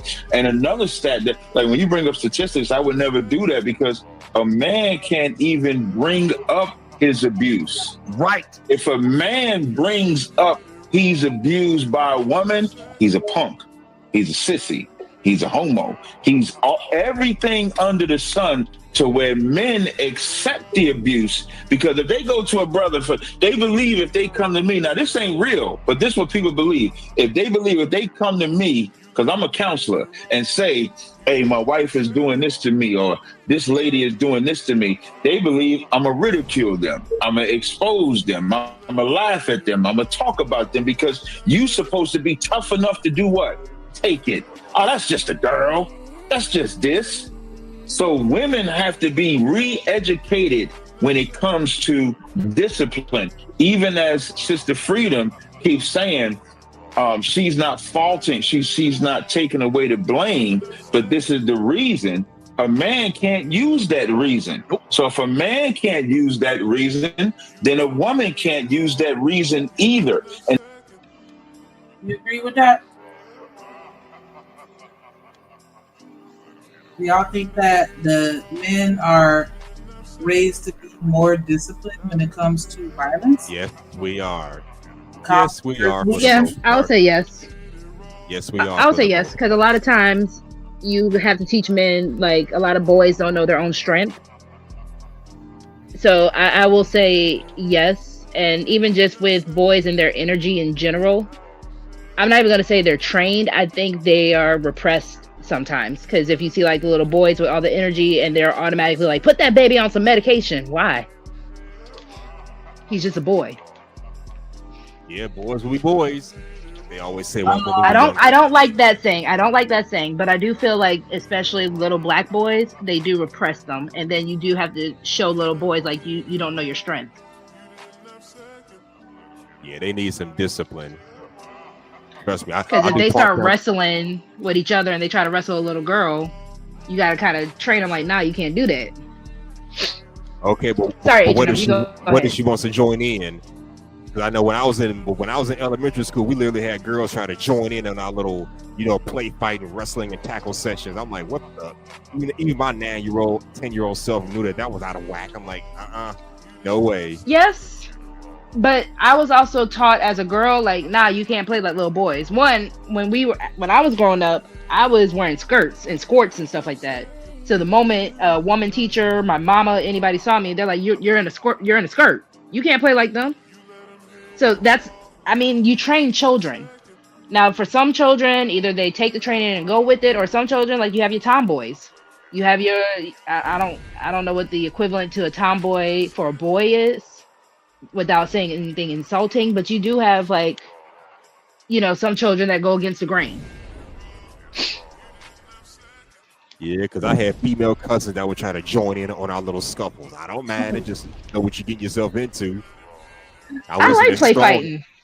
I don't mind it either, but at 13 years old, I didn't have muscles back then. That didn't happen until about 15, but you get the point, right? Yeah, because I play fight with my cousins, but like you said, when that puberty hit for everybody, we kind of knew our roles. And then again, even with that puberty hit, that's where that adrenaline spike happens in most boys. So, y'all get kind of angry. Like if you a girl cousin or a sister, you hit someone wrong type of way, y'all got angry. So I think that's also where the quote unquote training and the discipline comes from for boys. Because that was also the age where they're like, nah, go make sure that young man is in a sport. Like if he wasn't in a sport before, that's that age you put him in a sport.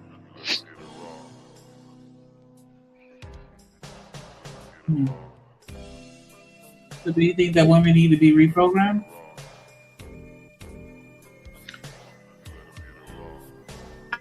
I think women, and I'm going to say this very gently, I think women need to know their strength as a woman and stop trying to compare their strength to what men do. Yep. I mean, when I was young, I used to they can do. No, they can't. I used to hear girls say, "We can do anything boys can do, maybe better." Well, nah, it won't go that far. And they probably. I'm not even going to disagree with that. There is a multiple ways to skin a cat, and I think when women find their way as a woman to skin said cat, that they will find out I don't have to do it the same way a man can do it. I have my own way of doing it. And I think that is the balance and the beauty of women and men. I don't know. But I do understand that there's more than one way to skin a cat, but I feel like there's some cats that we just not going to be able to skin. Okay, I get what you're saying. And that's fair. We need to be okay with that and stop still trying to do it any fucking way. I mean, so let's way back when the conversation about changing the tire happened, right? That's a cat I don't want to skin. That's a cat I'm not going to skin. But for some women, they can. She said everybody rolled past her. You know what they probably were thinking? You got it. Mm-hmm. I be looking helpless. I'm gonna give all the signals that I need you to handle this. Mm-hmm. Hey, Rosie. Talk to me. I just got back to Signal and I want to finish our conversation. I ain't had no. Nah, Eater Man, don't take us back. I already agreed with you, E. You won. I'm trying to figure out why y'all trying to get some old knowledge instead of trying to get some new knowledge. Eater Man came up with his Moody Long. I wish I had a time machine. I was out here in the boonies. I had to go out to the boonies. I know. So they talking about. So this conversation asking is women more valid than men? Is that what I heard? No, we were just talking about are women less disciplined when it comes to violence and conflict resolution as far as how we're raised? Are we less disciplined than men, and do we need to be reprogrammed? No, I think it depends. It depends because I know a lot of women in the hood who didn't put her hands on little crazy JJ because little crazy JJ had 15 bodies. He didn't have no problem with a woman putting his hands on him. So like, I just think it depends. I think women get away with what they can get away with, and it's the same with men. Men get away with what they can get away with. Women know, men know who they. And I think sometimes we try to put it in like, oh, make these absolutes. Nah, it's like even they try to men. generalize it. Yeah, even men, like men who all touchy and want to hit people, put them in prison. All of a sudden, he not keep his hands to himself. So that's all I'm saying. I think it's easy to kind of say that this, that, and third. If a woman going across your head and you're a man, that's because she believes she can get away with it. So I'm not gonna lie, because I went through a situation. Because I'm not the type of girl. Like I said, I had brothers that I used to play fight, so I was in a technical abusive relationship, right? But it turned into a mutual combat type of situation. So if you put your hands on me, I was putting my hands back on you. And it wasn't because I thought I could get away with it. It was more so, well, if this is what we're doing, I'm not about to just sit here and cower. I wasn't raised like that. Now, I wasn't raised to stay in a relationship. That was my toxic side, because I should have left that relationship, but I stayed. Going back to what we said earlier, Shanika, because I thought I was in love and I thought I had to endure for love. So I stayed. And y'all was trying to say earlier, this man that's put his hands on this woman need to go to her daddy and say, "Hey, Pop, we just hit each other every now and then." Shut up, eat a man. No, seriously. No, because I'm not gonna lie. That's not every woman's. That's not every woman's story, right? You do have some situations. A woman is not gonna fight back. A man might not fight back. Putting your hands on somebody is not right. In that situation, even when it became mutual, that was not a healthy relationship in any way. Both of us should have stopped being together way sooner than when we were. But you gotta understand, y'all like that toxic stuff. I don't care. Anybody who stay in a toxic relationship and y'all hitting each other, it's something that you like about it, right? I was young and dumb. I had horrible self-esteem. I thought that's what I deserved. No, I didn't like it. I was comfortable in it. There's a difference. No, you liked it. See, listen, when a person say, "Hey, I thought I deserved this," you like what you deserve. It was a toxic side of you that you had to heal from.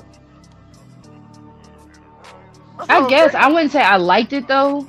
Eda man, I get what you're trying to say. Like is not really the word I would have put into it. I would have put into I was comfortable in it.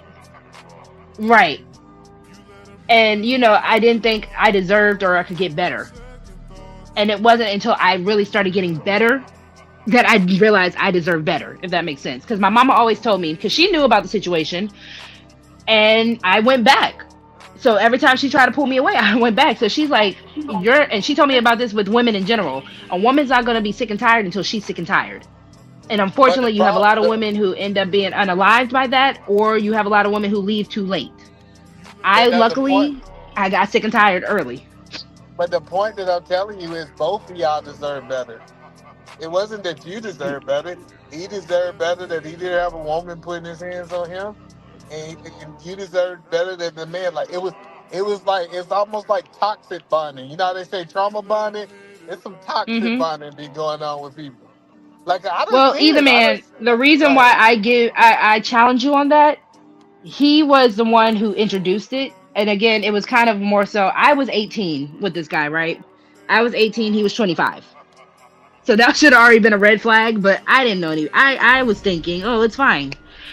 But he introduced a lot of toxicity to me. Now, granted, you could say he deserved better because he probably should have been a better man. And the same way I said I didn't leave until I deserved better and I had to become a better woman in order to be better to leave, he didn't want to be. He was happy and complacent being where he was. That's why it was easier to get a woman to introduce it to me or to someone like me. You got to understand, I don't think it's a problem with mutual comeback. If two people want to hit on each other and they're in agreement that they want to hit on each other, ain't no problem with that. It's a problem when you got an abuser. Like, I get what you're saying. You saying that he initiated all the time. That's what I hear you saying. And you might not be saying that. I'm saying when she initiated sometimes, go across his head, and he initiated sometimes to go across, that's mutual comeback. They both toxic. They both, I done seen it. Like, I done seen a situation. No, I'm not disagreeing with you on that at all. We be talking, and next thing I know, this woman just go boop boop. I'm like, what? I'm trying to figure out what happened. I'm like, why does she feel so comfortable two-piecing you right now? Right? And I know that guy, if I went there, he might would have two-pieced her ass back. I just know it. Like, so that's the point that I'm saying, is that sometimes people have just kind of endured these toxic behaviors. And yes. And it's toxic. But I also need men to understand, especially when you hear men who swear they want a woman to follow their lead, right? What are you leading her to? Because she is going to follow. Like I said, I was 18, he was 25. I was technically following his lead. He's the one who introduced it. So I'm like, okay, I guess this is what we do. So if you want a woman who's going to follow your lead, and that's why I need men to, recognize self and men to really work on who they are. What kind of leader do you want to be? Because, like, that toxicity was in you before him. And the way I know is because how you told the story. You said, hey, I was raised by brothers and we fought. Like, I mean, we didn't fight like that, but I'm just saying, I wasn't the type of chick to just lay down and take someone hitting on me. Nah, I was fighting back. I know, but that's what I'm saying. Like the first time, if that wasn't in you, like the first time he hit you, you would have been done. You would have been out. It would have been so foreign. But you growing up with brothers, it was easier for you to accept it because you had already seen yourself physically going back and forth with a man, with your brothers. Yes. Now the difference is my brothers loved me enough where they didn't. And again, I'm not telling you you're wrong.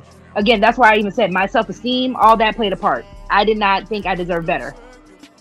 My brothers never played with me to the extent of a busted lip. Any type of stuff where a man isn't holding back. My brothers held back. They're boys, like how we were just saying. Boys are trained or disciplined to hold back. I'm just telling you, you just found in that man it was the final stage. And I'm not excusing his action. Like, I'm not disagreeing with you, E. I don't want you to think I'm disagreeing with you. I'm just elaborating more for context. I done seen it. I done seen the situation. Like my sister got in them hands. My sister Shanika. Listen, my sister named Shanika, by the way. And my sister Shanika, she got them things. And I remember it was a whole little situation with one of her boyfriends. Guess what? She hit him like a nigga. I mean like club nigga. Like I almost tried to lay him out. And then he was like, man, your sister wrong. She is, but you can't hit her while I'm here. You know what I'm saying? I just can't allow it, mentally. I can't. Even though she was wrong and she just filed out for you, y'all just can't do that in front of me. Like I stopped, like I'm not gonna also stop her. You can't keep hitting this man. I ain't gonna let you do that either. But I just realized me and my sister fighting growing up, my sister fighting with our cousins growing up, she looked at men as equal. And then guess what? The cousins, we loved her. I loved her. All of the brothers loved her. You know who didn't love her? When she got into it with a dude and I wasn't around. So, I feel it though. I think people in general are violent. One thing I learned in my life, people are violent. It's a gender thing. I don't think the men is more violent than the women and the women are more violent. I think that men are stronger than women. So like I done seen a woman hit a man with all her might. I done seen a woman hit a man with all her might and barely hurt the dude. And I seen that same dude hit a woman with 20% and almost break this lady's face. You know what I learned? I learned that in that situation, she's more violent. He was just more stronger. You see, I'm not even gonna say people are more violent, because I feel like it's the same way. It's 50-50. I feel like certain people are fight and certain people are flight. I found out I'm a fight. I'm a fighter. But for the people who choose flight, I don't necessarily think that they couldn't be violent. That's just not their that's not their default setting. Well, I think age matter too. Because that I know, like, I agree. I think that people are more fight when they're younger, and they're more flight when they get older. I was like, I remember me and my nephew, me and him was wrestling, and then I got up, I was hurting for 3 days. It wasn't like that when I was young. When I was younger. And that's human and animal nature. So I'll give you that. That's true. So like even if we see like the dogs, if you see dogs, you see tigers, you see lions. The older they get, they now, don't get me wrong, they back down. Go there, but they goal is they say, do I want to wake? It's not about me. It's not being scared of that person. It's like, do I want to be hurt for the next 5 days? Is this a way can I get away from that pain? It's pick and choosing your battles, and that does come with age and maturity. So now, so I don't disagree with you. But I don't. Think both are. I think men and women are violent. I think women are told it's not ladylike to show violence. So I feel like that's why for millennia, women kind of held back. But if you think about it, the Spartans, you had some bad chicks in the Spartan. the Woman King, you had some bad chicks. Nah, that's fake. That's fake. I ain't talking about that. What I'm talking about. Okay, you do realize that there were tribes of. Hold on. What is fake? Because there were tribes of women warriors. That got wiped out the like I said, men. Yes. Okay, I'm not saying I didn't. Hold on, I didn't disagree with you, E, about men being stronger. I just said you have some bad chicks that were about it. I think all women are willing to fight if you put them in the right situation. I mean, if you just gonna be like, yeah, they just got wiped out by men, that wasn't really the argument or the point that was being made. I just said you have some women who are warriors or warrior-hearted. Listen to what I'm saying. All women are warriors. All women are willing to fight. Now, can they fight is a whole other conversation. All women, like that's what I'm saying. Like, if I back a woman in the corner, most of them gonna fight. I want to know, D-Rock, what you shaking your head for? I want to know what D-Rock shaking his head for. I don't know if I would majority of women are gonna fight back. I feel like a lot of women are really soft, but I do still. He's saying they have it in them. Like they got it in them. Yeah. Well, I guess I can give you that, depending on the circumstances. You know, anybody can, man up or whatever. Yeah, because even look at the moms with the superwoman strength. If something happens to their babies. Yeah, that's what I'm saying. So everybody got fight and flight in them. It's just which one you choose to choose. It's like I said, it's not no human being that can't fight. And I'm not saying skills wise. I think everybody have that in them. It's just a choice we choose. And if you put the right circumstances, I done seen it. Man, I done seen the nicest, humblest women. Something happen to their child and they just lose it. They just throwing them things left, right, hitting everybody.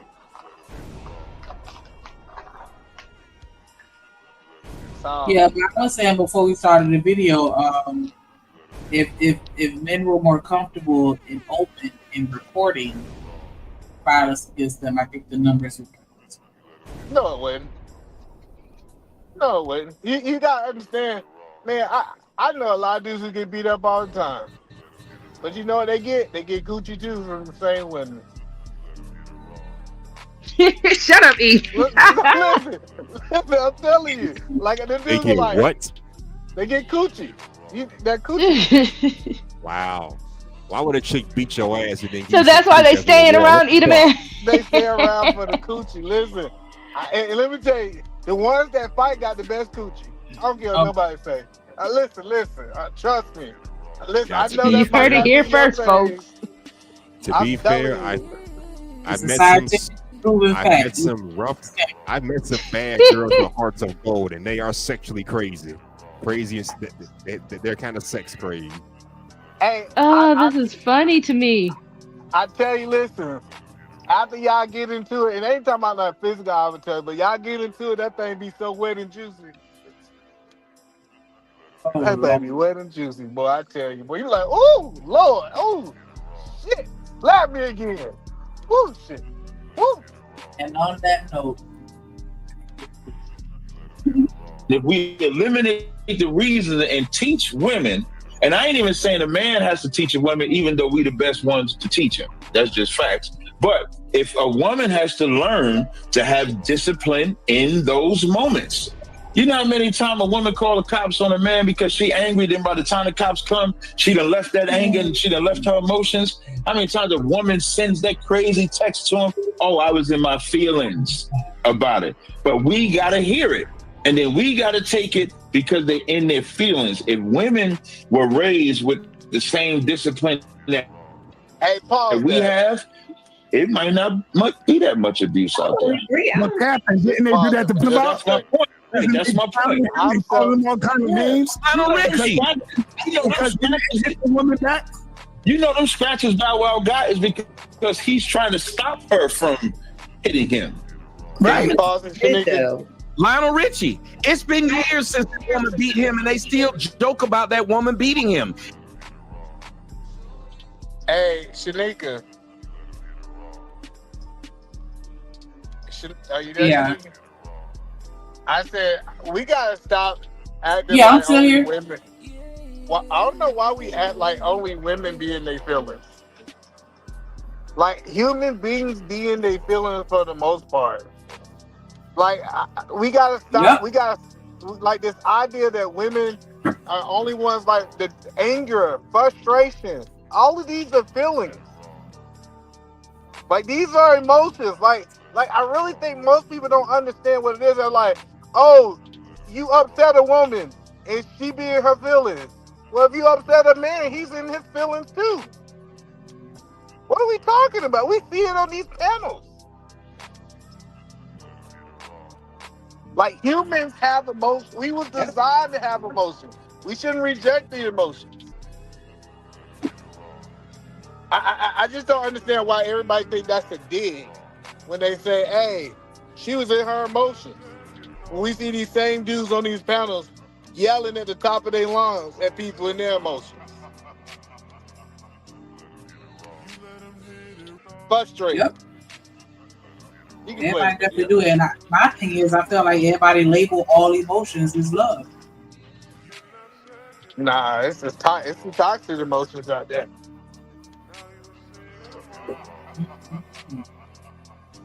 If you can play the video. Even say what. Know what you said? I think you can play the video. Whatever you want. We make jokes about Al Green getting grits thrown on him, but all Al Green did was cheat. We wouldn't think it was funny that a woman, what Lorena Bobbitt, she cut her man's penis. Did you just make a face, Miss Freedom? Did you just make a face about a guy cheating so a lady threw hot grits on a man? Really? So based off of your logic, Miss Freedom, because you just made a face, so I'm going to address it. Based off of your logic, if a lady cheats on her guy and he literally cops back and give her one, you all right with that? Let's be honest, you're not all right with that. I don't know anybody who can just say they all right with that. Based off of your logic, you all right with it. You gotta say it now. She's so lost in this world. Penis off. No woman had a problem with her doing that. Imagine if my girl cheated and I cut her clitoris off. Y'all would have told me, you should have just left. You don't do that. You don't mutilate somebody. I wonder how much she took from him before she got to that point where she said,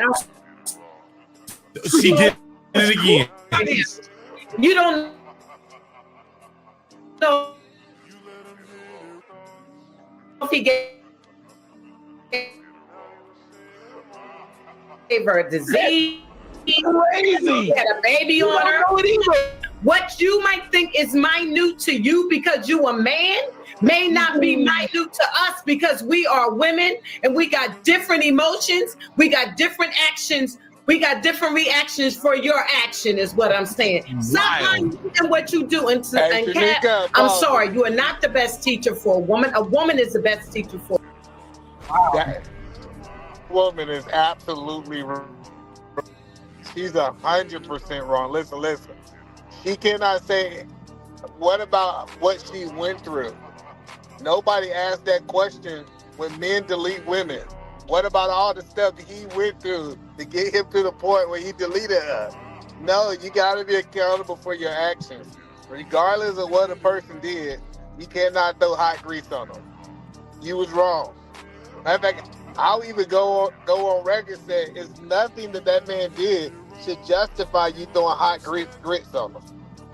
Because if it is something he can do that he can throw hot grits on him, it's something you can do that he can delete you.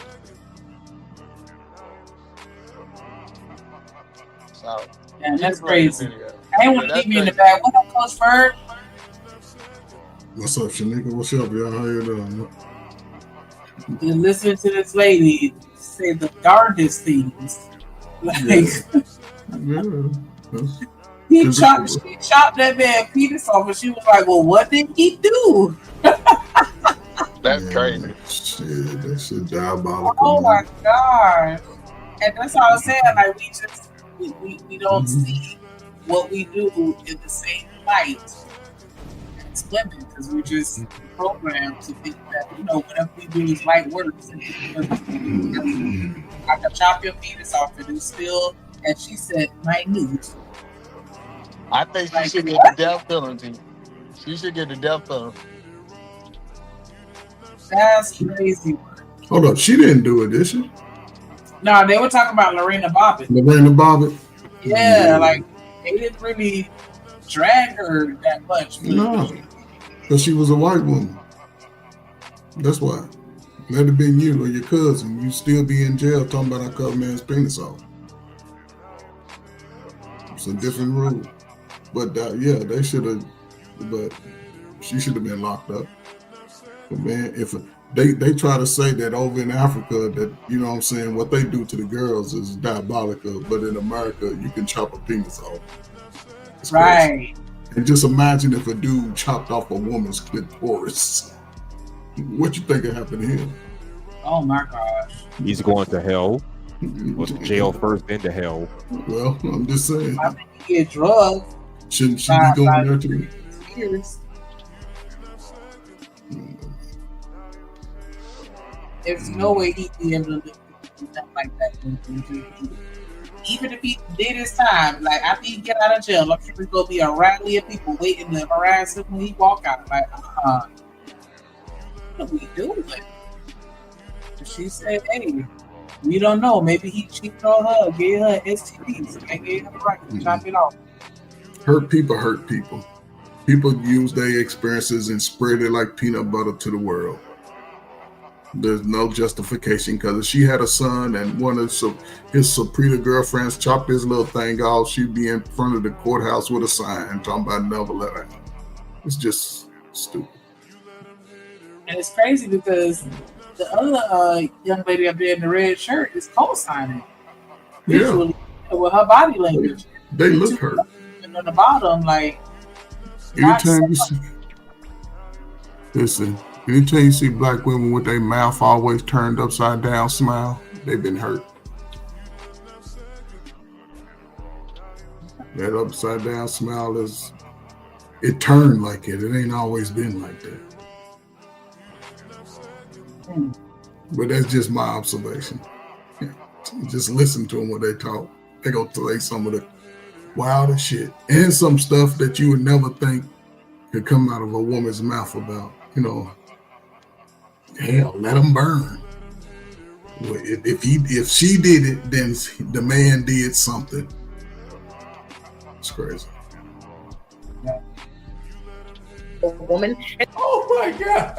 Listen to what you just said. You're not the best teacher. Listening to you, you're making that no one should trust women. You are the worst advocate. I'm not even gonna say that women can't teach women. I would never say that. But I'm telling you this right now, listening to you, I'm pretty sure most people be like this. We should really think about this thing. We should really think about this. That's so... He had his dingus cut off. And you just said, how much did she take to cut it off? To mutilate a person? How much? Whoa. And a man is the best teacher. Why don't you? When you say a woman is the best, Wait a minute. I said a woman is the best teacher for a woman, and a man is the best teacher for a man because he can talk about the experiences and he can talk about the experiences that he may have went through to try to stop him from going through what he may have went through. Just like a woman needs to be taught by a woman on what she may have went through in her life and in her relationships, and you shouldn't do this or do this. I don't know. I never really subscribe to that people. Only men can teach men and women can teach women. Like, I thought you can learn from anybody. That's why we ask backwards. That's why we ask backwards. But she's right. Women are the best person to teach women, and men are the best to teach men. It all depends, either, man. It all depends. Because a father is the best teacher for everybody. That's not true. It's a lie. Okay. Listen. But listen. If I took if you take the best woman and the best man, the best woman would be a better teacher for the woman, and the best man would be the best teacher of the man. I'm just meaning by parent, son, daughter, mother. Yes, that I agree with that. My sisters, when it came to my 5 sisters, my mother was the best teacher of how to move around the house and how to move around, you know what I'm saying, work and family. But my father was the best teacher when it came to life and dealing with people, giving that information. Yes, but it comes from. To me, it's always a man can't teach a woman how to be a woman. He only can teach her how to be an adult. Yes, he can't teach you how to. Well, it all again. A man can teach a young girl how to, you know what I'm saying, be confident in herself as a girl. It all depends on how much engagement that parent has. It just depends on how much engagement that parent has. But that's the point I'm telling you. No, a man cannot teach a woman how to be confident as a girl. He can teach her how to be confident as a person, because he don't know how to be confident as a girl. Well, okay, but a father can. I would think that if you was raising your daughters by yourself, the person that you are, you can teach them how to be confident as a person and a girl. I can't teach her. I don't know how to be confident. That's why I go get Shanika and tell Shanika, teach you how to be girls. This is why I'm such a big advocate of women dropping their teenage son over to their daddies. They can't teach them. Well, they got to drop them off at to be a man. Age 12, age 11, 12. Teenage too late. 11, 12. When that scrotum sac separates from their body, they need to be around a good type of brother. And it's the same thing for women. They need to be around a woman. Well, that's true, right? But if the roles were being played out, would the messages be getting to those individuals the best messages? Who you think would be giving the best messages right now? Listen, I don't know why people keep saying that. Listen, if the majority of the fathers in the world had their kids, we'll be calling single fathers a problem. Who would be calling them? The world. I'm telling you, like some of these Negroes we see come on these panels have their kids. Listen, the reason that the data is skewed is because it's such a small sample size of men. But if you take the majority of men and give them their kids, they'll be just as bad as the single mamas. Oh, okay. I forget. I'm talking about the modern dads. Yeah, most of them would be the worst, because they be in their feelings. Because men moving their feelings today. They talk about how they see it feel. in this space, bro. We see men who got their kids, bro, we like, dang. I mean, yeah, but that don't use. much different for them being with a single mama. But I don't use those things as an example, though. I look at the real world. The reason is because the men that have their kids typically have to qualify to get their kids. But if we just start like just giving men their kids without qualifications, like women, it'll be a problem. It'll be No, a you bad gotta problem. have a qualification. Yeah, you gotta have a qualification. I'm speaking as if everything is already set. But yeah, both based off what is here. Well, I'll just say YouTube in a sense. Yeah, most of these dudes wouldn't qualify at all. A lot of them wouldn't qualify. A lot of them still don't qualify. That's why they mad. But it is what it is. Shout out to Rose with that super chat. She said, "Upside down smile." Just kidding, Coach. Appreciate that support. Y'all make sure y'all hit that like button. Make sure y'all subscribe to this channel. Shout out to Big Rich DJ in the chat and dropping all them links. Make sure y'all click R1. We do the next slide. Hit that super chat. Appreciate it. Hype me up.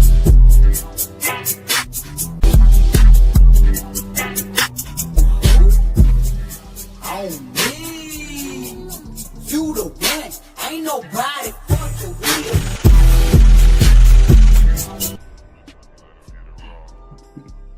Yeah, Rosie. That's why I call it an upside down smile. Because ain't no reason you should be frowning, just looking normal. But yeah, that's all I'm saying. If all the men were awarded custody in the same manner that women are now, and roles were reversed, you're saying it'd be a problem. Either man say it'd be a problem. I don't think it'd be a problem. It'd be I a think problem. for you 40. Listen, Yeah. Okay, I know that we live in the day of talking points. I'm telling you, if you gave some of these jokers they kids, listen, it's a blessing that some of these kids ain't with their damn daddy. Okay, listen. I give it to your 40, 45 and under, Zeta, man. Y'all struggle. No, most of those ages struggle with being any type of daddy, stepdaddy, play daddy. And they let you know, I don't want to be a stepdaddy because I ain't ever stepdaddy. And I ain't going to be a daddy because I ain't have my daddy. So yeah, I understand what you're saying. It's just that. I'm just telling you. I just tell the truth. Outside of YouTube, it ain't like that though. I'm just telling you, it'll be an epidemic in America. So what you think will happen if it changed? Because I think the custody right now is 80% to the women and 20% to the men. If 80% of the men got their kids, man, shoot, this would be some crazy shit. Oh no, either man. You don't have faith in your brothers. You don't have faith in the brothers. Absolutely not. See, y'all absolutely doing not. That's fucked up. Absolutely not. Nah. Well, you know, my motto is to have a well-balanced kid. You need to have both. Yes, that always been my that is. But if you telling me that little JJ still got their kids, you remember? I think I'd be forgetting that little JJ over there selling drugs. But JJ might grow up though. You crazy? He might grow up, man. Hold on, either man. You saying brothers will put their children at risk like what we see? Wow. Absolutely. I don't think they gonna just stop doing what they doing. I don't know why y'all think this dream world live. So the kids ain't got no chances, is what you're saying. Yeah, on they got whatever chances side. that mom and daddy stay together. Well, either man, come on now. We talking a high percentage of already here without that, and they still talking about not having a relationship, but the kids gonna keep coming. Yeah, kids gonna keep coming, and that's gonna be a problem. But I think it should be by default a way that they can mediate it to where they look at the truth of both parents and say, okay, for the best option of the kid, this is what we're gonna do, and make them work together. Because these kids are scary, lazy, crybabies, disrespect everything.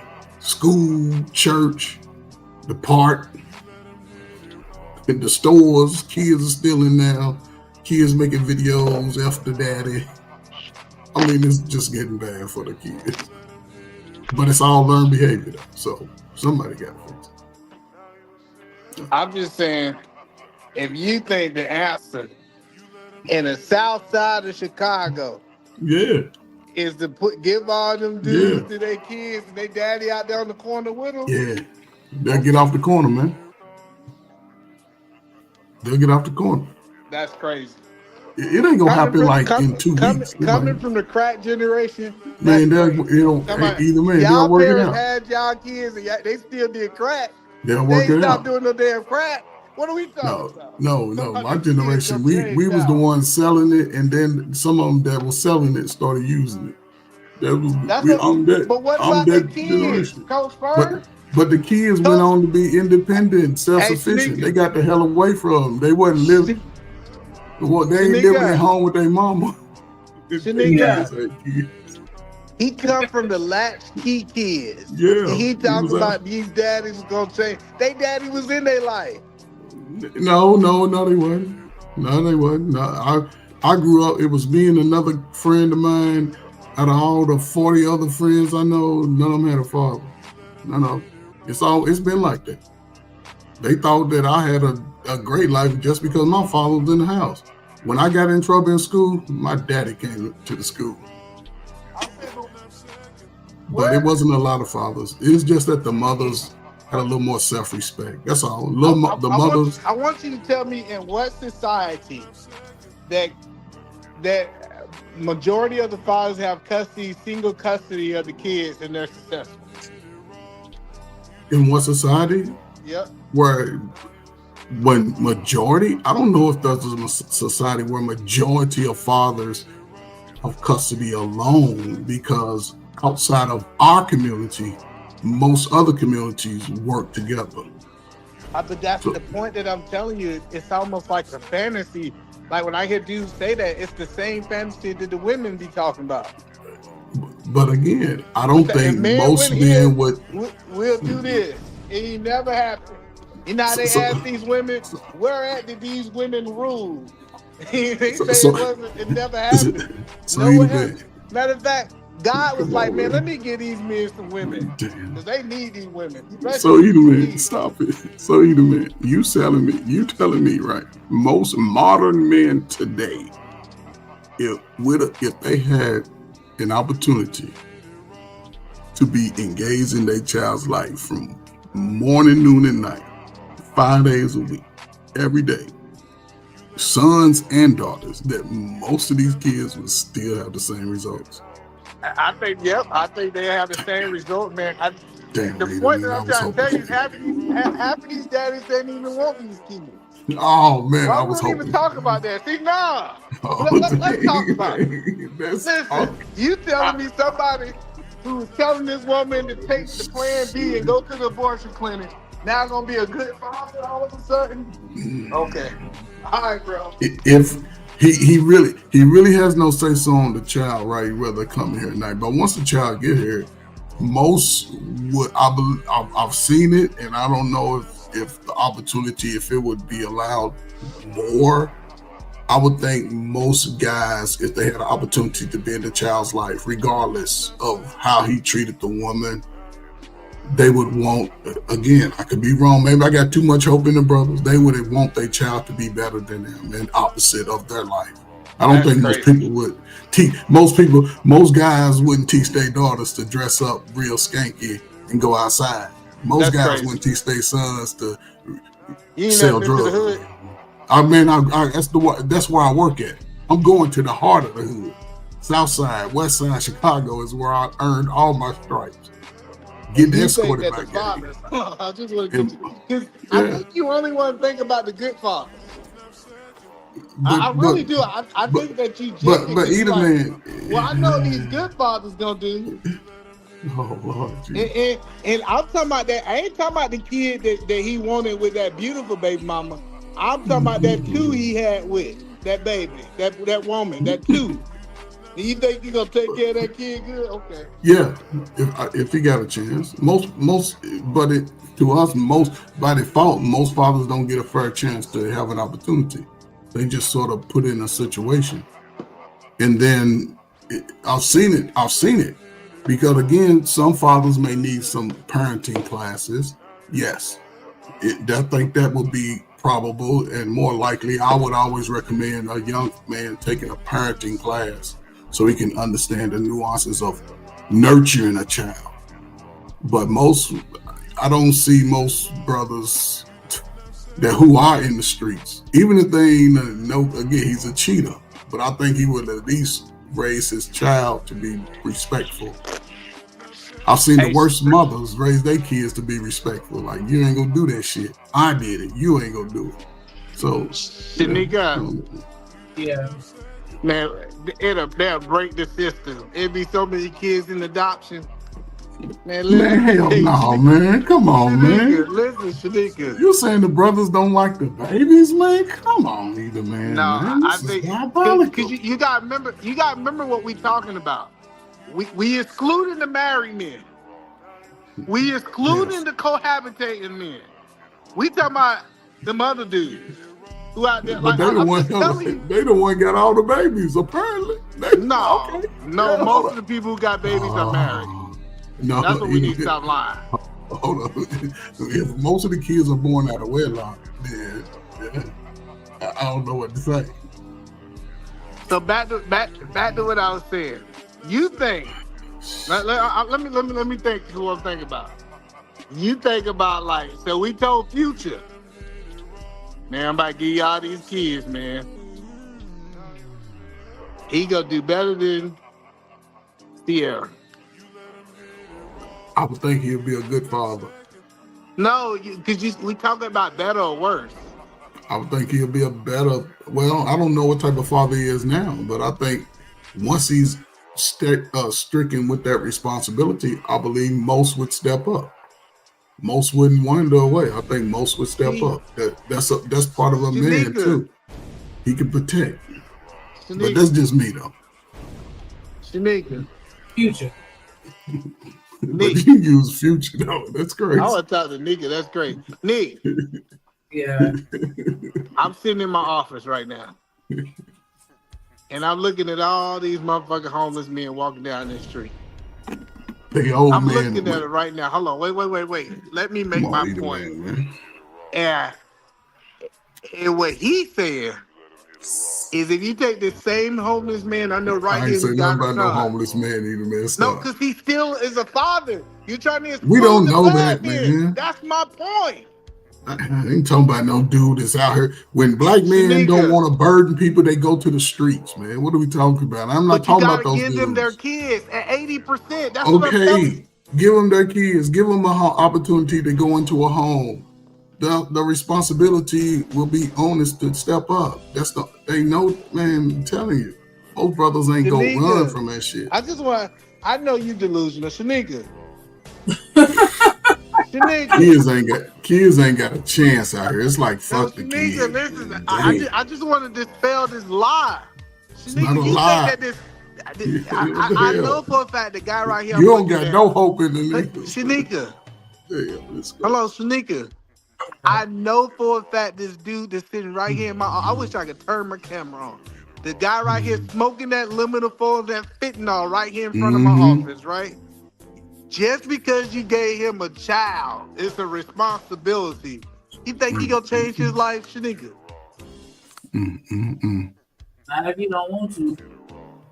Because he got a child and a responsibility. You better stop letting me old dudes lie to y'all on this deep down. Man, you young niggas, that's the problem. Y'all put everybody in a situation to fail. Hell, I don't know. Again, I work with people. I work with the people you talking about, the situations, right? And again, once given the right opportunity, the right information, the right resources, I've seen it. Yeah, because most of these young people who living with whoever, most of them wild out by the time they're teenagers. Most of our kids, either man, don't you know, 95% of America has had sex by age 21. Okay. Only 5% of people are virgins by age 21. And you can look at the history of the last 35 years. Most of our children are being born of teenagers. Hold on. Slow down. You saying a lot. I want to make sure I'm breaking down what you're saying. You said that people would have stopped having sex if they stayed with their daddy? No, I'm not. I didn't say nothing about stop having sex with they stay with their daddy. No, They'll but have that's more. your point. That's not. They'll have more respect for what they do. You They'll have crazy. more discipline. You Come on, crazy. man. You crazy that people gonna stop having sex because they stay with their daddy. I bet you won't run up on too many. I bet you won't run up on too many girls that have 5 and 6 bodies by the time they 17, 18. Shanika. I guarantee that. Shanika. So you said them? Oh my I want to talk to Shanika. I don't want to talk to you right now.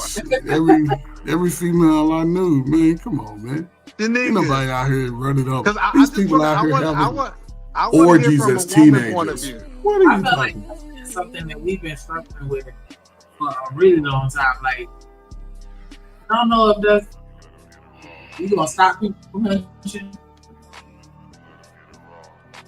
Shanika, they go stop hunching because Yes, the daddy Rosie, there you now. know what? Stop it. I wanted to ask Shanika. Nobody say they gonna have. I ain't say they. I feel like they was hunching just as recklessly back in the day. They were just better at doing it. No, people. There was a lot of girls that at least got through high school. They can't listen. They can't. No, this is what the laws are told. Y'all had They the came. most teen pregnancy ever. They came crack. They came Generation X when the teen teen pregnancies start going up. Hold on, man. Let me talk because you wasn't born in '86. Your ass was 2 years old. You were still shitting in your diaper. Sir. No, I'm not, because I'm talking about people. The thousands of people that I know lived in the projects. I'm saying, listen, babe. What I'm saying is this, right? Ain't nobody saying nothing about stop having sex. Ain't nobody said that. I'm talking that about. was the point you was making. Like, do you know what? No, man. age Listen, people listen. start I'm not. having sex? I'm not giving a YouTube point. I'm giving a being out working with the people point. I don't, this YouTube shit is this for the bullshit. I'm talking I'm about just trying to working. figure out why you made the point that people having sex at young ages because they got a single mama. That's the point. No, I didn't make that point. Because they haven't shit. People having sex because they want to have sex. Most people have had sex by the age 21, whether they with their mother or their father. That's not a problem. People gonna do that. You got 2 teenagers horny, everybody fucking. Come on, man. What we talking about? Okay. I'm not saying that. So what I'm saying is the results will be a lot different because most of us are having our teenagers when we have the first child. That wouldn't So you be think as, they was gonna use condoms? I'm trying to draw the correlation. Are you saying that they wouldn't have got pregnant? But again, I believe you're a father of girls, and I guarantee you are teaching them self-respect and dignity about themselves. But people take the condom off because it feels good. It ain't got nothing to do with self-respect. But I don't think that. So what you saying that there's a high probability, if you saying that the daughters that you're raising could be pregnant as teenagers.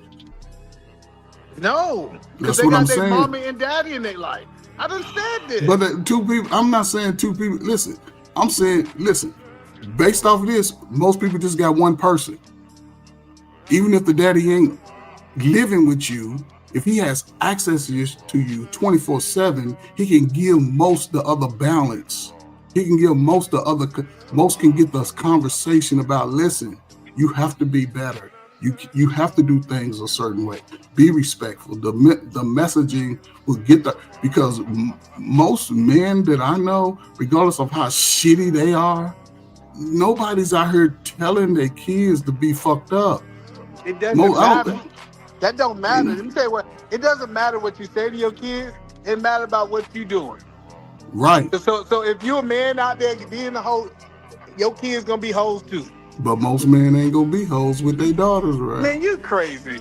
That's crazy. You think this, like this is crazy that you think this is gonna be like, now I got a daughter. Have any of y'all experienced? Oh my god. Okay. Shanika. Have y'all been with your mama and heard your mama getting their cheeks clapped? Shanika. Have you been with your daddy and heard him clapping cheeks? Shanika. Come on, man. Shanika. What's up? You said that you think these men out here gonna stop having sex because they had a daughter. They gonna stop hoeing around because they got a daughter. No, they kids ain't gonna be out there wilding out. Yes, That's they what I'm kids saying. is. Wow, that's crazy. So the kids is gonna be fucked up forever. The best thing somebody ever told me. What the hell? We ain't got a chance. It's over. It's over. Yeah, it's over. You know the best thing somebody ever told me?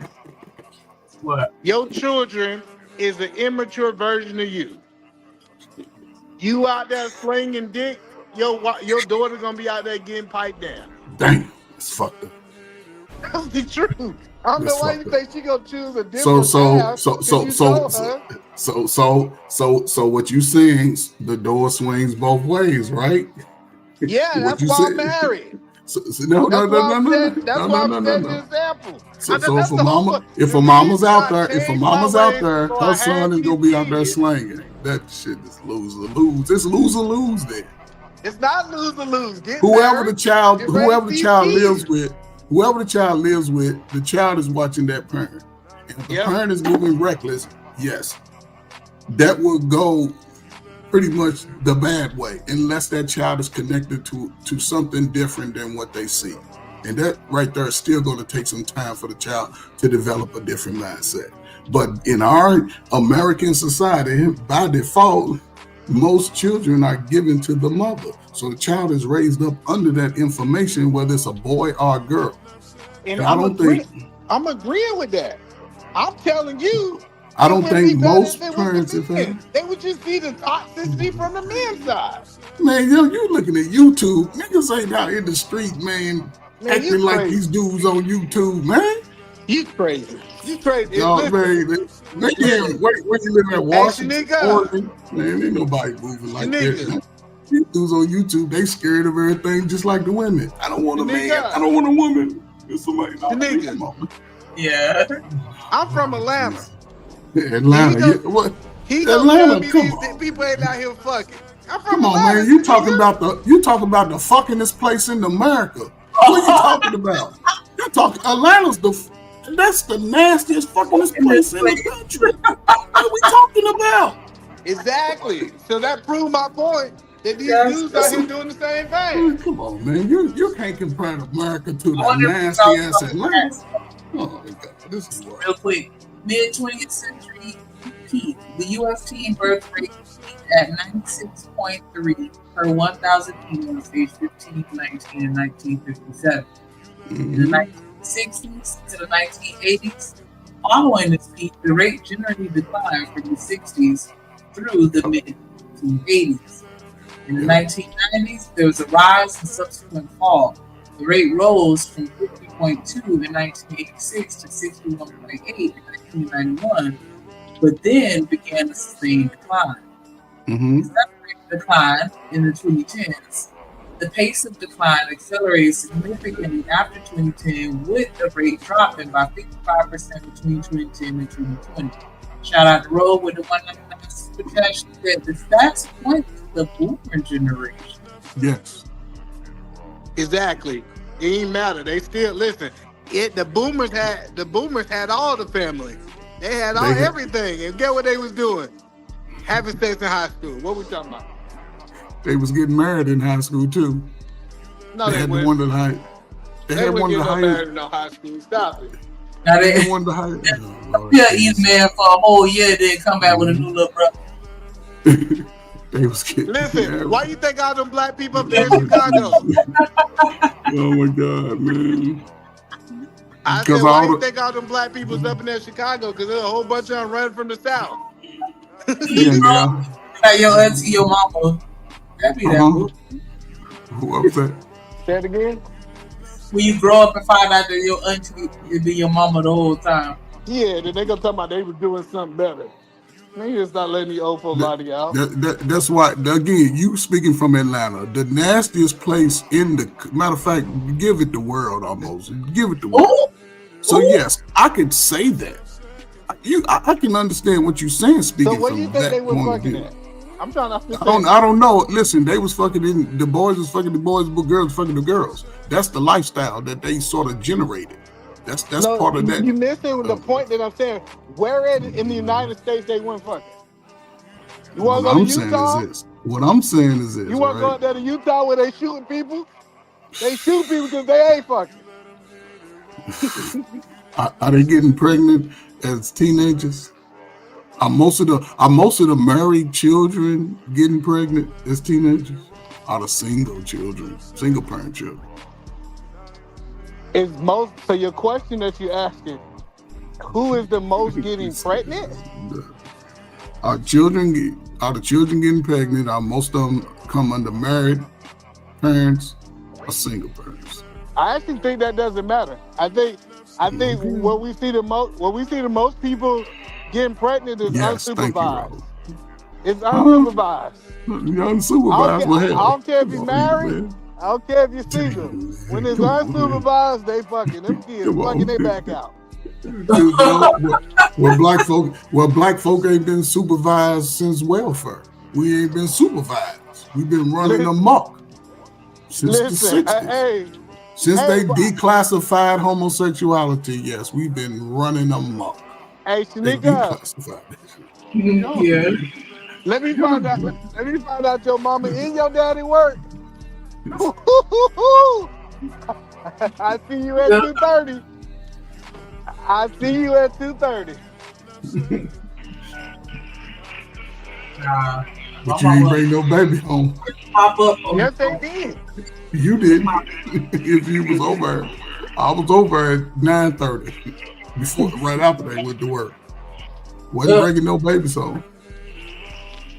I just think I think our experience, we was different because we didn't want to. I was scared to get a girl pregnant. Who wasn't? Man, come on, man. Either man. Come on, man. What are we talking about? That was my whole life with because you know that little roadmap Rogue C sort of display, right? The timeline, right? This again, yes. Early on, before I guess because she laid out a timeline of my generation, right? What was that? The 80s, right? Yeah, everybody was it was a mixture of people getting married, people having relationships, people just friends with benefits. It was a lot of that because there was a lot of opportunities for people to interact and mingle. When you went to the club and you rocked out. When your parents had parties and stuff, people sort of, wasn't socialized. It was a high caliber of socialization within the community. You still had that community element. When I became an adult, we became the baby daddy generation. The world was saying go to college and do all this. And yes, people were having sex all over. But again, so are you gonna acknowledge the new stats I gave y'all too? But in the 90s, more guys, the whole mindset of a lot of young boys started flipping to the girls' lifestyle. Good evening, Coach Ferg. Can you hear me? Yes, ma'am. Good evening. Sorry, hold on real quick, E. Hold on real quick, because you also touched on this. So I'm giving you the stats to back you up too. The one thing Coach Ferg did say that I did look at the stats to agree with is yes, usually parents who are teenagers who were having babies at a higher rate were coming from single parent households because it's kind of like a generational curse type of situation. And like E said, lack of supervision was mostly the reason why. But where I also put teenage promiscuity has declined as well. If you actually look at the stats, as of today, most teenagers aren't even having sex like that. And the actual quote-unquote body count debate that they love to have, these teenagers actually have a decline in sexual partners. Yes. And that's a good thing because those teenagers, even the boys, are not moving the same as the adults before them. Well, I got a question. This is my question for both of y'all.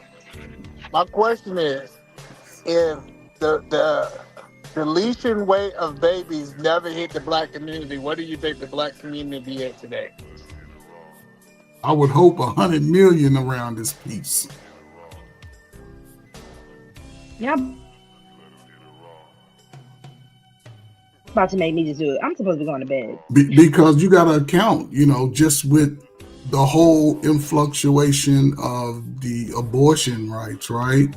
With that, then the increase of brother on brother crime.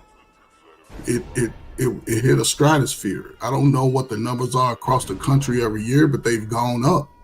They seem to decline now a little bit within the last couple of years, but for the last since they gave us crack, I would say it's probably close to 100 million with the deletions and the abortions together. I said, do you think that if this country would be Y'all, maybe a 50-50? y'all. Wait, okay, watch the A word because YouTube strikes for that. I'm sorry. Oh yeah, I'm sorry. Okay, yeah, okay. Also, A word. what do you think the A word is percentage wise in the Black community? Ooh. Oh, I think it's ridiculous. No, Yeah. tell me a number. Give me a number. I can't say a number. Yeah. You said how much? I would say 80. No, 28.6%. Yeah, I wouldn't say it was that high. I think it's but like 28 point. I just looked it up. For non-Hispanic Black women, it is 28.6%. Yeah, but those numbers. The ones who filled out the form and put Black women on there. God, No, but Rosie, you got to go back and look at numbers prior to the recent tally, right? Because, like you said, the prime age of teenagers and young adults now, they're moving a lot different. They're starting to be more secluded and isolated.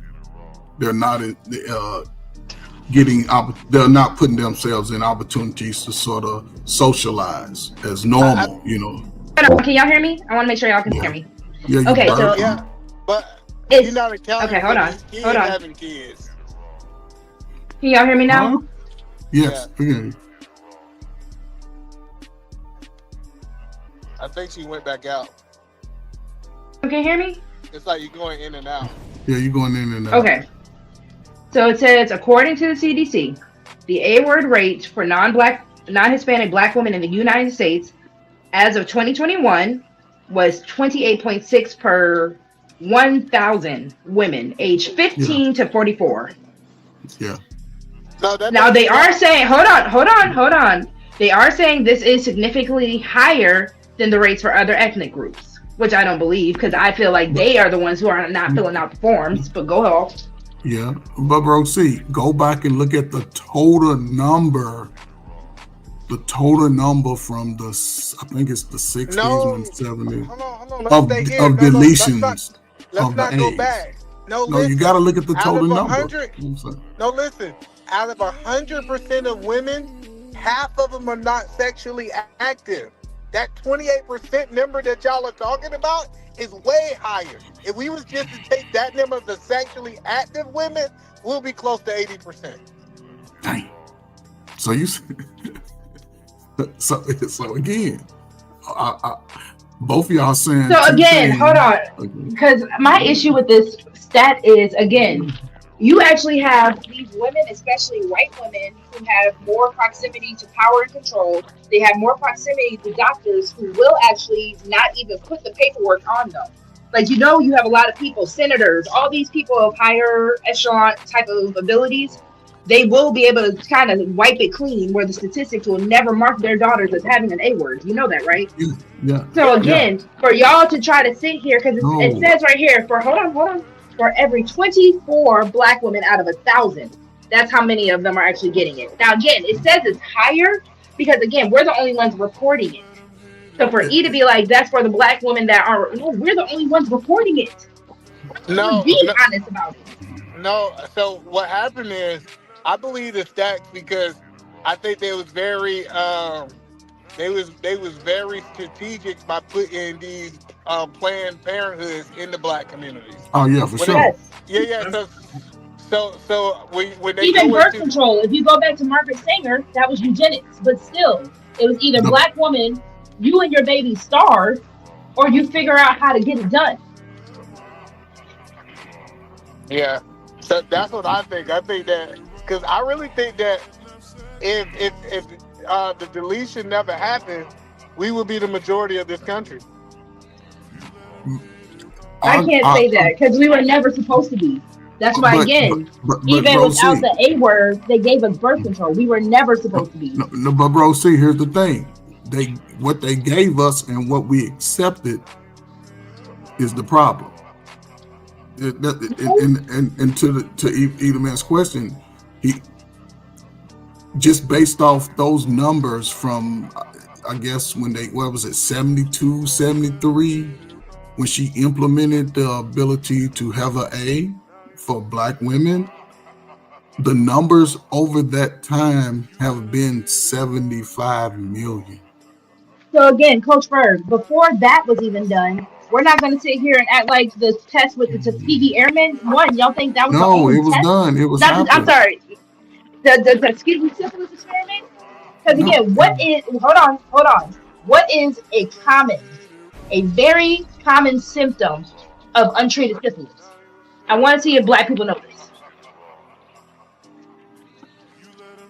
No? No one knows? Say it again. What is a very common symptom or a after effect of going with untreated syphilis? Untreated syphilis, is that what you said? Mm-hmm. Yes, sir. I wouldn't know. They can't pregnate. I mean, like the fertility rate is low. Exactly. So again, if that experiment, because again, an experiment happens more than once. I want people to also understand that. So if they were doing this across that's the one we know. The same way how with Tulsa, we only know much more about Tulsa than all the other cities. That's the one we know. So if they were conducting all these experiments on the fertility of both the Black man and the Black woman, because again, if you have these Black men go home to their wives, sleep with their wives, spread the whole syphilis to all of them, having children with said syphilis, what do you think that's going to do to our fertility rates? Compared to the women who were the few women, because again, 24 out of 1,000 had an A. So for the few women having... We agree that white man is bad. Listen, I'm not saying... That's not what I'm saying. That's not what I'm saying. That's not what I'm saying. Because you're saying if it wasn't for the Black women who had the A word, we would be a stronger number. That's not true. They were already plotting on our fertility from jump. Why do you think when they take... What? Why are you cutting me off, man? I'm sorry. Go ahead, Rosie. I'm sorry, because I get really passionate about this. Because if the majority of Black women who are also getting their womb snatched out, like they are literally performing unneeded hysterectomies on a majority of Black women. Do y'all not understand what the attack is on the fertility rate of Black women? If you actually look up Margaret Sanger and what she believed in, it had nothing to do with Black women getting an A word. That was not our luxury. That was our burden. Yes, but so we said two things can be true at the same time. But again, also, hello. Go ahead. What you're saying is this is not right, but we also saying that the A word is contributing to it too. 24 out of 1,000. That's a lot. Over the course of time, you're talking about since it's been accepted into the American society, since they put. And when was that? You said in the 70s. So what is that? 50 years? But that's what. But 73 million babies, though. They don't. Compared to how many that are born? Please tell me. Compared to how many that are born? We still stuck at 40. We done went up a little bit, but we still stuck at 40. So we're deleting 73 million, and we're only having 40. Over the course of time, I'm talking about people in America. It's 40. The numbers say it's 40 million of us, right? So over the. Because I just did the math. The math isn't even 28%, because that was out of 1,000, Coach Berg. So yes, what is that? Take a zero away. Take a zero away. So that's only 2.8, maybe we can say 3%, if you do the math correctly. Yes. 3% of Black women are getting these A words, and that's what's killing our community? But it's not just one. They didn't get it one time. Hold on, let's be clear. Yeah, it's I not know just some one. women had 3 abortions. That's why the numbers sound so different. It's not like they got it once. They might have got it 7, 8 times. So 3% of Black women getting multiple A words versus what? Oh man, what's 3% of 40 million? Let me do that math, and then we're gonna multiply that by what? What are we in the 50th year? That's how we'll do it. So what are the numbers of Black men deleting other Black men? Oh Lord, I don't know. Those numbers are in the hundreds of thousands. They were, but they've gone down. Okay, so the A word is higher than the gun violence? Y'all really want me to believe that? I think you're missing it. I think gun violence contribute to us still being Yes. minority too. I'm not Yes. saying that the other ones We don't said that. contribute. We Yes. just said the A word contributes too. Yes, we said that. They It's, both it's, hand in hand. it's not a single thing. It's all these things together. Yes. Like I said, they have literally performed eugenics on black women at the highest rate. Because if we're saying black women get the A word at the highest rate, we're also ignoring the fact that eugenics is performed on us at the highest rate. To the point where when black women said that medical professionals are to black women what police are to black men scoffed at us. No, but no, They scoffed at us. Well, I don't know what they did. They was wrong. I think Rose, see what you missing is you keep saying since all of these things true, it doesn't not make what we're saying true too. I'm not saying what you're not. I'm not saying what you're not saying is true, right? What I'm saying is to act like that this is the main contributor to why the black community is lower. You did. Y'all did. No, we didn't say that's the main. We listen. Don't. Okay, let's just do this. Those are the top two. Those are the top two in our community. Those are the top That's two. not though, Coach Ferg. So That's what the else one. is Those taking are this one? the. Again, the fact that they're actually performing eugenics on black women. Why is it okay? So I want hold on, because I'm a woman, right? So hold on, E. Just let me get this real quick, because I really want y'all to understand that there is a war and has been a war on black women's wombs for the longest, right? Yes. Why is it that majority of people of color, especially black women, when you look at the rates of women with PCOS, why is the majority black women? That's just coincidental? Because I don't believe in coincidences. I'm trying to understand. So you think that it's an attack on the black woman womb in 2025, right? Yes, there's always been one. Yes, we had a black woman who was literally brain dead, and they were trying to experiment on her. What are we talking about? When was this? What? Yeah. God forgive me, because I can't even remember the girl. No, I'm just the point that I'm saying is we us doing it to ourselves has to be a contributing factor we talk about. I know we don't like it. I know we want to blame everybody else. But 70 million, because what we don't talk about that 70 million people, the 70 million people reproducing. We'll talk about them having kids. We'll talk about the lineage that they produce. That's all I'm saying. But you're right. You know, Rosie, you're my girl. I'm hold on. I'm not doing that, right? Hold on. Hmm? Hold on. I just need to find this girl's name because people really think that I be lying when I talk about the war on black women's wombs. No, Rosie, what you're saying is true. There's no greater abomination of a black woman than Sarah Barton and Henrietta Lacks. Hold on, Coach Ferg, eat a man. Look up Adriana Smith. It happened just earlier. You wrote me now. Look up what happened to a Georgia woman, Adriana Smith. Black women have been subject of experimentation and experimental wombs since even before Henrietta Lacks, before Sarah Barton. That's no, but what I'm saying is, it's like you said it's only 24 out of 1,000. I'm saying the women that was experimented, it's like 1 out of 10,000. But we can only have one baby per year. So again, at the number. But again, you can have one baby per year, but you can get pregnant according to the A laws of that time. You can get pregnant 5, 6 times, 7 times. And that's what we're talking about is yes. And there's always more men. There's more women, black women than black men. It's fine. It's actually not even that much of a higher percentage, but okay. But it's enough to make a big difference to us. I don't care about the other races. And the only thing I'm saying is, and I wouldn't even say, I'll drop it down to maybe over the course of the time span that they bought those facilities into the black neighborhood, when your aunties, your older aunties was kids, teenagers, the message to them was, get rid of it. And they use pastors to spread the word to the black community. Yes, that's why eugenics. That is literally the act of eugenics. Look, call it what you want in this modern wear, right? No, that's not modern. Well, what I'm saying Look is, listen. What I'm saying is I hear today you. is revealed as eugenics. Back then, No. it was annihilation. That's the way I look at it.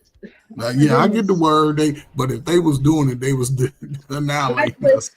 That's not a new word, though. I hate when older generations. I know that. What I'm saying is, Rosie, this word eugenics, all these black folk wasn't throwing this word around 5-10 years ago on YouTube all over the place. For people who cared, for people who do the research, when you looked up Margaret Sanger.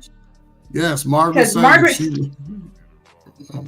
White people try to rewrite history and say that she was a revolutionary. Hold on, no. let me get it out. Let me but Rosie, that's what they do. They lie But hold on. White people were the ones who were saying that she was revolutionary in the feminist movement because she helped push for birth control. She helped create the whole birth control movement, right? Yes. Black people were the ones who realized no. And that is why if you look her up now, it comes up with the definition of eugenicist as her title. She was a eugenics believer. The same way that the man with the mustache was, with the small hats, all that. Rosie. Right. It's just that the average person within our community didn't know what that word meant. Right, is what I'm saying. Word that we were reading, but it was a word that was known within certain communities, but it's common as how people throwing around terms nowadays. Now, if you say, you're gonna have people that know what you're talking about, but back then, I don't believe black people are that dumb. Yeah, even if we didn't know the word itself, I believe we knew what it was. I'm not going in the medical field. They use the word. There's wasn't nobody walking around. Listen, what nobody talking about? Yeah, man, they doing that eugenics on us. No, it's a new. Listen, it's good that the word is now being used more readily than it used to be. It's better because it's allowing people to sort of wake up as it. But only thing I'm saying is this: when it comes to that whole process, right? It was the fact that she brought it to the communities. She used the pastors, the church, the leaders in the community to push it to the regular poor people of those communities. And this is the mindset that we've been under the last 50 years. All of my life, we've been under this welfare, the A word and this subjugation mindset. All of my life. Did you look up Adriana Smith, Coach Ray? I looked her up, and it said something about she had a baby prematurely. It says June 13th. Is it her? So the baby was, I don't even know if Baby Chance made it. I can't remember. Long story short, she was on life support for 4 days. Longer. They kept her body. Hold on, because again, there were people. I get it. I get what you're saying. This woman was on life support for over a month. She was already declared. She was already declared brain dead. This woman's womb. She went to. The long story short is she went to the hospital because she wasn't feeling well. The hospital failed her. Did not give her the proper care because again, when Black women say, "I need help," you're a strong Black woman. You don't need it. So she passed away. The baby in her, though, however, was still alive. So they kept her on tubes and machines to just experiment to make sure. And it was for a month. Okay. To make sure that womb, that fetus, that baby that was able to survive. To the point where they were just trying to see if, even with us being brain dead, be damned, you Black woman. Can you still have this kid? Because it's not even about you. We're going to take your womb and put it in a white woman. Rosie, or a trans person. Rosie, what this incident is about 50 to 1,000 incidents later. It's just because it's more modernized now. Yes, but this is nothing new. This is nothing new when it comes to women. Now, here's my antidote to that, because Black women say this, they get bad health. Listen, sisters, this is why the kids are important. Teach y'all slow ass kids a little better than you were in school so they can become doctors and start serving. Because a black woman will give you the best information. I assume she's a doctor and she's black. Now, if sisters are selling you out like Becky and them, I don't know what to tell you. But I would hope that at least if these things are still happening, especially going into, and that's why I say y'all, because y'all got y'all in the prime of y'all in your adult life. If y'all expecting to ride this wave for the next 30, 40 years with what we see behind us, wilding out worse. These kids are 10 times worse than y'all were. Not saying you. So there is actually a global uptick of what are we gonna do? Black What women black are folk saying, gonna do? well, there is actually, and that's why again, solutions matter. So no, Black women are saying we are not going to be doctors when it comes down to birth rate Why? and everything like that. Hold on. There has been a global uptake of Black women volunteering to be midwives and doulas. That is the way. I said if I ever, yes, because again, most of the time you're not really supposed to even give birth. The way that we give birth in America is not even the proper way to give birth. Laying on our back is not how you're supposed to give birth. Okay. You're actually preventing gravity from doing what it's supposed to naturally do. So again, midwives and doulas are actually people who are trained in birthing techniques. Technically the same way that we had back during the enslaved days. They just didn't have the proper training. Or I guess not even the proper training. They didn't have what would be justified as legal training. Hold Yes, on, sir. Rosie. They had the best training. They did. That's what I'm that saying. shit. That's why I rephrased it. They didn't have Yeah. what would be constituted as legal training. No, they just They just didn't have the technology of today, but they had It's the not best even training. about. It's not even about If- technology, if- Coach Berg. Again, If I'm saying women of legal today training. would learn the skills of those women of That's what. doing That's that what time, it is. they would That's be what a better. doula is. But I'm saying legal training Nobody because signed again, up for that. I can't. Yes, there is actually is an uptake as a career move for a lot of Black More women. women, more sisters are signing up to do that. Yes, Okay, that well, is that a mean- uptake. Are they in gonna a do lot. it? Are they gonna do it for single mothers? Are they gonna do it for married mothers? I'm just asking for a friend. They're going to do it for the mothers that search and find them. The same way I had to search and find, because the next time I have a child, actually, when I was pregnant with Caleb, I did it. I just couldn't get to it in time. I wanted a water birth. So the same way I had to look up and search where I could go to get said water birth, I will also, God willing, when I have another child, look up a Black woman doula in my area. And there are a multitude of them in my area. It's actually a blessing. Well, salute to the sisters who really want to be better. And that's the thing. We can't move like us. The kids can't move like us. And no, we got to teach them to be a little different. I do want to ask both of y'all a question, right? Do both of y'all, Congratulations, Black Beauty. both of y'all I'm have hoping so much boys, for her right? path. Both of y'all have boys, right? Even the women in the chat, y'all have children under 12 years old? Boys? I do. Yes, I have a 6-year-old boy. All right. So I'm going to challenge y'all between now and Christmas, right? Since y'all have sons, and I would say if he's 10, I say if he's 8 and over, right? I would challenge y'all to challenge y'all sons to be able to do 30 push-ups by Christmas in a row, nonstop.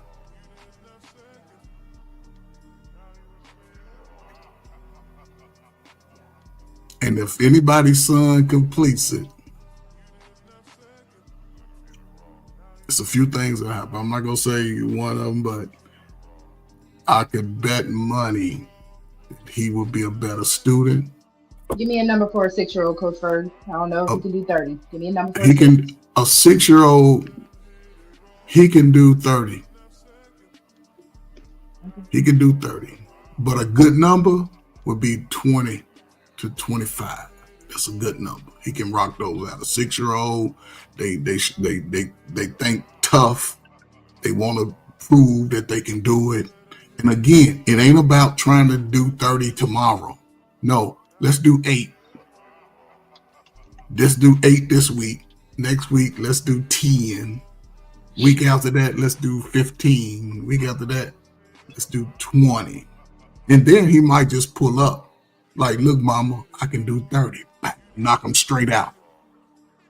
But it takes Let a little. me also apologize, Coach Ferg. And But you don't have to apologize to me. I You don't get have to very passionate when apologize it to comes me. down to But you don't have the to conversation of apologize Black to me. women's womb. No, but you don't have to I am. apologize to me. I got I'm a hype. man. I'm sorry. I'm a man talking about a female. I'm not a female, right? I just go by what the evidence say, what the information say in the books. I do that, right? I can't say how I feel, how she feel, and nothing like that.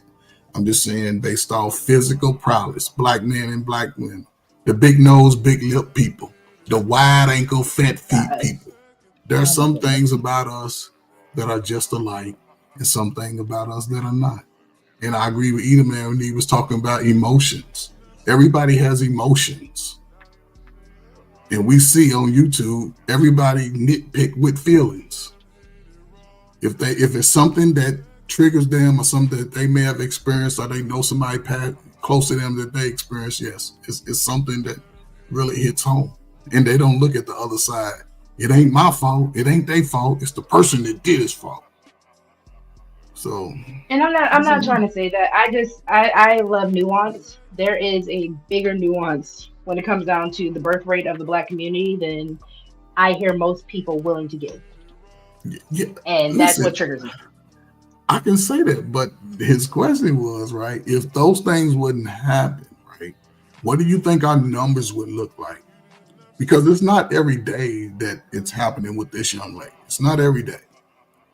Because there's a lot of us who've had children over the last 30 years, 80% are born without both parents. So those children are come to full term. And we're seeing the results we're getting from the generations every year. It's every 5 or 10 years, like, okay, what's going on? But that's here also we what are. I'm saying, Coach Berg. The numbers were never going to be in our favor. That's why I'm like, you could say I know if that. we didn't do that kind of thing, they would have come up with another one. Rosie, I'm sorry. I know, I know that. I know that. That's why I say the stuff I say. That's why I go and work in the places that I know, because I'm trying to let every young boy and young girl, woman know that, listen, it ain't made for you to win. So you're going to have to find something to do to win. You're going to have to find a lane. You can't sit around the prime of your life crying and complaining. I done been on this earth 57 years. Ain't nobody 5, 10 years younger than me complain more than me. I got 5 years worth of complaining experience. But I do know for men, you have to do certain things in America. And Rosie, tell me if I'm wrong. Out of all the black people here, how many people black people you think would just go and leave America and never come back if they said you can do it? No, I agree with you. Do you think a lot of You're people going to say, as a black man, there are just things you have to do. As a black woman, that was also something that we were told as well. That's why I said, you going to sit there and let your baby starve? Because again, I know that's a talking point, and I know you say you don't do based off of YouTube talking points, but that's really a YouTube talking point. I don't hear women bragging about getting the A word like that. No, if they not. want social media clout, most of the time that was something you kept secret. And yes, and it's still gonna be kept a secret. It's still kept a secret. Ain't nobody gonna be announcing the way that. They say it online, and I get it. You know, you might get maybe a couple videos of these chicks that are saying they got the A word and they're bragging about it. Most women aren't bragging about that. No. Most women aren't even happy about that. If that's something they had to do. No. And most, let's be honest, and because there's always exceptions, so most didn't have to do it. Most just chose to do it. Because sisters, one thing about a sister, well, I know old grandmama and them type sisters, they can have some babies and still get out and work. Because the mamas that I knew, they had 5 and 6 big, strong ox boys and went to work every day. 140 And pounds. then they get blamed because on. they weren't around. They get blamed because they didn't get the lifestyle. No, they wasn't getting blamed. This is the motherfuckers They who get wanted blamed to be. because the daddy leaves. They get blamed because the kids wanted to be on some bullshit and they caught up with their ass. Now they got somebody to blame because they refused to get their shit together at 35 and over. No, fuck that. And I don't appreciate care. you for saying that. But It ain't about unfortunately, that. we don't hear that. Yeah, why? It's easier to blame. Don't you know how easy it is to blame somebody else than to take accountability? And that's what I'm saying, though. Black women have been in a damned if you do, damned if you don't situation for a long time when it comes down to what we do with our choice of our womb. But again, both sides, Roxy. Both sides have gone through the same exact things, and we act like we don't even see it together. I'm just Black saying if men they have put the been money shamed. towards giving it to the black families instead of just putting it into Planned Parenthoods, if they give that money as a listen, we get it. The money's needed to have a kid. Instead of putting all this money in, and I'm not even against Planned Parenthood, I'm just saying this as a possible solution. If a lot of people who actually wanted to have their baby could keep their baby if they could have a financial step up, why can't that be an option instead of putting all that in? Again, not against Planned Parenthood, but why can't that be an option? Because they can't be trusted to make good decisions. Yeah. Explain, because if we were to put more money towards WIC and all that, because if they had the money for WIC and all that for a formula, why you can only spend it at one place or a certain type of place? Yeah, I'm glad about the restrictions. Yeah, I appreciate the. I'm sorry, Shanika. And they selling their food stamps. But you can't sell WIC the same way you can sell food stamps. No, not WIC. That's not really even the come up that a lot of them really trying to get. Because so that's what I'm saying though. If you put that money towards WIC programs, if you put that money towards strictly like after the C word, right? After the panoramic, they came up with here in North Carolina, I don't know how far it ventured off, something called Sunbucks. So for mothers and parents who were able to get food stamps, EBT and all that, during the summertime, if you had a kid of school age, you were also allowed to get Sunbucks, which was like an extra $200, I think. What they do with the $200? You could only strictly, like, it's not even like EBT, like you could only use it for food and all that. But then you're gonna have people saying that they should, like, oh, my baby can't eat chips just because we right. Or like that's what it turns into. It's my baby's birthday. And I'm not gonna lie. Whenever I hear the reparations conversation, I'm gonna say the same thing for that situation like I would for the reparation conversation. If it is not coming with financial counseling, and if you want to go for the Black community, nutritional counseling. If those options are not part of it, we don't deserve it. Because again, if we're gonna get reparations and just give it right back to them, what's the point of it? But Rosie, here's They ain't the catch. do that with nobody else. Yeah, here's the catch, Rosie. I'm sorry. They ain't do that with nobody else that got payouts. I'm just saying, unfortunately, if we can't be trusted with the extra stuff, it That should right come there. like with. Why we can't be trusted? Right, that's the problem. Y'all are the ones saying we can't be trusted.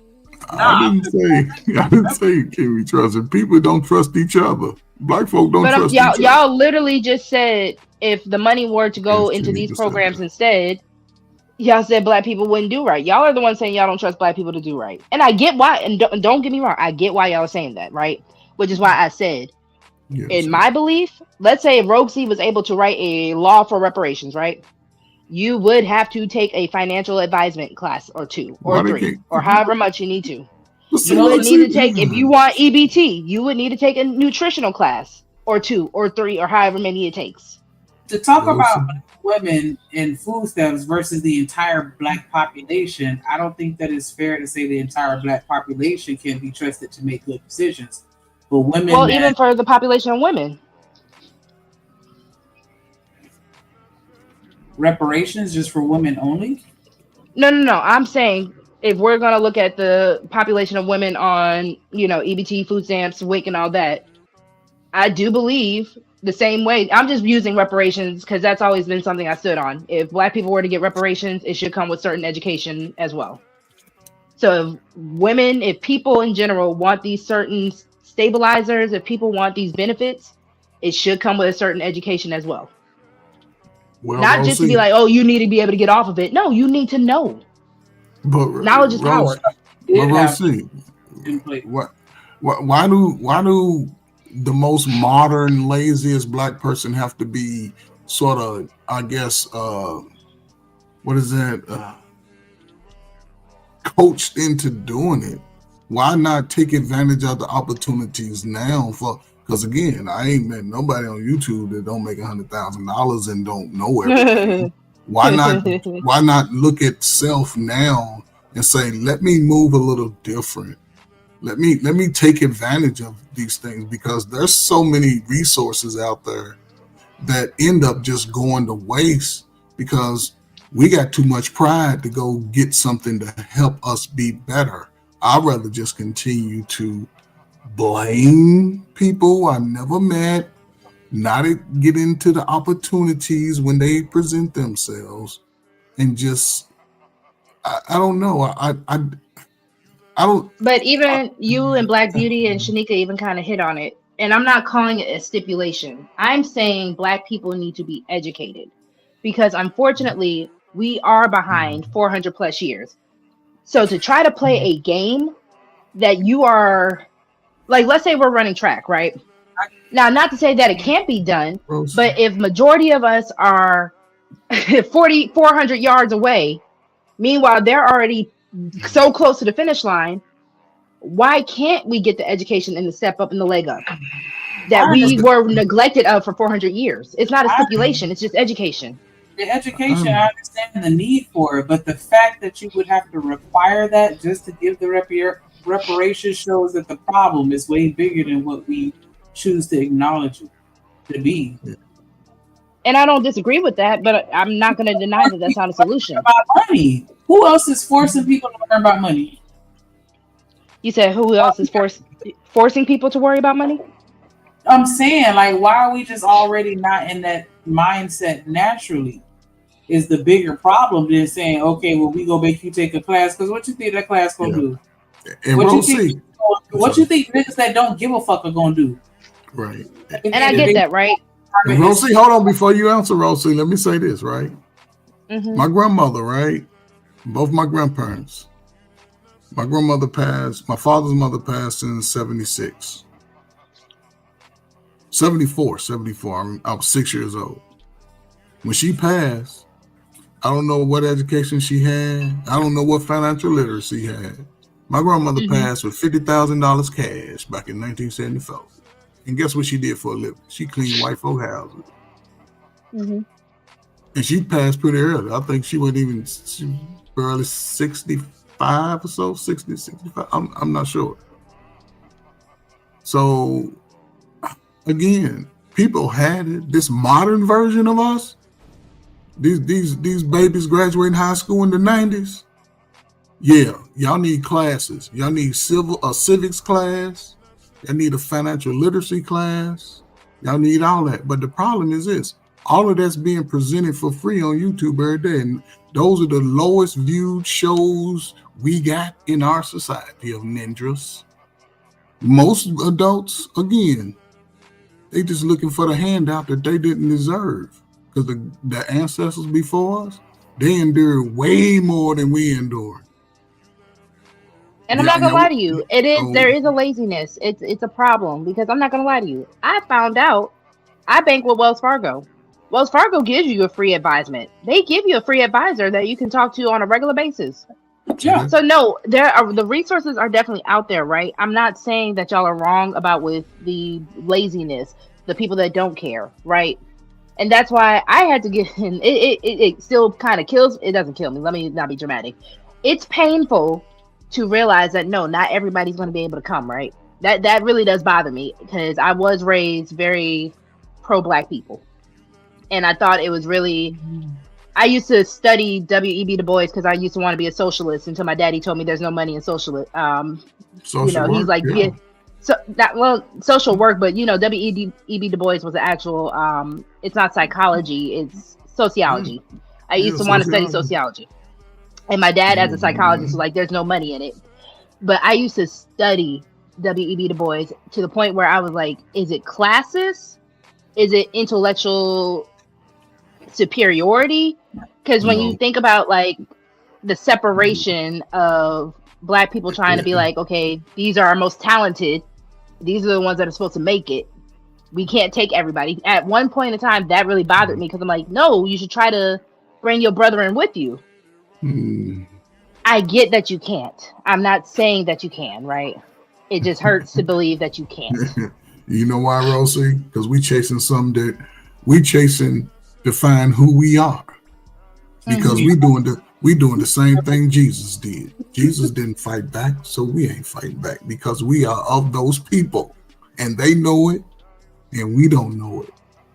And until we work together, young and old, 21 to 71, regardless of what our differences are about what team we like, my mama wasn't in my life, my daddy wasn't in my life. When it comes to matters that's going to affect all the big nose, big lift people, we need to stand in unity and say, no, we don't want that. Or yes, we demand this because we contribute billions of dollars every year to the same people we crying about. I agree. So again, but I think that's the one thing I will give you when you kept saying black people are scared. Black people are scared because whenever we ask about why can't we rebuild the Tulsa, black people are scared. That was PTSD for the ones who actually were there, the ones who actually saw it. And I'm not saying it's an excuse, but when we did try, for the ones who did try, they saw it destroyed. Oh, see, they gone. None of those people. No, there's still few, people. But why not the people now who got all the information? These people. Because for the ones who were still there, you don't think that was generationally passed down? You don't think the stories were told? Passed down because a lot of those people's children went on to have careers. A lot of those. But again, you don't think those people told them just go ahead and conform? Because when we do try to build, look what happens. You don't think that was passed down? Listen, Rosie, the one thing black folk can do, because you can run to church every Sunday, you get it. We can roll on some trauma for years. We can roll on it. The world is bad. Oh my God, they tell us we got to leave earth to get to heaven. I'm like them. I want my heaven on earth as long as I'm living. And what I got to do to get it, I'm going to do it. I'm going to do it just like Jesus did. I ain't going to mistreat people. I ain't going to try to cheat along the way. And I ain't going to turn in all my money to the banks. I'm going to hide some of that shit like grandma. And everybody around me got to pull their weight. But we don't, it's certain things as men, we have to do. I don't care. I talk to young men every day. There's certain things they have to do. Because we always looking at the bad side, like, okay, if daddy ain't in my life, mama ain't in. What if both of your parents pass away and you're young? What if both of your parents? You still gotta live life.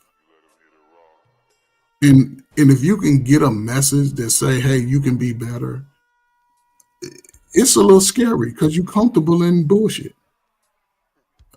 I used to have I'm having these conversations constantly, like, listen, we comfortable in the bullshit. We comfortable in making excuses. But when you get tired of being slapped around by anybody, you have to be willing to stand alone, because doing the right thing and the best thing for you requires you to step away from everybody. It requires it. If you don't, people are going to see you good, all your good dreams. You want to be this, why you want to be that? I wouldn't do that. That's them. We want to please everybody else instead of pleasing ourselves. You got to get to a point where you please yourself. F everybody. Family, them niggas that beg from you all the time, want to borrow your stuff, all the man, the hell with them niggas. But that's just me. And that's the message I let people know. Listen, you got to step away. Go do life for yourself and come back, tell the stories. Go tell the stories. Go do something for 2 or 3, 4, 5 years. Come back. You're going to see the people who ain't shit being worse ain't shit. You're going to see people who you thought was the shit ain't shit. And some people who might have turned their life around. But as people, black people, we really made to explore. That's why we traveled the world. That's where our trauma is, because we want to stay in the United States. Where every time you look up, they over in other countries talking about the food that we scared to eat. I wouldn't eat that, but we eating sugar every day, drinking wine every day, smoking the worst weed in the history of America every day. So who's willing to be different? And those shows don't get a lot of sway in the YouTube streets. So people gotta be willing to stand 10 toes down for themselves to be better. Because you can sit around your family and friends and be like, damn, life is bad. And everybody don't want to do shit. You can be like, yep. But when you get to that point, believe me, go see the world, take plenty of pictures, write a diary, write a monologue, and come back and talk about it. And then you still gonna have people hating on you. Oh, you ain't going nowhere. Why you do that? Man, go see the world, people. Y'all young. Travel one, you ain't got no man, no kids. Go see the world. Go see the world. Go see it, Travel one. Take your big size 12 over into another country and let somebody rub your bunions. Let somebody rub your bunions off your feet. Come on, Travel one. You can set your wig off to the side. They'll comb it for you. Get you a new one straight off the weave map. Whatever they do over there when they making it, yeah, you'll look sexy when you come back. Get your shave, trash, and your beard. See you, Travel one. I want to go up and get them braids that they be charging like $10 for. Like, dang. Where's that at? Because I'm trying to think. It's like, is it over Go to Ghana. Ghana. Go to Ghana. I be seeing online. They be like, yeah, how would they got these braids? They did it with like you 4 can go hours. to Ghana. You can go to Liberia. Liberia will do it. Y'all can't go. Y'all two can't go nowhere unless y'all taking your sons with you. That's all I'm gonna say. Y'all go out of this. I'm not right on vacation. Listen, no. When you go out of the country, if you go to Africa, Canada, South America, let me see, anywhere in the Middle East, you take your damn kids. Let them see the fucking world. Excuse me. Let them see the world so they can come back and give the greatest. What's that little thing you used to do in school? Current events or whatever. When you talk about what you did over the summer, they'll have a story that they'll talk about till they 70 years old.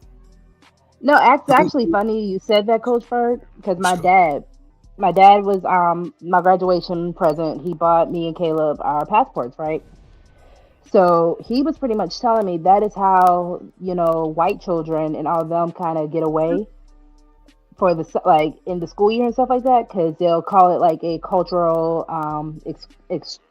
It's something excursion. Thank you. But they go to see and that. And that's how they kind of get away with it. And my dad told me to start doing that too. So it's funny you said that. Okay, so if your daddy told you heard it from old ugly ass dude like me, next summer save up some money and you get your little taxes and book you and your baby a flight over where you can get your weave braided. How you know I'm not gonna rock the natural? How you know? Y'all see me rock my natural hair. See, listen, I was just joking, but what I'm saying is, listen, it's important to make sure they get those experiences too. Yeah, I agree with you.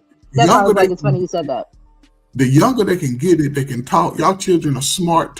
They can get over and learn 5 languages before they come back home. They can make it a worldwide thing. That's what I'm saying. They can make our lives 10 times greater by exposing them. Don't let what the propaganda tell us that it's dangerous everywhere. You ain't gonna go nowhere hollering about America's great. No, get your ass over, put on one of their little outfits, move how they move. When they say it's raining, follow their ass. When they say something, when they say go try their foods, that's that's how you just explode the mind of a young baby. When y'all get y'all got a challenge from me. Even Travel One, I think you got a baby monster. So see if he can do 30 push-ups by Christmas. Just tell him that's y'all Christmas present to y'all. Just do 30 push-ups.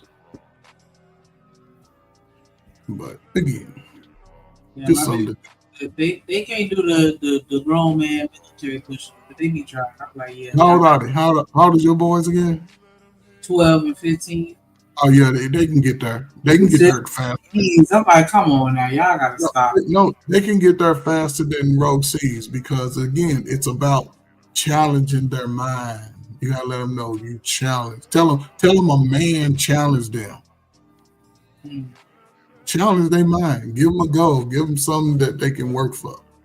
Because I guarantee if they can get those 30 push-ups, I guarantee you'll see an improvement in grades. If not, I won't ever come on YouTube again. but I guarantee it. But it takes some time, discipline. They'll fight it at the beginning because they struggle. But again, if they can do 8 in a row, they rocking. By Christmas, that's 2.5, 3 months. Man, they'll be walking around with their shirt off and their chest out like, yeah, mama, look at me. And then the little girl's gonna be like, hey. But again, that's just me wishful thinking. Salute to y'all. Hey, I did get let me say this. I did get a head coaching job at a middle school. Guess what I'm coaching? Y'all never guess what I'm coaching. What you coaching? Well, y'all never guess who I'm coaching. I'm coaching basketball. The girls team? Girls basketball. Yeah. I love it. Yes. And believe me, my team is going to be good. I haven't seen my team. I got a little white assistant coach.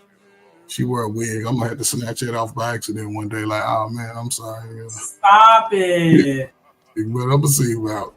But I did interview for a high school, my old high school, as a matter of fact, for girls basketball. I don't know.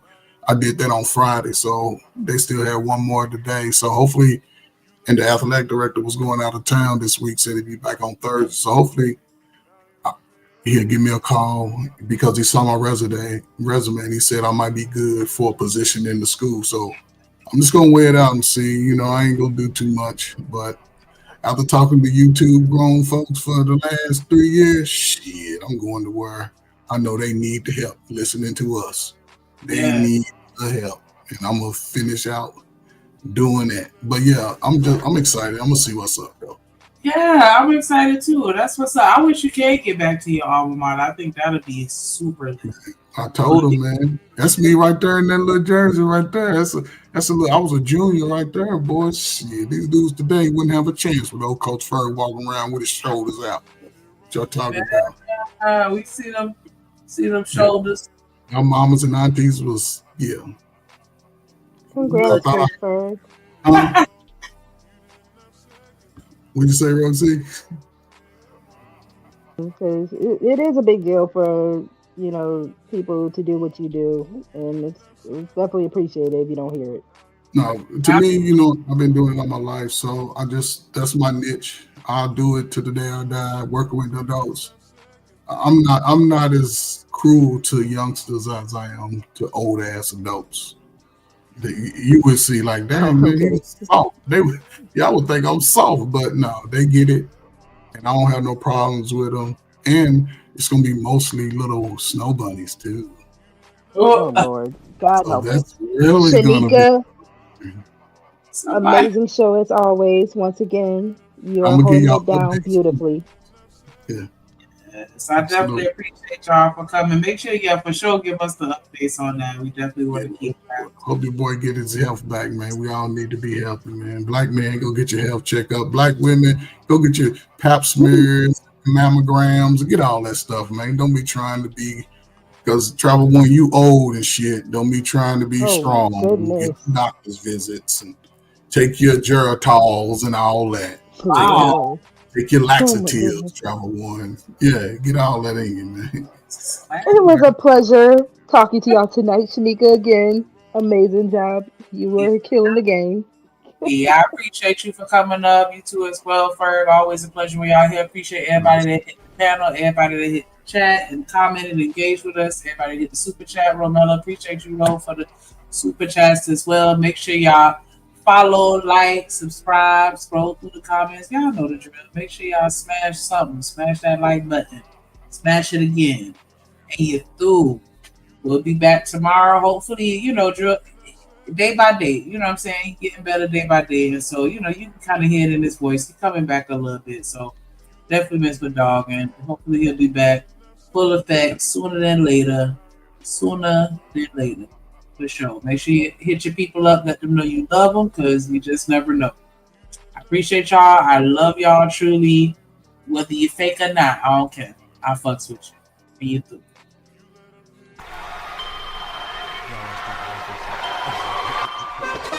Drip Nation, let's go. Coming to the stage.